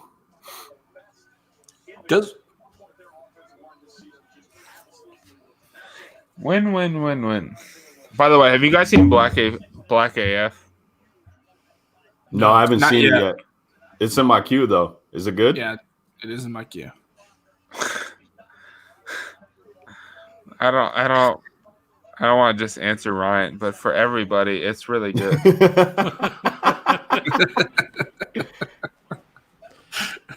For the I don't want to be a politician that's like, I have a black friend, right? Like that's not what this is. But my fiance. She's my fiance now, right? She said yes. Shout out to her for making terrible decisions. But my fiance is black, and one of my best friends works for Complex Magazine, and he wrote it up as like the director who does Black AF also does Blackish, right? And he's like, the only problem with Black AF is like it's funny as hell, but why does Mike Vrabel have these dude with a mullet? And I'm sorry, I was just gonna ask the same question. It is so weird, but he was just like, Black AF has the Blackish stuff where it's like, we're trying to explain black culture to people, right? Where I think there's certain parts of it that are awesome and certain parts that are overkill. Right, Ryan. Yeah, Ryan. I don't mean to overstep, but like, no, don't overstep. Let's hear it. My girl agreed, and so did my boy who works for Complex was the same one that said it. But in general, Black AF is funny as fuck. Like, it's fucking hysterical. As long as you cannot watch it and be like, I'm white, I'm gonna get offended as being white, you will have a great fucking time watching it. I won't have any problems with that. Right. Well, Ryan, this was the last part was not for you. The first part was for you. For sure. I mean, Blackish is definitely fallen off too in that regard, like you said. I mean, the first couple seasons were great, but then there's Blackish only so much of elite. that you could do that. Blackish was like a 10 out of 10 show. And then it got from comedy and I'm going to teach you about shit to I'm just going to teach you about shit. Right. And then he put all the comedy into Mixed Dish and whatever the daughter's show is. Yeah. But I don't watch that. If you watch Black AF, you learn that like his life, like Blackish is legit based on his life because he is just about him doing screenwriting. That's what's up. Crazy. Yeah, I'm gonna check that out because I definitely need a new show. Because I assume you guys have all watched Ozark here. Yeah. Ozark is elite as fuck. Elite. It is awesome. Yep, it is both. I just started Jason Bateman's other show, The Outsiders, on HBO. That looks super sick. Well, it's not really a Jason Bateman show after a couple episodes, but yes. Thanks for telling me the plot. No, Just completely ruined the whole show for me. He banged CD Lamb in the second episode. But on a serious note, it's good. I like to see that. As long as CD's wearing a star in his helmet, I'm good. I watched The Gentleman last night, and that's a good ass movie. It was good. Yeah. What is that? I've heard of that, I think, but I don't know. It's with Charlie Hunnam and Matthew McConaughey. Oh, yeah. That movie's cool. I don't know if you guys have seen the Ben Affleck basketball coaching movie. Oh, no. That one too. That one's dope. That's kind of what I got. So if you guys got Marvelous Mrs. Maisel is what we're watching. We just started recently. That's the ladies' pick. That's not bad. You guys ever watched The Last Kingdom? Yes. Last Kingdom's dope. The new season drops on Sunday, I think. Okay. Oh, fuck, man. Damn. They're going to drop that on the MJ and Westworld night? It's the 26th is when the new season. So, Sunday. My problem with Westworld is I have no idea if it's good because I like season 1. Season 2, I was like, I don't know what's happening. Yeah. And season 3, I was like, I feel like this is a movie, but I have no idea what's happening. Yep. Season 3 is a lot better than season 2 was, though. You got to admit. So I'm still giving it a chance. There's only like 2 episodes left though in the season. I'm giving it a chance, but yeah, then I'll record Last Kingdom though because I got to watch that Jordan next. So I got engaged March 14th. So right as the pandemic hit. All right, I rented out an entire bar in New York City for a rooftop. That did not happen. But like, Damn. Her whole family came up from Canada. We did this whole big thing. We ended up going to my parents' backyard, so it was slightly less cool than the original plan. But the moral of the story is a bunch of people came over and they gave me good TV show advice, so it was worth it. Also, fuck this pandemic, man. This shit is ass, bro. It just completely canceled my trip back home. I was supposed to fly into Newark next week, and I can't do that anymore. So, where are you from? I'm from like the Mahwah Ramsey area. I'm from Rockland you County, and I New York, are like but- 15 minutes from each other. Yeah, I live in Texas now, but yeah, I'm born and raised up there in North Bergen County. So, all right, so I'm from Essex. Okay, yeah. I live in Bloomfield right now. Okay, I actually my last apartment was on Bloomfield F. Oh shit! Yeah. So you know about good restaurants then? Yes. Yeah. Yes, sir. Because Bloomfield Ave got every fucking thing. Man. Everything. Like the best food you'll ever eat in your entire life. It's right there on Bloomfield Ave. Bro, Texas if you want to go Roadhouse. out on quarantine, if you Texas live in Roadhouse. like this is the area to live, man. Hey, They've got that rolls and bodega butter, though, from food. Texas Roadhouse is amazing. Dude, those rolls, man. I'm telling you, listen. I love it. I gotta be honest though, the whole drinking Y'all got Applebee's night too? is getting it's catching up to me. The whole drinking what? Every quarantine night, because every night is quarantine night. Like we're starting to hit. It's just nighttime and we're drinking. Like it's not. Let's do better, Eliot. But we haven't reached the let's do better, Eliot part. What's been your go-to drink? So my go-to drink is tequila if I'm not drinking white wine. Like I don't drink beer at this point in my life. I mean, when I was 21, 22, I drank so much beer. So much. Like me and my boy used to buy 230s and we'd play Madden against each other for 2 hours. Each finish a 30 and then go out to the party. Beat off on each other? Yeah, like no, we wouldn't beat off on each other. I love how serious your reaction was, Eliot. Like, nah, man, of course not. Come on, What are you man. talking about? Fucking asshole. Why would you ask that? I mean, I tried shoot or shoot, but Shoot or shoot. Oh shit. But like at this point in my life, I basically just drink white wine and tequila. And one thing I've learned is, by the way, You're in cultured quarantine, now? tequila with pineapple juice and like some 151 Malibu rum. yeah Pineapple juice. No, not 151, Kev. We are not. I know America. Caribou Lou. Hey, there you go. But it's with like a little bit of spice on the top. That shit is fucking perfection. I've also You drink I finished martinis an now? entire bottle of 1942 tonight, just so everybody knows. So you guys can see that no liquors in here, right? It looks like you're out. It looks like you need some more. Well, I got this, so we're gonna finish this, and then tomorrow. I have a huge tradition of waking up Friday morning and feeling terrible. So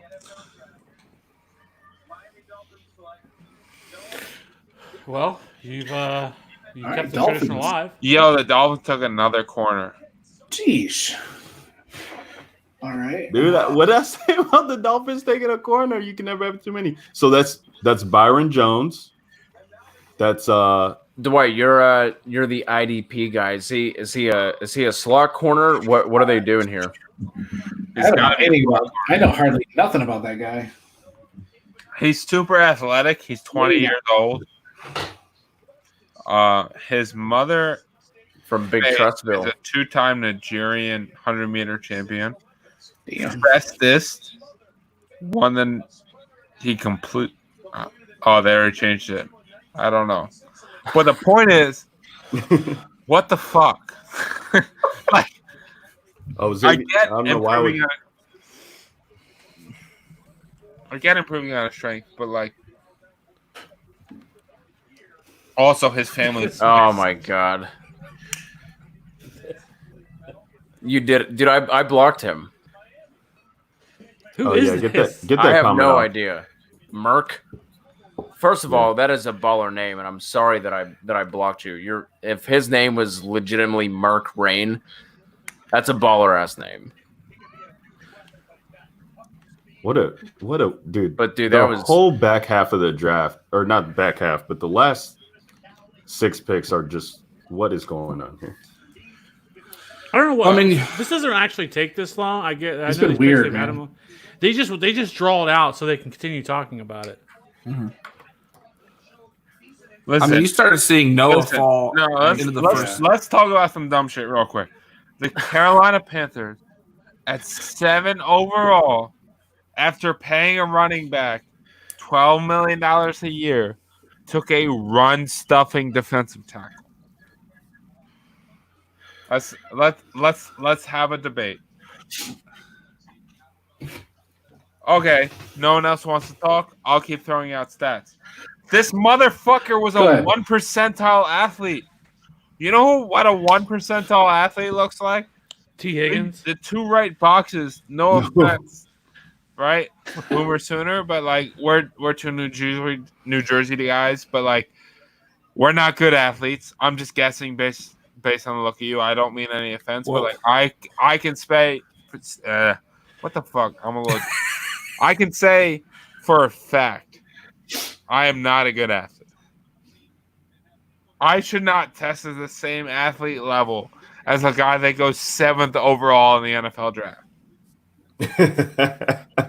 Please, someone argue with me. You think you can move him off the line? No. But I think NFL players could. Yeah, I was shocked they didn't replace Kuechly with Simmons. They should have went Simmons. At least, yeah. Kev, for the record, you beating me off the NFL off a line of scrimmage should not be the definition of going first round in the NFL draft. What are the Vikings going to do here with this pick? Josh Jones? Yeah, that'd be a good pick. I just hope the Chiefs trade out of the Wouldn't pick. it be That's what I Fulton? want. That would be. Yeah, I'm surprised Fulton or Gladney hasn't gone yet. Both. I mean, my immediate thoughts, it's got to be Fulton, right? I mean, he's the best one. He's better than Gladney in my estimation. I agree. Yep. Jeff Gladney, there it is. Yep. Oh, I guess I was wrong. All right. I really need the Chiefs draft defense right here. The show Hey, reduction. Kev, what are you hoping for, man? They trade out?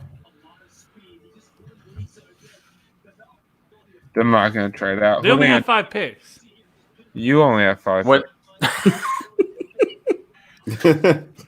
You're a huge embarrassing failure. All right. Kev, I don't know Kev. who I clicked out of the window, but you sound like my girlfriend. And I don't appreciate it. Fiance. I'm sorry. Yeah, I was gonna say, which one is it? Yeah, you gonna have to figure that out soon, quick, man. Oh shit, T. Higgins. That shit hit over 30.5. 210, bitches. Nah. Dude, I can't believe I literally got the best line on all the bets and I lost money.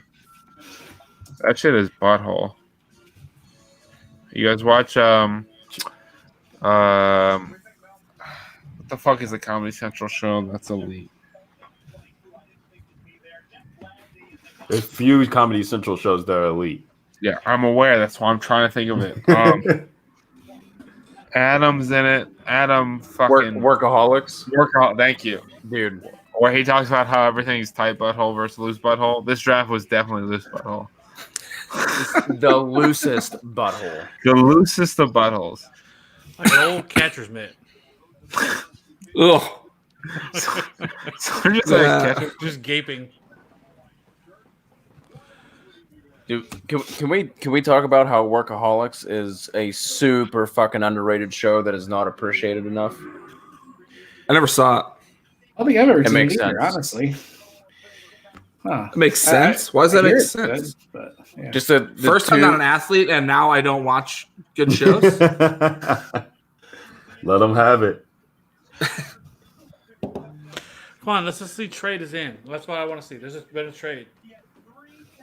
I mean, it could be McKinney, right? I mean, you guys need a safety. A lot of people have Swift. Kev, if you guys take a running Zach back, Moss. I will Zach drive Moss. to your house and cough in your face. I don't think I have corona, but I'm just in case I do. I just want you to know. I don't want them to take a running back either. That just doesn't make any sense. For the record, Dude, Kev, if I this love is you. Zach, if this is Zach Moss, Kev is I'll a fucking log Kev. off and end this stream right motherfucking now. I would love that. By the way, I love that Andy Reid's just out here in a fucking Hawaiian shirt with a fucking walrus mustache. He's staying on brand. Yeah, he's just is he's on out here brand. not caring. If they draft a defensive player and it's not a running back, we're all good. And then at the end of the day, like, my bets were good, and we're about even. Kev, when's our next pick? You said you wanted them to trade back. When are they? When's their next one after 32? I think they don't. I don't think they have their own pick, but they have the 49ers pick. I think that The Chiefs? Yeah. Well, like in the second or third. For the record, if they took a Xavier McKinney right now to match him up with Matthew, that's an elite pick. Like, that's who I know a lot of people have mocked Rice Blacklock to him, Ross Blacklock to him.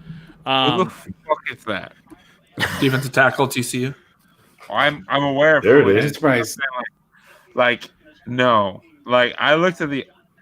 But then again, I just made all the bets based on the best odds, and I fucking lost money. So fuck me, right? What was McKinney out of the first round, Elliot? Do you know? He was minus 1,000 to go first round. Oh my god. He was. I would like Epinesa here, or Gross even. McKinney's. But the thing about McKinney is, like, he's like a linebacker that plays safety that can play free safety. If you match him up with Tyrann Mathieu, you would. That shit is Yeah, but they already have Juan Thornhill. They just You have drafted- Juan. So it doesn't make any sense for them to say. I guess you could, because they do move the Honey Badger up into nickel and slide.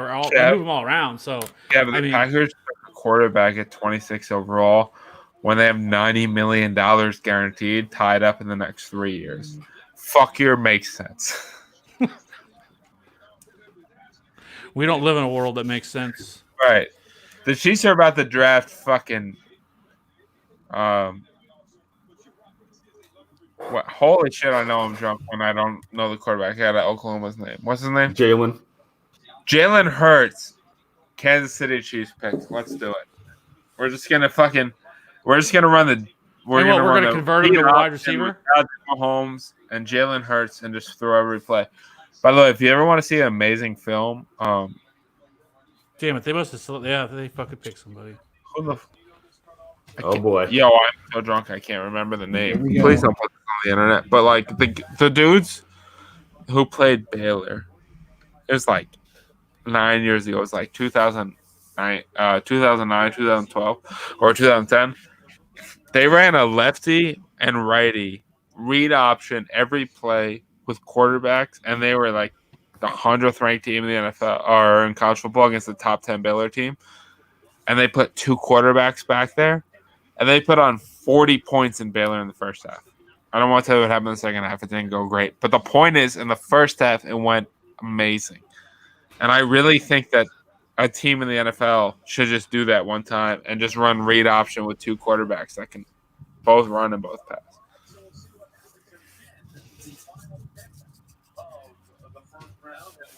Pick us in. Kev, tell me, running back, offensive line, or defense? I think it's defense.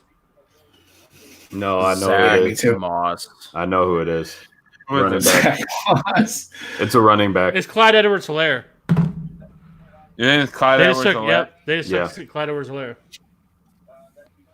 101, baby. What? Yep. Oh way. If Clyde Edwards-Helaire does go here, what is he in Dynasty? It's not that he isn't. 101. He did. It's already happened. In Superflex Dynasty, is it 101 or 102? 101. Oh. Superflex, I'm still 102. I think you still got to put Burrow at 101.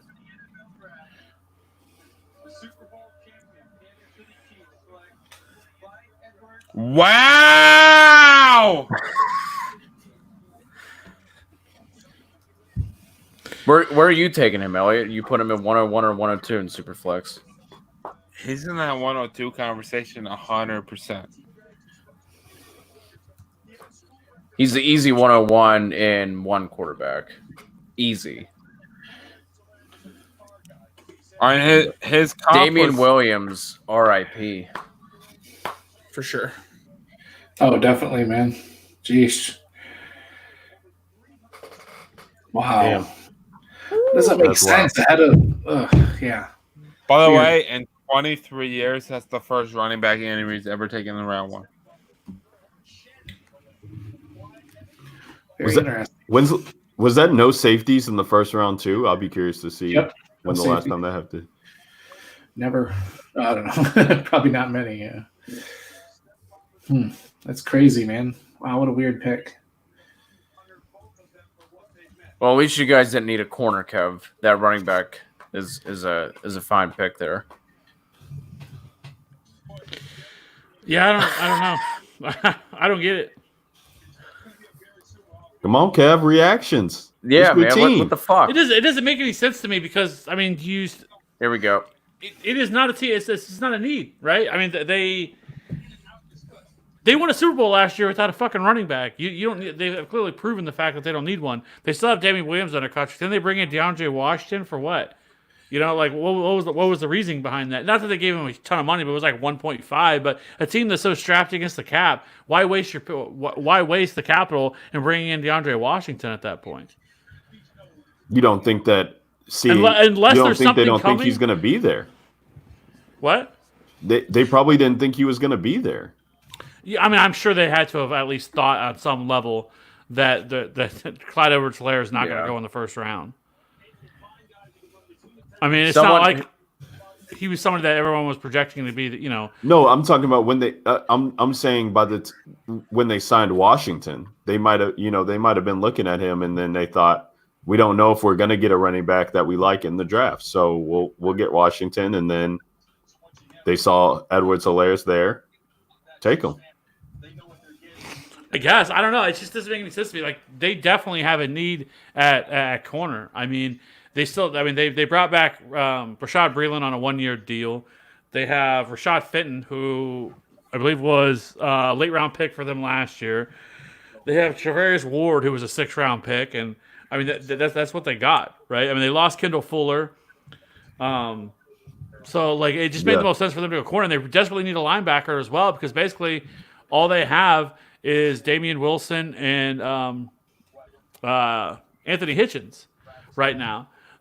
So I don't know. I mean, I know they still have more picks left, but there was so many other areas I think they could have went here with this pick, and it just seems like a wasted pick. Now I'll say this: I think there are teams that 100% they're going all in for this next year. Like that's what they're looking at. They've brought back I think 11 of 20 or 11 of 12 on offense because they went out and they brought back.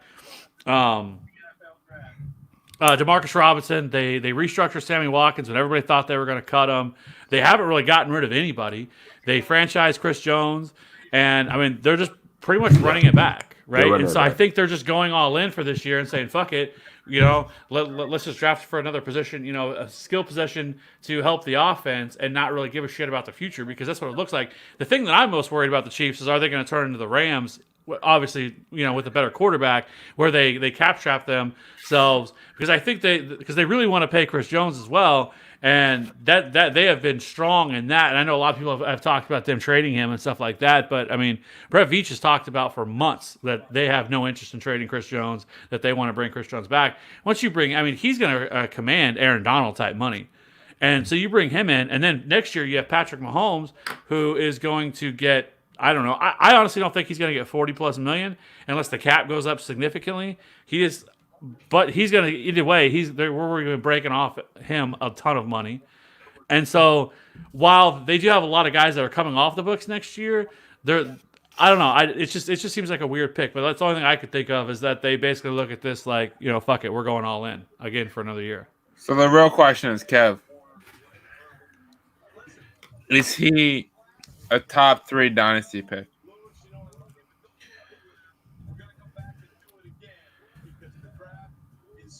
Yeah, I mean, I think you'd have to say, yeah. I mean, look at the running backs. It's hard to argue against, right? Like, that's the Chiefs are the nuts fucking spot.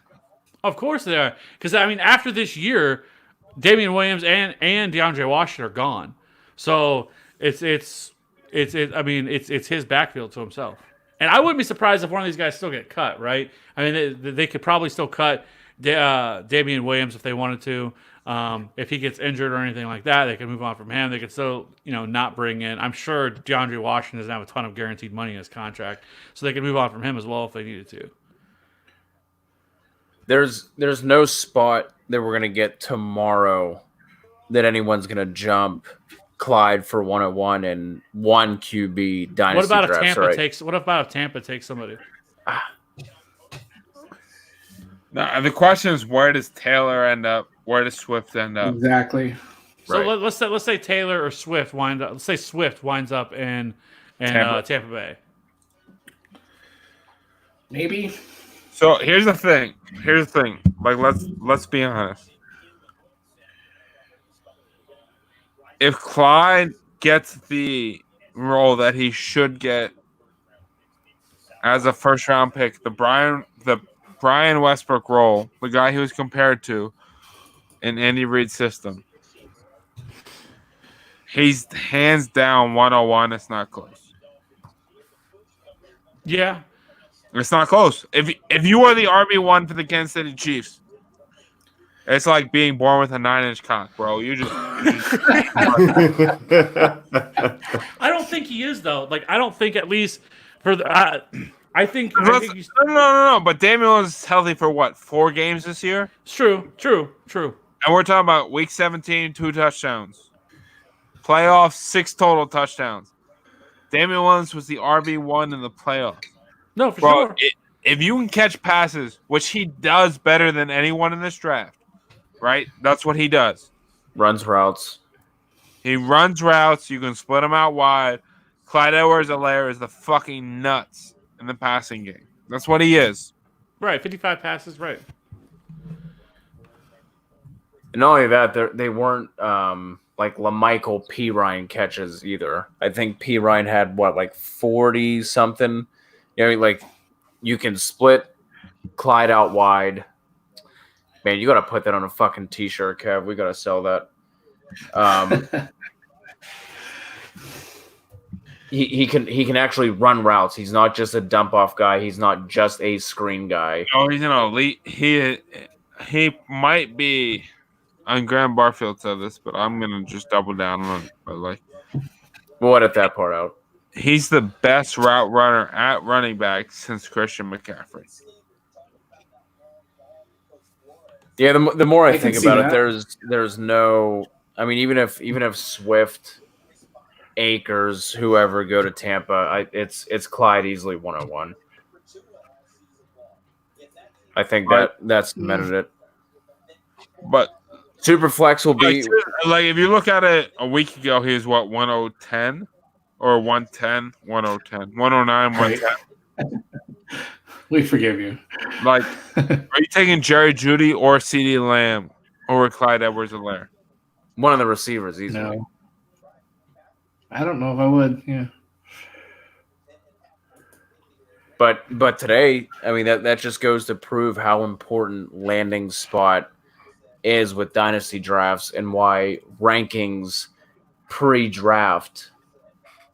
If you want to do them for yourself to give yourself an idea of where you feel about guys and how you feel about guys, that's fine. But if you're putting out true rankings of this is how it is, to me, it doesn't make sense. There were a few people who had Clyde as RB1, but I don't think anyone had him really as 101.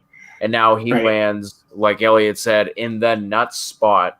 And if he gets that role, that Brian Westbrook role, it's not even a discussion. There might even be a conversation to be had for a super flex for him to go 101. I think that's probably the more interesting conversation. One quarterback, it doesn't fucking matter. It's Clyde and then everybody else. Maybe if Swift goes to Tampa, he's kind of like in that like close 102 range, but it's still easily Clyde and nobody else. So in super flex, I think that's the closer conversation. For the record, I did take Clyde Edwards-Helaire at 12-1 to be first running back taken. There you go. That being said, I really would have preferred one pick later because I had Chiefs at -182 not to take an offensive player and no running backs going first round. So, like, if he would have been the first pick of next round, we would have been happy. But the good news is, I just looked at the numbers, and my fiance is not going to break out with me tomorrow, so we're all good. All right, that's great news.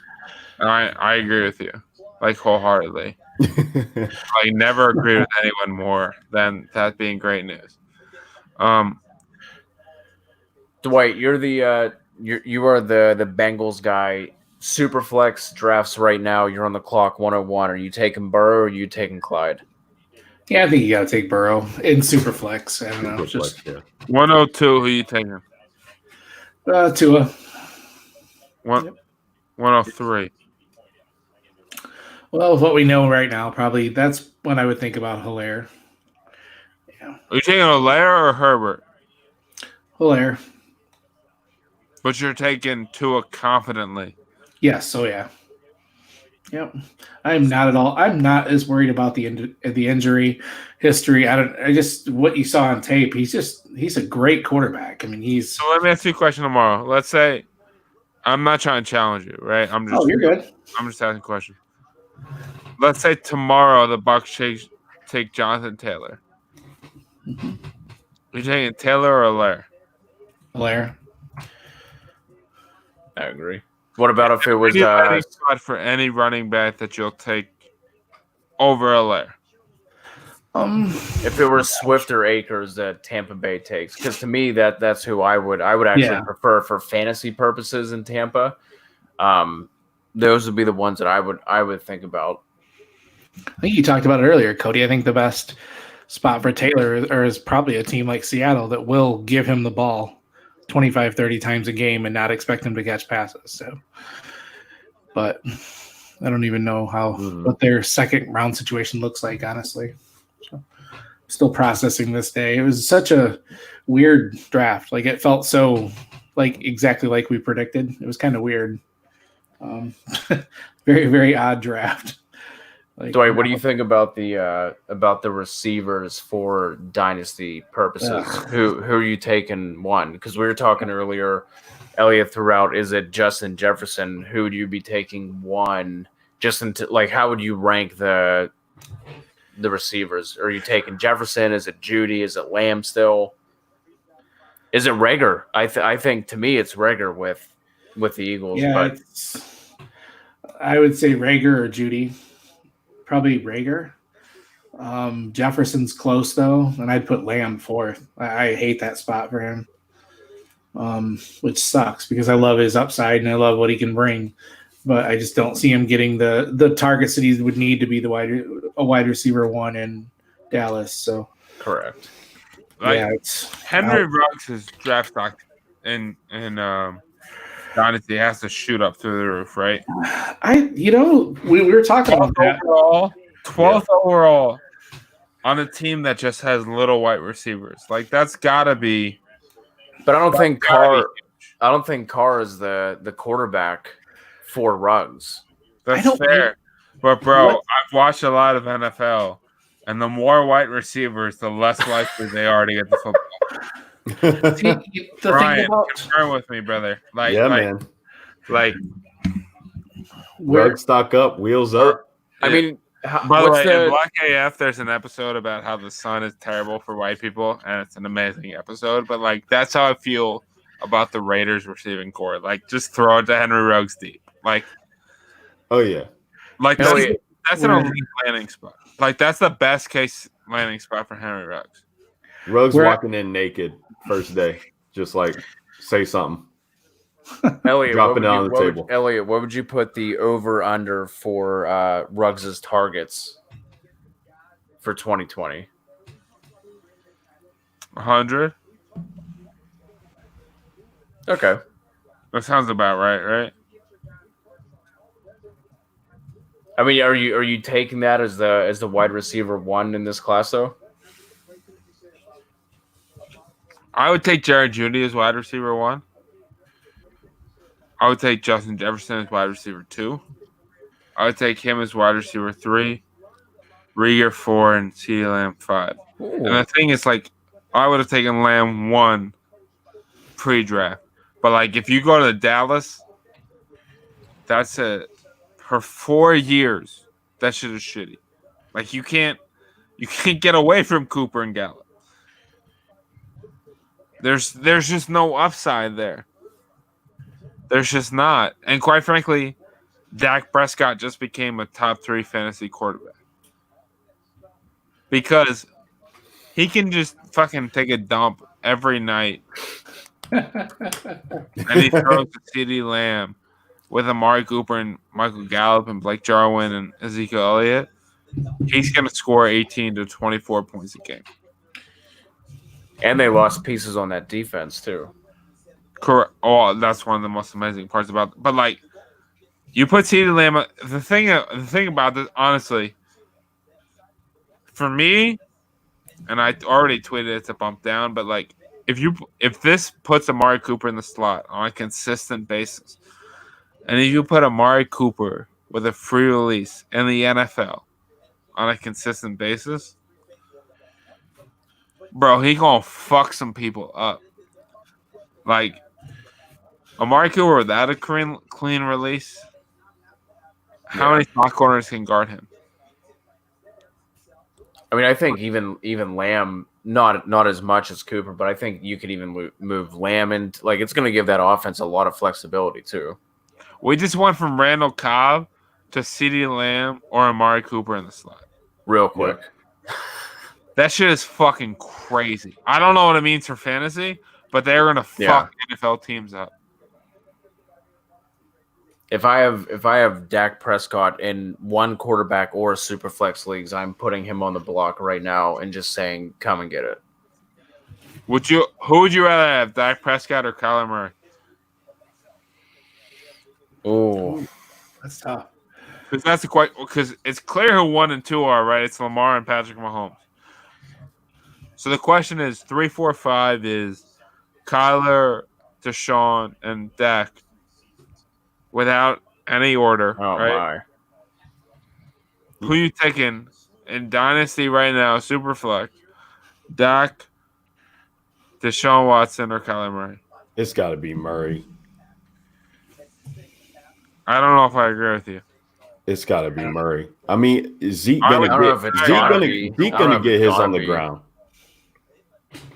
Yeah, but you also don't sign Cooper, bring in CeeDee Lamb, have Gallup to just hand it off to Zeke 25, 30 times a game. In the red zone, though. That offensive line is breaking down. Oh, my. Yeah, I'd have to go Dak. Like, Kyler's got the upside. I just don't fully trust that offense and that organization yet. Dak's got break the league upside. Dak has QB1. I broke the fucking league upside. I feel like the Dallas offense has just turned into I would rather invest in Dak, like in redraft and dynasty. Like I'd rather invest in Dak than try to pick which piece I want in the receiving game. Mm-hmm. You know what I mean? Like I want the watering can, not one of the plants. If that makes sense. That's a great analogy. That makes perfect sense. Yeah, man. I mean, I think they're both great. I just love what Arizona is trying to do offensive schematic wise. That That Simmons. They're running that so many Simmons fucking plays piece, still. man. That Simmons pick was bad. By the Yeah. way, I'm just gonna say Simmons is an elite talent. He's Yeah. elite. They But you needed can't Wirfs. protect your quarterback, and Wills, Wirfs, and Becton are on the board. But even with Simmons though, does Arizona have a better defense than Dallas? No. And they're running plays out the ass. So like, bro, just here's the thing, and I hate to be the one that teaches NFL teams this, but like, if you're just good at something, it's okay to be better at it. Like that's allowed, right? Like, yeah, you have DeAndre Hopkins, Christian Kirk, and Larry Fitzgerald. It's allowed to protect Kyler Murray. Like, that's allowed. Like, just be like, yo, we're just gonna make sure this little motherfucker doesn't die, and we're gonna throw passes to DeAndre Hopkins. That's allowed. And instead, they were like, yo, we're just gonna get a linebacker that can also play safety and just be elite. And like, I get it. Also, the two worst picks of the first round are Jordan Love, and I'll say it because fuck it, I don't care. What's the fucking worst takes quote? That shit. It's either got to be Simmons or that cornerback, the second cornerback that no, you're right. Third worst pick of the draft. Damon Arnett is the second worst pick of the draft. Jordan Love is the worst pick of the draft. The third worst pick of the draft is fucking Derek Brown by the Carolina Panthers. Like, you don't take a bottom 5 percentile athlete whose upside is stopping the run at 7th fucking overall. You just don't. I would love to hear a counter argument. Go ahead. I don't have a counter, but he was talked about being like a top 3 guy, wasn't he? Like some people had him going to Detroit at 3, right? Yeah, but I watch porn stars who suck good dick. I'm not taking him top 3. he's a better pick than Noah to Miami, the cornerback to Miami. That's fair. So he's a bottom 4 pick. But in the top 8. But like, here's the deal. All right? Like, let's just talk. Let's be real on some real shit. Like, Tua, his hips may or may not work. Right? Shout out to his girl if his hips work. I'm really happy for him. But like, if you're the Dolphins, why the fuck are you not going up and getting Tristan Wirfs? Like, he was picked at 13th overall. You have all the picks. Go protect that man. Yep. Get Tristan Wirfs, get Cesar Ruiz, and just say, Tristan, y'all, you go out here, you fuck bitches, you complete passes, and we got you. Yeah, I mean that was head scratching, man. I don't really get it. Listen, I don't even know who they have online right now. Well, congratulations, they have. I don't even know who they take at 8. Who they take at 18? Austin Jackson. Austin Jackson, yeah. Yeah, that's who they have on the line. Like, they got butthole, bro. Which, by the way, is better than the Jets. The Jets have loose gaping butthole. That's the entire Jets roster. It's not great, dude. A loose gazing butthole. Yes. Shout out to Jamal though. I don't even know he'll be on the team tomorrow. I was gonna say he's been Hopefully trying he's to a get Cowboy there. by the end of the day tomorrow. Bro, the Jets have, if we count right now, 2.5 good players. They have Becton, if we count him as a good player, Jamal Adams, and half of Sam Darnold because we don't know yet. That's the team. You need 53 players, and they What have. about Le'Veon Bell? Kevin's awake. Yeah. Kevin, based on last year, he runs in the wrong direction. Based on TJ Mosley's contract, that's not good. But even if we count them, we're talking about 4.5 of 53. Does Chris Herndon count as a half to make that 5? Chris Herndon is 100% drunker than I am right now. I don't know what he's doing, but I'm 100% sure he's drunker than I am. Is Ryan putting his balls against the screen right now? Is what I want to know. Does he realize he can just turn the camera off? Like, he just click stop cam? Ryan. That's all you gotta do, man. You can go do whatever you gotta go do. We're just getting some balls up in the screen right now. Just teabagging us. Apparently. Social distancing teabag brought to you by Ryan Alexander. All right, guys, I gotta go. I gotta get up in 6 hours for work, so I just wanted to get on and hear Eliot ramble for a half hour. It was. I appreciate, honestly, if you tuned in for the fact that I would say some dumb drunk shit, right? That is an elite reason to tune in. Like, you're where do you one think of that the would place on Americans, Vegas? Do I you think, appreciate you. Minus 5,000. That would been like minus 1,500 or something like that, minus 2,000. Elliot was gonna say some dumb shit. They asked me to go on the radio tomorrow morning, and that is not gonna go well. Like, I am. Where are you gonna be? What are you gonna be on? 30, right? I'm 30 now, which means since 20, this is 10 straight. Assuming it happens tomorrow, 10 straight years, I've had to sit down in the shower on round 2 of draft day where I'm just trying to recover. It has not gone well. You got to keep it straight going, man. Come on. But I've got people on my Twitter mentions like you're a fucking idiot, so it's always fun. The real question is do you look like the Arrested Development gif of just the uncontrolled sobbing in the shower? That's what we need to know. Honestly, my whole goal in life is just to fight someone in Bill's Mafia. That's like all I want. Like I don't know how big do you think I am based on looking at my video?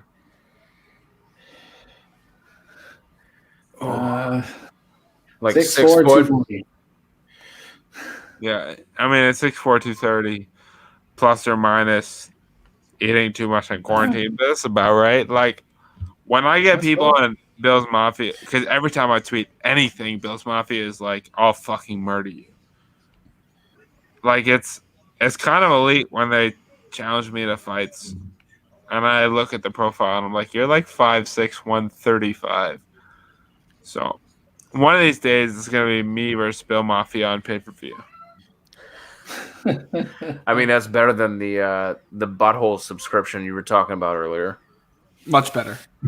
Honestly, it may be a 2-part subscription.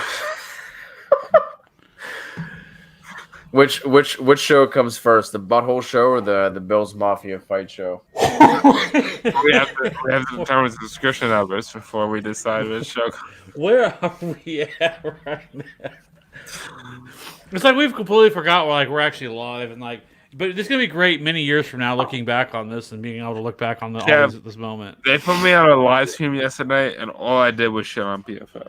Like all I did, like someone took a kicker, and I was like, "Well, shit's bet to PFF. That shit is still better than the guy that took the running back."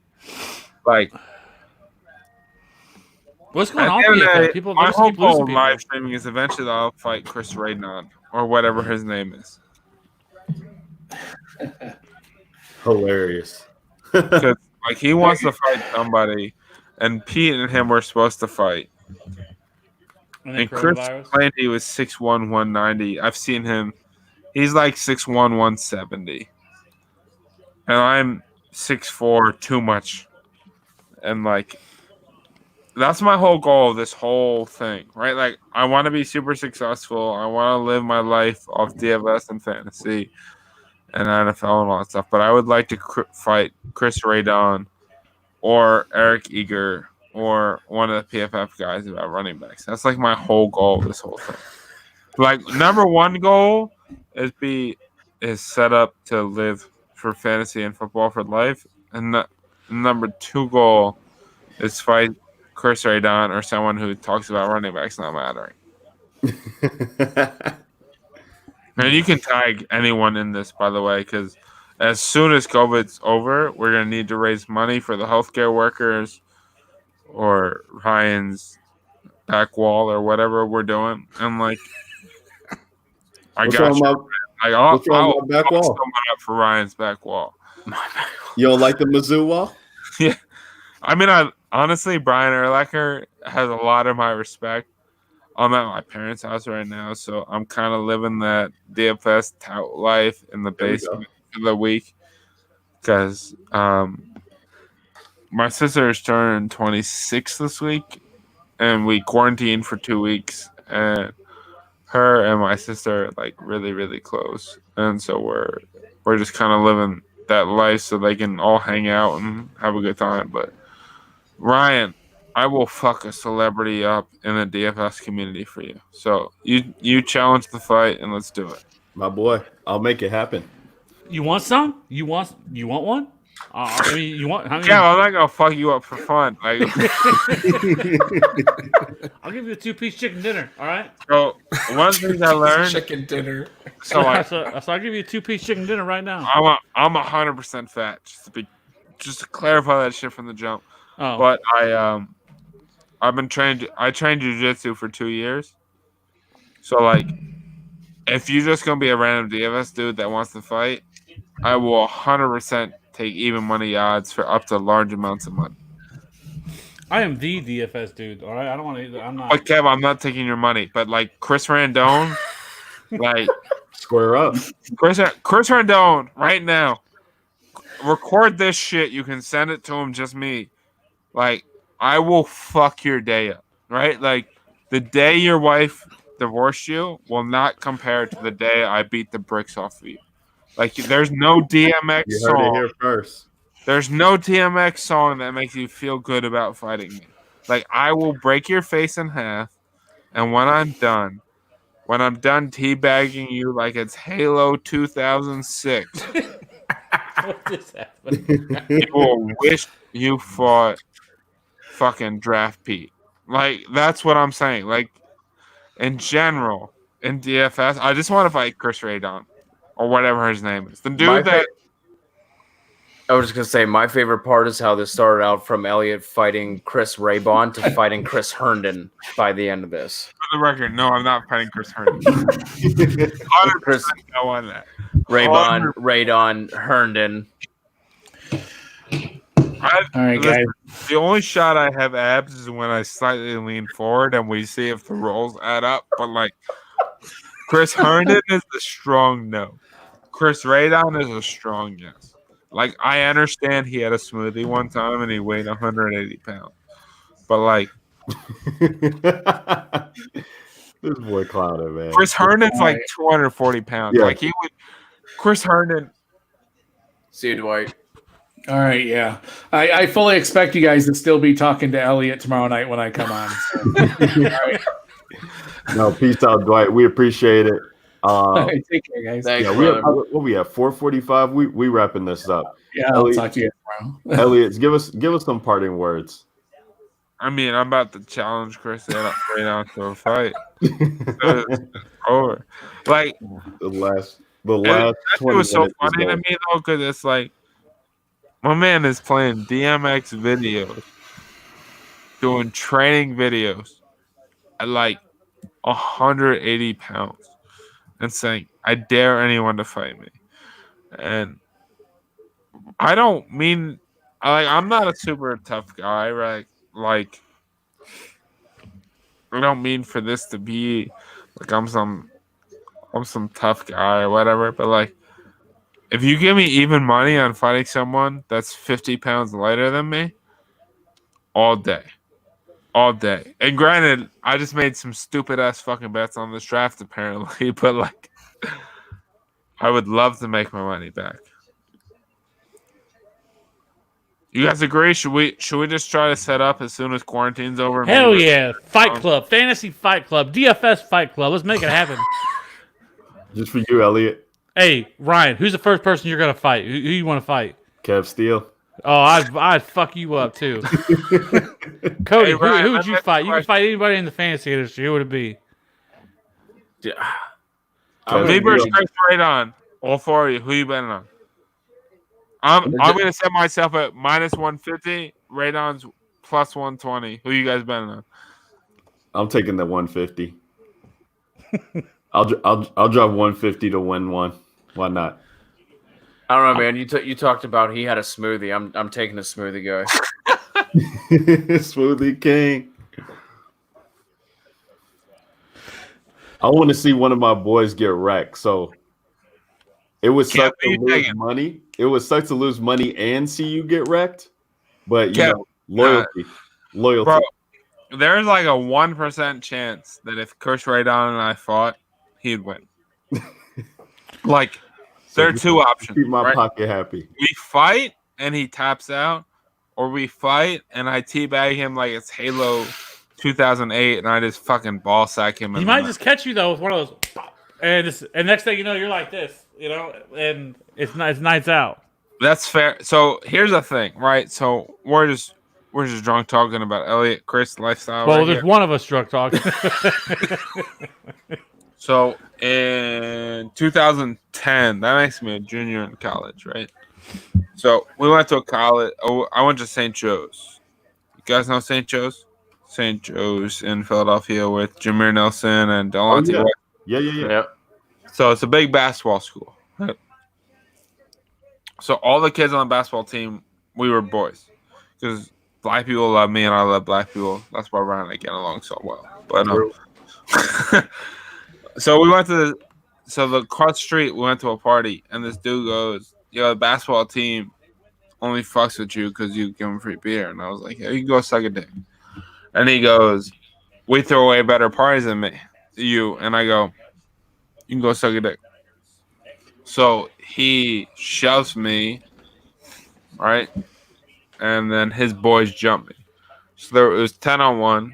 I put 3 in the hospital before it was all said and done. And then it was all over. But what I learned was you can punch me in the face and it take a lot to knock me down. The moral of the story is Chris Raybon, I will fuck your day up. Like, that's Elliot, the whole why are you moral of fucking the with story. 16-year-olds? Why are you fucking around with some little kids? No, these were grown. Oh, they weren't grown men. They were slightly grown men. They were grown enough to drink beer, not grown enough to fight. Well, I mean, yeah. But the All moral right, of the story, we got to close this thing down. We were going now for almost 5 hours. But I'm saying we can challenge Chris Radon to fight. Yeah, let's do it. Hey, put it out on Twitter right now. You want to? You don't got a hair on your balls. You wouldn't do that. Right now, what do you want to say? Say whatever. Say what's on your heart to him. Ain't no chance. Let's Chris Radon on Twitter. Ain't no I don't chance. know. I'm not sure. Someone Not in look the it up. DMs on the timeline. Hey, while Elliot's doing that, No. Someone give me the timeline. Because I'm going to challenge him right now. I don't know what it is. Because is it like CRIS or CHRS? I don't know. He might have, he has Someone everyone give blocked. me his timeline. Holy shit. I just dropped the mic. Someone give me his timeline. It is just at Chris Raybon. CH. No, that's the wrong Raybon. That's the wrong person. What? That you're thinking of Chris. He's not saying Chris Raybon. He's talking about Chris Randone. Someone give How me the the fuck at. was I supposed to know that? Someone give me the at. He's been No, talking it's about Chris Randone. It's at Chris Randone. Because Elliot likes black people. That's why you're supposed to know that, Cody. CHRIS I guess that's my bad, Ryan. He's been talking about the 3 black people he knew all pod long. First off, it's not the 3 black people. Only black people are invited to my wedding. I'm serious. You think So, it's funny? fuck my you, girl's Kev. black. This shit. Are we still live? Because I can't say this shit live. Oh, it's live. It's Oh, definitely yeah. All right, still well, live. fuck it. Because we're gonna have 2 kids, and then we're gonna adopt the fastest 40 time. Ain't no way you gonna have little Henry Ruggses, Bro. You gonna have little Hunter Renfros. Well, I honestly think it's a little fucked up that she gonna make all the kids race. We're still not sure. We bought a dog though.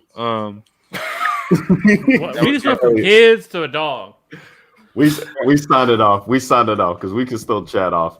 Oh my goodness. First day draft 1 in the books. My goodness, it's been a wild one.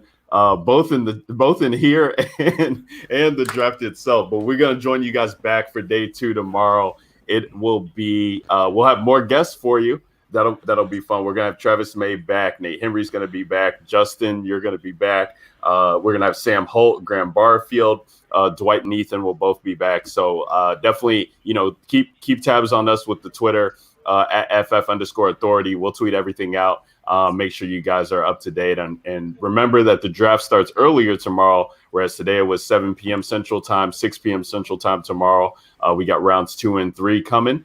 And I don't know what else to say. It's been a fun ride for Fantasy Rat 13 and Cody C. Kutzer FF. Myself, Ryan Alexander _W, Eliot Crist for spending so much time with us the last 3 hours at Eliot Crist. That's Eliot with 1 T. And then Boomer Sooner Nation down there, Justin, my friend Justin Mandaro. You're going to be on earlier with us tomorrow, right? So, yeah.